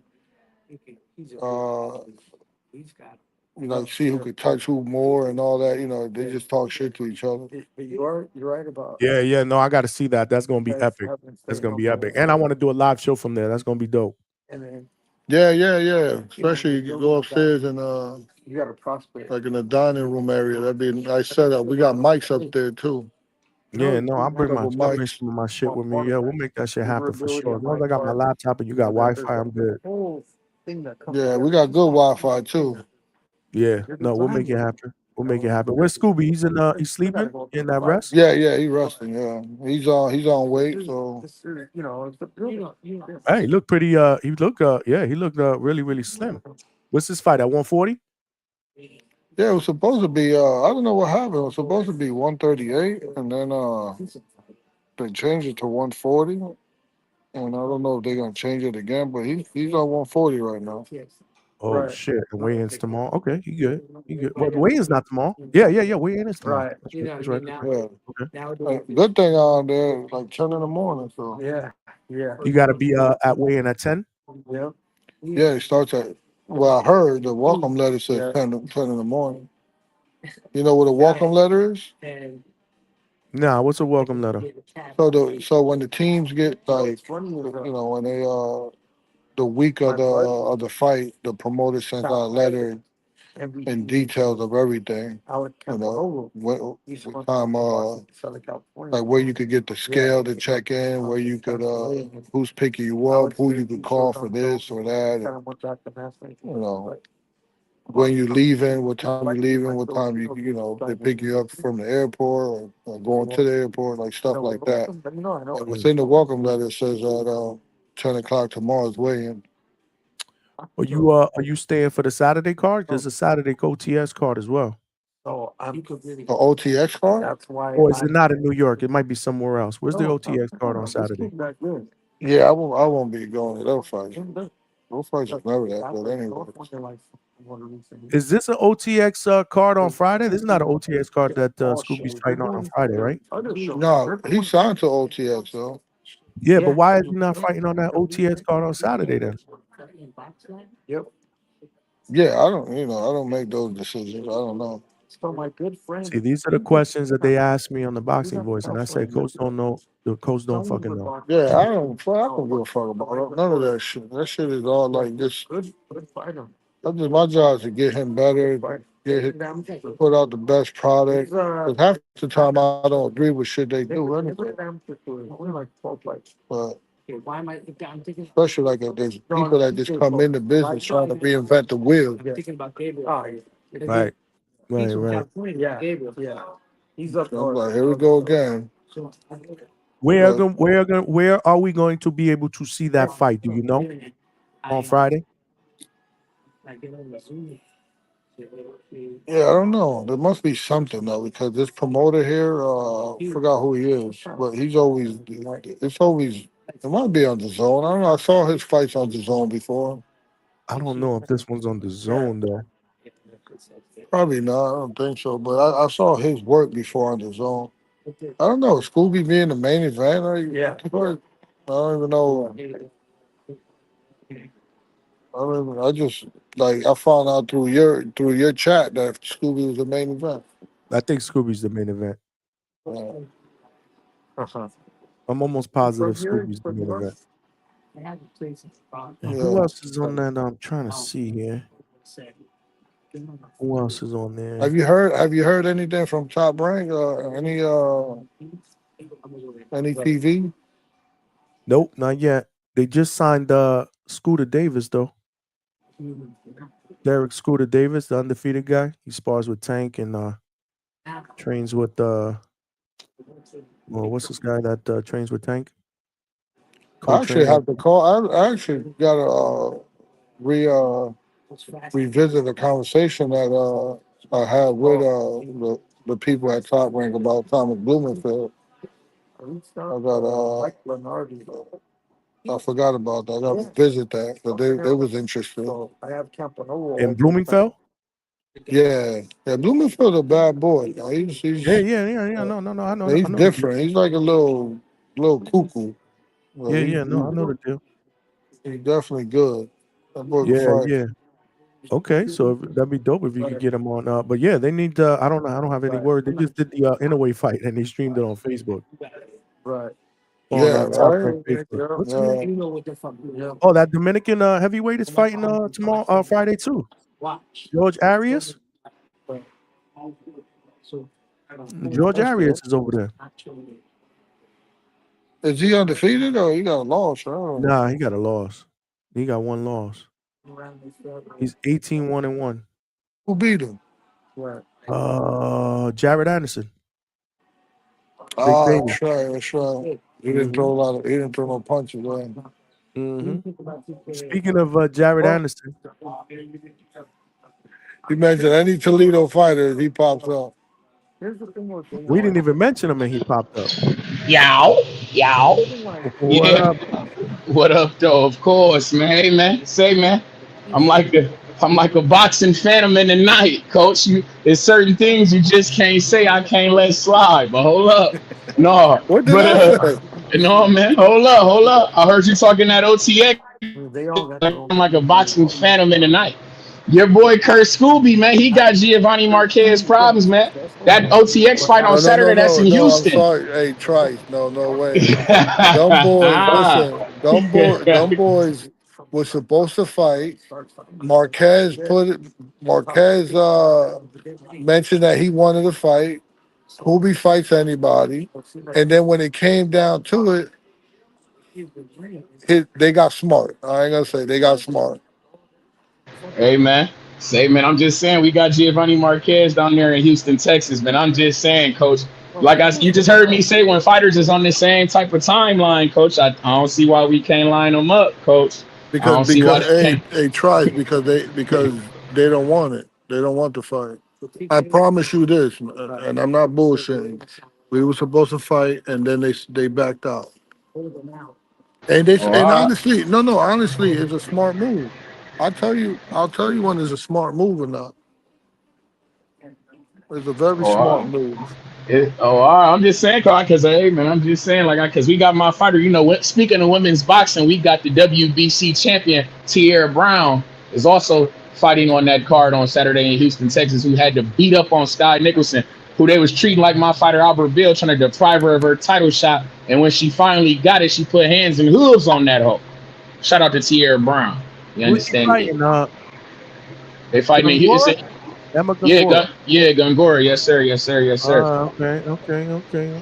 And up there in Houston, Texas. You understand So me? I that wish one is I. streaming on the Zone, but Yeah, that's I gonna be don't on know the about zone. Scooby's, man. I don't know where Scooby's streaming on.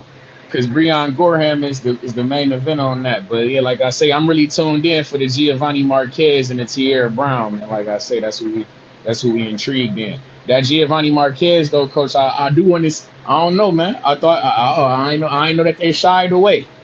I ain't know that's what happened, coach. I thought that was a fight that we could possibly get. Is he froze? He froze. He got to be frozen. So. But yeah, I thought that was a fight that we could possibly get. I'm intrigued. I'm gonna have an eye out on Kurt Scooby though, for sure. Oh, But like, coach, he jumped off. I think he might have jumped. He might have got a call or something. But yeah, Yeah. he in the field. But Johnny, I heard you talking about going to Miami. You need to do that, man. Fuck us, man. Fuck us. Get us some backyard content. Go to that fight, man, in Florida, man. For what? That Jake Paul and Tank, man. Get your ass to Oh that fight, yeah. man. I Get think I'm. your ass there, man. I think I'm gonna get a credential and get that work over there, man. Hell yeah, get in there, man. That's the one, man. That's one of them ones. I ain't gonna lie. That's I know as much as that's teeny bopper boxing. That ain't usually my brand of boxing. However, but the undercard will be good. Yeah, hopefully, we see. The undercard will be decent. I would guess. No, that's usually how they rock. You right. Yeah. Yeah. And let me tell you something. I've worked the MVP. I've worked the Jake Paul fight once, man. They treat everybody good. Like they gave us food vouchers. The night of the fight, they did a dinner for the media on, I believe it was Wednesday or Thursday night. Like no other promotion company has ever done that for me in the past. So that's the Midwest Mafia. You understand? We gonna take care of our people. Shout out to Jake Paul. Yeah. So I may pull up on that. I may pull up on that for sure. For damn sure. That's good work, man. That's good work to me. No, for sure. That's gonna be a movie. That's gonna be all type of networking you're gonna be able to get done in that motherfucker for sure. Oh yeah, exactly. Yeah, man. But like I say, man, I just had to call in, man. I heard him talking that OTX shit. I want that Giovanni Marquez and Kurt Scooby. I think that's a fight. That's a green print fight. That's a son of a legend, you feel me? Son of a boxer, you feel me? Giovanni Marquez. So that's something that Kurt Scooby should be able to take advantage of, you feel me? In the OTX, that's a little rivalry that they should be able to get popping off. And I'm intrigued for sure. But shout out to the Hangout spot, man. Shout out to the Midwest Mafia, man. Tierra Brown, my baby. We can't wait to see you this Saturday. Yes, sir. Defend that strap. Can't wait. But shout out to the Hangout spot. Coach Bermudez, we see you back. You got Giovanni Marquez problems, but I'm going to let you speak on it, man. Y'all be cool. Phone call, man. He's a busy guy tonight. Shout out to you, Trees. Appreciate you, brother. Yeah, for sure. Oh, and Johnny, do me a favor when you get back on. Ask him about Brandon Lee, man. Ask him why ain't that a fight that Rohan Polanco or something like that ain't going? I mean, we know of Brandon Lee. We think he's a name, so to speak. Is that a fight that he could possibly go after? But shout out to y'all, man. Y'all be cool, man. Oh, by the way, thank you for the cash app. Oh yeah, ain't shit, man. Of course. Appreciate you, man. Well, baby, tomorrow I'm gonna send him the link. I'm sending my guy Albert Bell the link, y'all. Tomorrow we got Albert Bell, Toledo's own undefeated lightweight. He gonna be in the building. He told me, yo, shout out to CJ Rich, man. CJ Rich made bank, bro. My man CJ Rich, BS boxing and BX maxed out at 1350. Fools didn't want it. I know you wanted to bet 2 bands. But he was trying to find some sacrificial lambs to bet with because he was going for Crawford. But you made bank, bro. You still made bank, man. You threw out 1350. You ain't lose, brother. Good shit, man. Good shit, man. Because he was talking that Crawford shit for about 2 months before the fight, man. Shout out to my man CJ Rich. Make sure y'all give him a follow, man. He's starting up his YouTube channel, man. He family here. He finally, which raffle you won? You finally won a raffle too? Hell of a week. Yo, speaking of the raffle, man, make sure if you do see John BX, I haven't seen him in the chat since the live fight chat that we did. He won the hoodie. John BX won the Hangout Spot hoodie raffle that we did on fight night for the Crawford and Canelo fight card that we did. Shout out to all of y'all that rocked out on that live fight chat, man. We killed it. We absolutely killed it, man. But John BX was the one that won the raffle, and I have not seen him in the chat since. So you know, if you guys see him somewhere else, y'all don't. Alberto said we're not following channels, Johnny. Okay. I know you ain't following CJ's channel. I get it. I get it, Alberto. He said he said we ain't following channels. I'm weak, man. Chevy Red is back. My sister said don't bet with Hector Bermudez. It smelled like a toilet full of nasty ass shit, okay? Polo Buck. Polo Buck, I think you won a t-shirt once, right? Polo Buck won a t-shirt. You ain't, unless you John BX. John BX won the hoodie. But if he don't come to claim that hoodie in another week, I'm gonna have to re-raffle. I still got the raffle up. That shit's funny. And CJ said them Grant gloves from Marco's. Oh, you got the Grant gloves?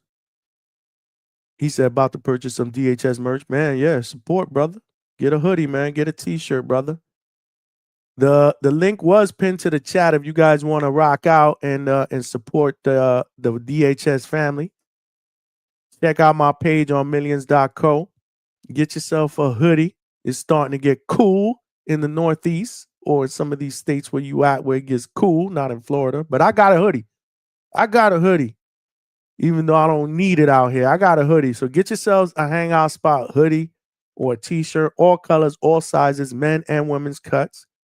Reasonable prices.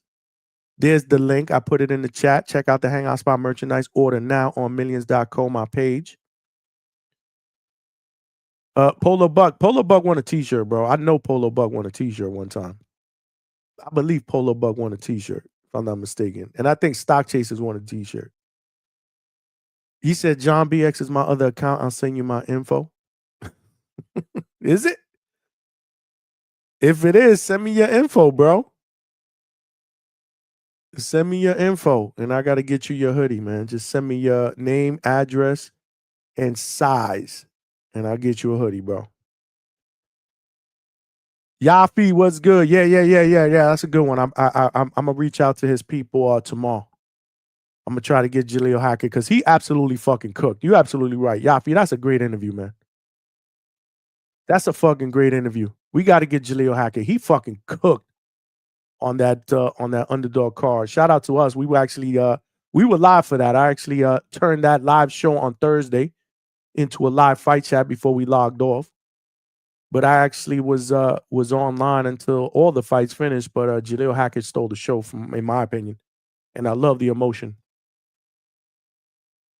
You did get a t-shirt, right? I know you got a t-shirt, and I know that shit ain't your account. Now go home and smoke some more crack. That shit is a 2-pack of ass. Polo Bug, you my guy, though. We got to get John BX's hoodie, man. If y'all see John BX, tell him he want to Hangout Spot hoodie. You got to come here. You got to send me his, I'll send him my email address, and we'll get him a DHS hoodie, man. Shout out to all of y'all that participated in that chat. Shout out to all of y'all that sent me a super chat today. We didn't hit our goal, but that's okay because we always got tomorrow. Tomorrow, we got Albert Prince Bell in the building, undefeated lightweight, Treese's boy from Toledo, Ohio. I'm going to shoot him the link. You know, that's my guy. He just won. And, you know, he's trying to lobby for a title shot. He's ranked in the top 10. He's ranked in the top 10, so we got to talk to Albert Bell, man. One of the most avoided fighters out there, Albert Prince Bell. I'm sure Treese would agree. He'll be in the building. Coach Bermudez will be back in the building tomorrow to do his picks for the weekend. That is one that I am really working on, Polo Buck. Yes, you know we've had this guy David King Garcia here a couple of times. I'm trying to get them both on at the same time. I'm working on that, Polo Buck. Just like I'm also working on Xander Zayas. Should have a response by Friday on when we're gonna get Xander Zayas up in here. We doing big things over here, bro. We doing big fucking things here, man. We doing big things here. Here's Johnny. We doing big things here, man. We would do even bigger things if we had no more subscribers, y'all. Y'all got to tell a friend to subscribe to the channel, man. There are power in numbers, man. Help us get to this next goal, man. We got to get 3,000 subscribers. We could do that overnight, man. I thought ladies' night was dope. I mean, it wasn't a full ladies' night because I couldn't, unfortunately, get any ladies panel members. I reached out to a few, and you know they were either busy or Chevy was working. She did come on for a little bit to go after Coach Bermudez, who was hating on the females. That's what Coach does. I still love him, but damn, you can't be hating on the females, man, because we show the females love here. But you know, I thought ladies' night was a success. Next time we'll do it up where we just have ladies on the panel. But yeah, Polo Buck, we working on that Danny Garcia, man. We working on a lot of different interviews. Just don't want to really throw anything out there until I get confirmation that they can happen. But we always working behind the scenes, man. Malcolm, what's good, Malcolm? Yo, my audio crazy right now? Nah, it's actually okay. All right. Oh, now it's bad. It's like you get back feed. It's back feed. All right, Dan, I gotta try to figure that out then. I can hear you clear. Go ahead. Okay, yeah. We'll keep this quick, man. Yeah, first and foremost, it's looking like November 1st. You feel me? Me versus Wiz on these push-ups. It's a Saturday though, Johnny. I don't know if you do Saturday shows or a live fight chat. I don't know if y'all want to do that on a Sunday. It don't matter. Why don't you do a Sunday night show? Because my Sunday night shows be popping. That's what Wiz want, man. He want to do it on a Saturday, but I tell him if you want to do it on a Sunday, cool. It don't matter, man. The day don't dictate how many push-ups I can do. I'll cook them. Well, I mean, we could figure out the day. That's not a problem. But Sundays are usually better. But so what's this challenge all about? You guys are gonna turn your camera on? We gonna go. Yeah, we gonna put the camera on. He gonna hear this too. We gonna go push up for push up. It's kind of like a band for band. You know what I'm saying? It could only be one New Yorker who live in AZ. Like one got to be better than the other. The other one got to move back. That's it. You know what I'm saying? Hey, whatever day he feel more comfortable losing in, that's the day that I'll take. You know what I'm saying? Shout out to Wiz though, but I gotta let him know what time it is, man. I gotta let him know. Well, he just said November 2nd. Let's run it. So what day is that fall on? Let's get it. Yes, sir. Yes, sir. So yes, November sir. 2nd falls on a Sunday. Got you. That's on us. All right, I'll do that. Easy, and I'm off. No excuses. Okay, no work. so hold on. We gotta develop some ground rules here. So you guys are both gonna be on the panel. You're gonna have your cameras on, and one goes. How does this work? You go first. He goes first. You go on at the same time. We can do that. I mean, that works. We can do push up for push up, or because we can do the whole who can do the most straight, but then whoever goes second is gonna be more motivated to push further. So we can kind of just do push up for push up. You know what I'm saying? Or if not. We'll figure it off when I get offline. I'll hit up Wiz. You feel me? So I'll really figure that out. Figure out the ground rules. Let me know so that we can talk about it before that. But then, what are you guys doing? You guys are taking bets. People are taking bets. Like, what is there money involved? Is there not money involved? Man. This is my ego, man. This is full ego kicking in straight up. Okay, I just gotta see who's the better man, who's more alpha. Okay, or who's just better with There's no money involved. Okay. Yeah, it's all out now. I ain't putting no money. Yeah, I didn't know what y'all were talking about behind the scenes. I didn't know if people were gonna bet. Like, I don't know. I need to know the ground rules. That's all. Yeah, nah, just straight push up for push up. I'm not gonna put no money on it or anything. And may I ask where this came from? Like, why Wizzy? Cause all right, so here's the thing, right? Stock Chasers came on. Here? You remember when Stock Chasers came on and he started doing his yes, his push-ups, or he was saying he was in shape. Yes, we were just talking about the push-ups in the chat, and Wiz was talking about he could do like 100, and I think he said like 150 including shorties. And if anybody don't know what shorties are, that's including like the half range of motion. So like Michael Jordan, I took it personal, bro. I was like, oh wait, nah, what? Because I could do like 80 something in a minute straight. I promise you that. I could definitely do that. But I want to challenge myself. I'm not gonna lie to you. I keep it a bean. If he could do that much, I want to challenge myself. So it's gonna push me, and I want to do more push-ups. I don't want to be able to brag straight up. Like I just took it as some kind of it's the competitive nature in me. Well, I do know you're a competitive guy because I remember one time, I don't know, we were talking about something on DM or something. I think it was pool because, you know, I got a pool table. Oh, yeah, I cook you in pool too, bro. And you were like, you were going to cook me in pool. And I started laughing because I'm like, man, come on, man. Come on, man. Like, you got to be serious now. I'll cook you, Johnny. Nah, you got it. You'll probably cook me in pool, bro. I don't know about that one, but you could try. That would be good though. You got to come to Florida. You ever come to Florida? We got the pool table in the garage. Oh nah, he said loser owes 300 push-ups on demand. Yeah, so this is what I'm talking about because he's putting rules in the chat here, or not putting rules. He's throwing out bench press. No, that's not it. My Thorn 509 want to do a bench press, sets of 10, back and forth.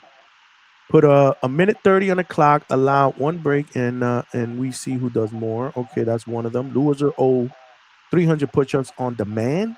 Dang. That's a lot. Okay. 300 on demand is a lot. Wait, in one set? I'm gonna have to work that out. I gotta figure this out. Yeah, we'll figure that out. We got time, right? We're not even in October yet. You guys are talking about November 2nd. So we got time. But you guys got to figure out the ground rules and just let us know so we could promote. All right, I'll hit them up. I'll do that. I got you always. I'm gonna hit you in the DMs, bro. You feel me? All love, competitive shit. You feel me? But niggas is gonna take that W, man. That's all I'm gonna say. Is it shoulder all right? Cause is it shoulder? Is it shoulder okay? I think that's why it's gonna take some time till November. So I'm chilling off that. Yeah. So you know you got to recover for sure. Because if you dislocated that shit takes a while to heal properly. Yeah. That's what I'm saying. He wasn't able to fight in the last Border Wars because of that. Yeah. Okay. Chest to floor. All right, we gonna see. Oh, he made one or 20. Oh, damn, he wilding. Okay, I like that. All right. So it'll just be a random show, and I just gotta randomly just get push-ups. I like that. All right, we can do that. We can do that. I don't know. You guys got to figure it out. Figure it out. The platform is here, waiting for y'all, and we will do it live, and the chat will be going crazy. We'll put a poll up. I mean, we'll do it up. All right, for sure.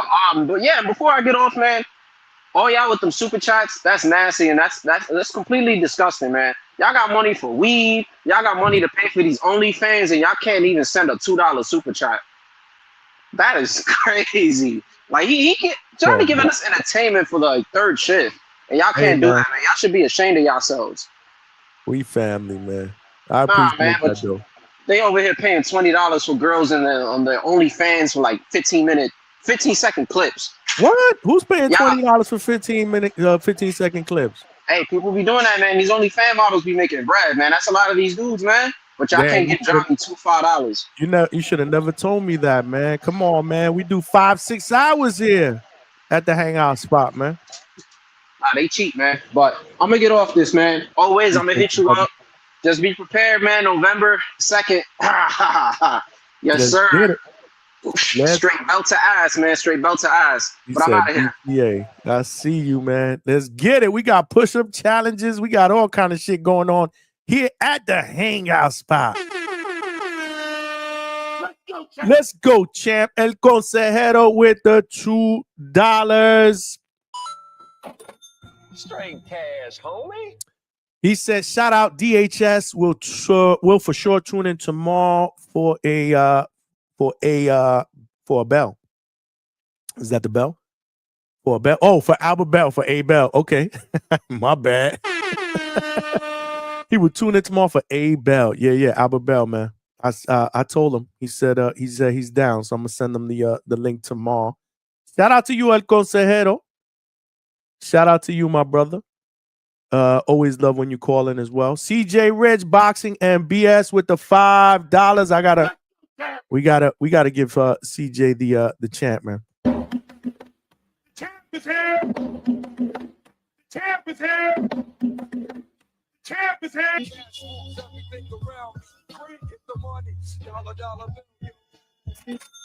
Appreciate you, CJ, with the $5. He said, I'm talking chest to floor. That's how I pay my push-up bets. Okay. That's what I'm talking about. That's what I'm talking about. Appreciate you, CJ. Appreciate all the donations, y'all. We did hit that was the 10th one. I tore my labrum and bicep. Yep, I remember at the Border Wars. Are you good? Are you going to be able to pull this off? I mean, you do have until November. And we're only in the middle of September. Maton 509 said Johnny going to show his ankles on off now. Nah. I ain't showing that. That shit is a 2-pack of ass. Now go home and smoke some more crack. Nah, man. This has been a great show, man. Ladies' night was dope today, man. It wasn't a full ladies' night from start to finish because we didn't have any lady panel members. Next time we will have lady panel members. No dudes allowed on the panel. Y'all want to talk? Y'all just got to chat it up, or maybe I'll get some questions, but we got to have some some ladies on the panel. It was ladies' night, y'all.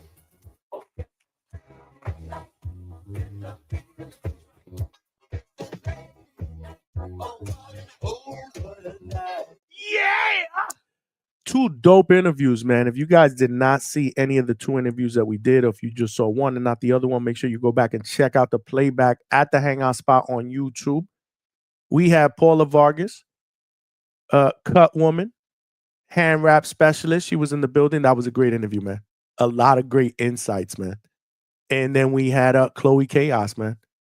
We had Chloe Chaos from Australia, man. Fighter, 3-time champion over in Australia, looking to get her to come over to the States, man. She want that smoke. It was a great interview. A lot of energy in that interview, man. Both interviews were fire, man. I'm sorry, man. I'm not trying to be biased, man. But I thought both interviews were fire, man. He said, CJ said, nah, Johnny doing hairline teasers on OnlyFans. Man, my hairline is fire. Fire. Now go home and smoke some more crack. Yeah, that's where you need to go, CJ. Whoever hating my hairline, they need to go home and smoke some more crack. Facts. I'm already back in training. Okay, I just have to re-strengthen the muscles now. Okay, good. I'm glad you are on the road to recovery. Shout out to my man Old Wizard. Shout out to my man CJ Toledo in the building. Appreciate you. Two-Tone is not in here. Malcolm in the building, Alberto in the building, CJ, suckers are watch out, what's good? That's my guy, always looking out. Smash them likes, man. Damn, we didn't even get to 100 likes. It's nasty work, y'all. Come on, man. Polo Buck, my brother. He said, I'm definitely asking that question. You talking about when Danny Garcia? I need to ask him about his garbage honey pack song. Oh, okay. I'm sure you will. You got to super chat that shit. Because I ain't asking him that. But I gotta read them super chats. You know what I mean? I gotta read them super chats, man. Shout out to all the others that sent me super chats today. My girl Chevy Red, my sister was in the building. She said, "Don't bet with Hector Bermudez." We will be doing our bets with Hector Bermudez. We will be doing our bets with Hector Bermudez tomorrow. We will have Albert Bell in the building tomorrow. We will talk that boxing because there's a lot of boxing fights tomorrow that we can touch on. So tomorrow's show is going to be dope. We will be opening the phone lines right after we talk to Albert Bell. Or maybe we'll open up the phone lines while Albert Bell is on, depending on how long he can stay on. You know, and get you guys to jump on. A couple of you guys to ask some questions. We'll see. We'll play it out. We'll play it out by queue. I don't know how long he's going to be on. But, you know, Albert's my guy. Joaquin's in the building. Shout out to you, Joaquin. I saw you earlier. Appreciate you. Damien, my guy. Trini Bronx. Yafi in the building. I saw y'all. Yeah, man. Great show. But we're going to wrap it up. We did 4.5 hours until the next ladies' night. We will make those, as we continue to progress, we'll make those bigger and better. Smash that like button if you guys have not done so, man. We didn't hit 100 likes, but let's try to get as close to 100 likes as possible. If you're watching it on the playback, make sure you smash that like button as well. It also counts. your XX. Make sure you guys retweet, follow, come on over, subscribe, tell a friend and subscribe to the channel. We're trying to get to that next goal of 3,000 subscribers. Let's do that. We are trying to do it before November 22nd. We can do it. We can definitely do it, man. We just need everybody's help. There are power in numbers, small train, trying to turn it into a locomotive. We need more passengers. More passengers equal more family members here at DHS, equal more callers, equal more chat members. We got to make our shows even bigger, and better. And if you're watching this on Facebook, make sure you throw me a like. Come on over and subscribe. Tell a friend and tell a friend. But yeah, man. Dope show, man. Appreciate y'all for all tuning in. Nothing but love for y'all. Until tomorrow, 9 p.m. Eastern Standard Time. Aber Bell, betting show, boxing talk, open phone lines, the Hangout spot. This is how we do it up live. Every show gets bigger and better. Appreciate the love and support as always. This is your boy Johnny. We are signing out from the Hangout spot live. I'll talk to everybody tonight. Peace.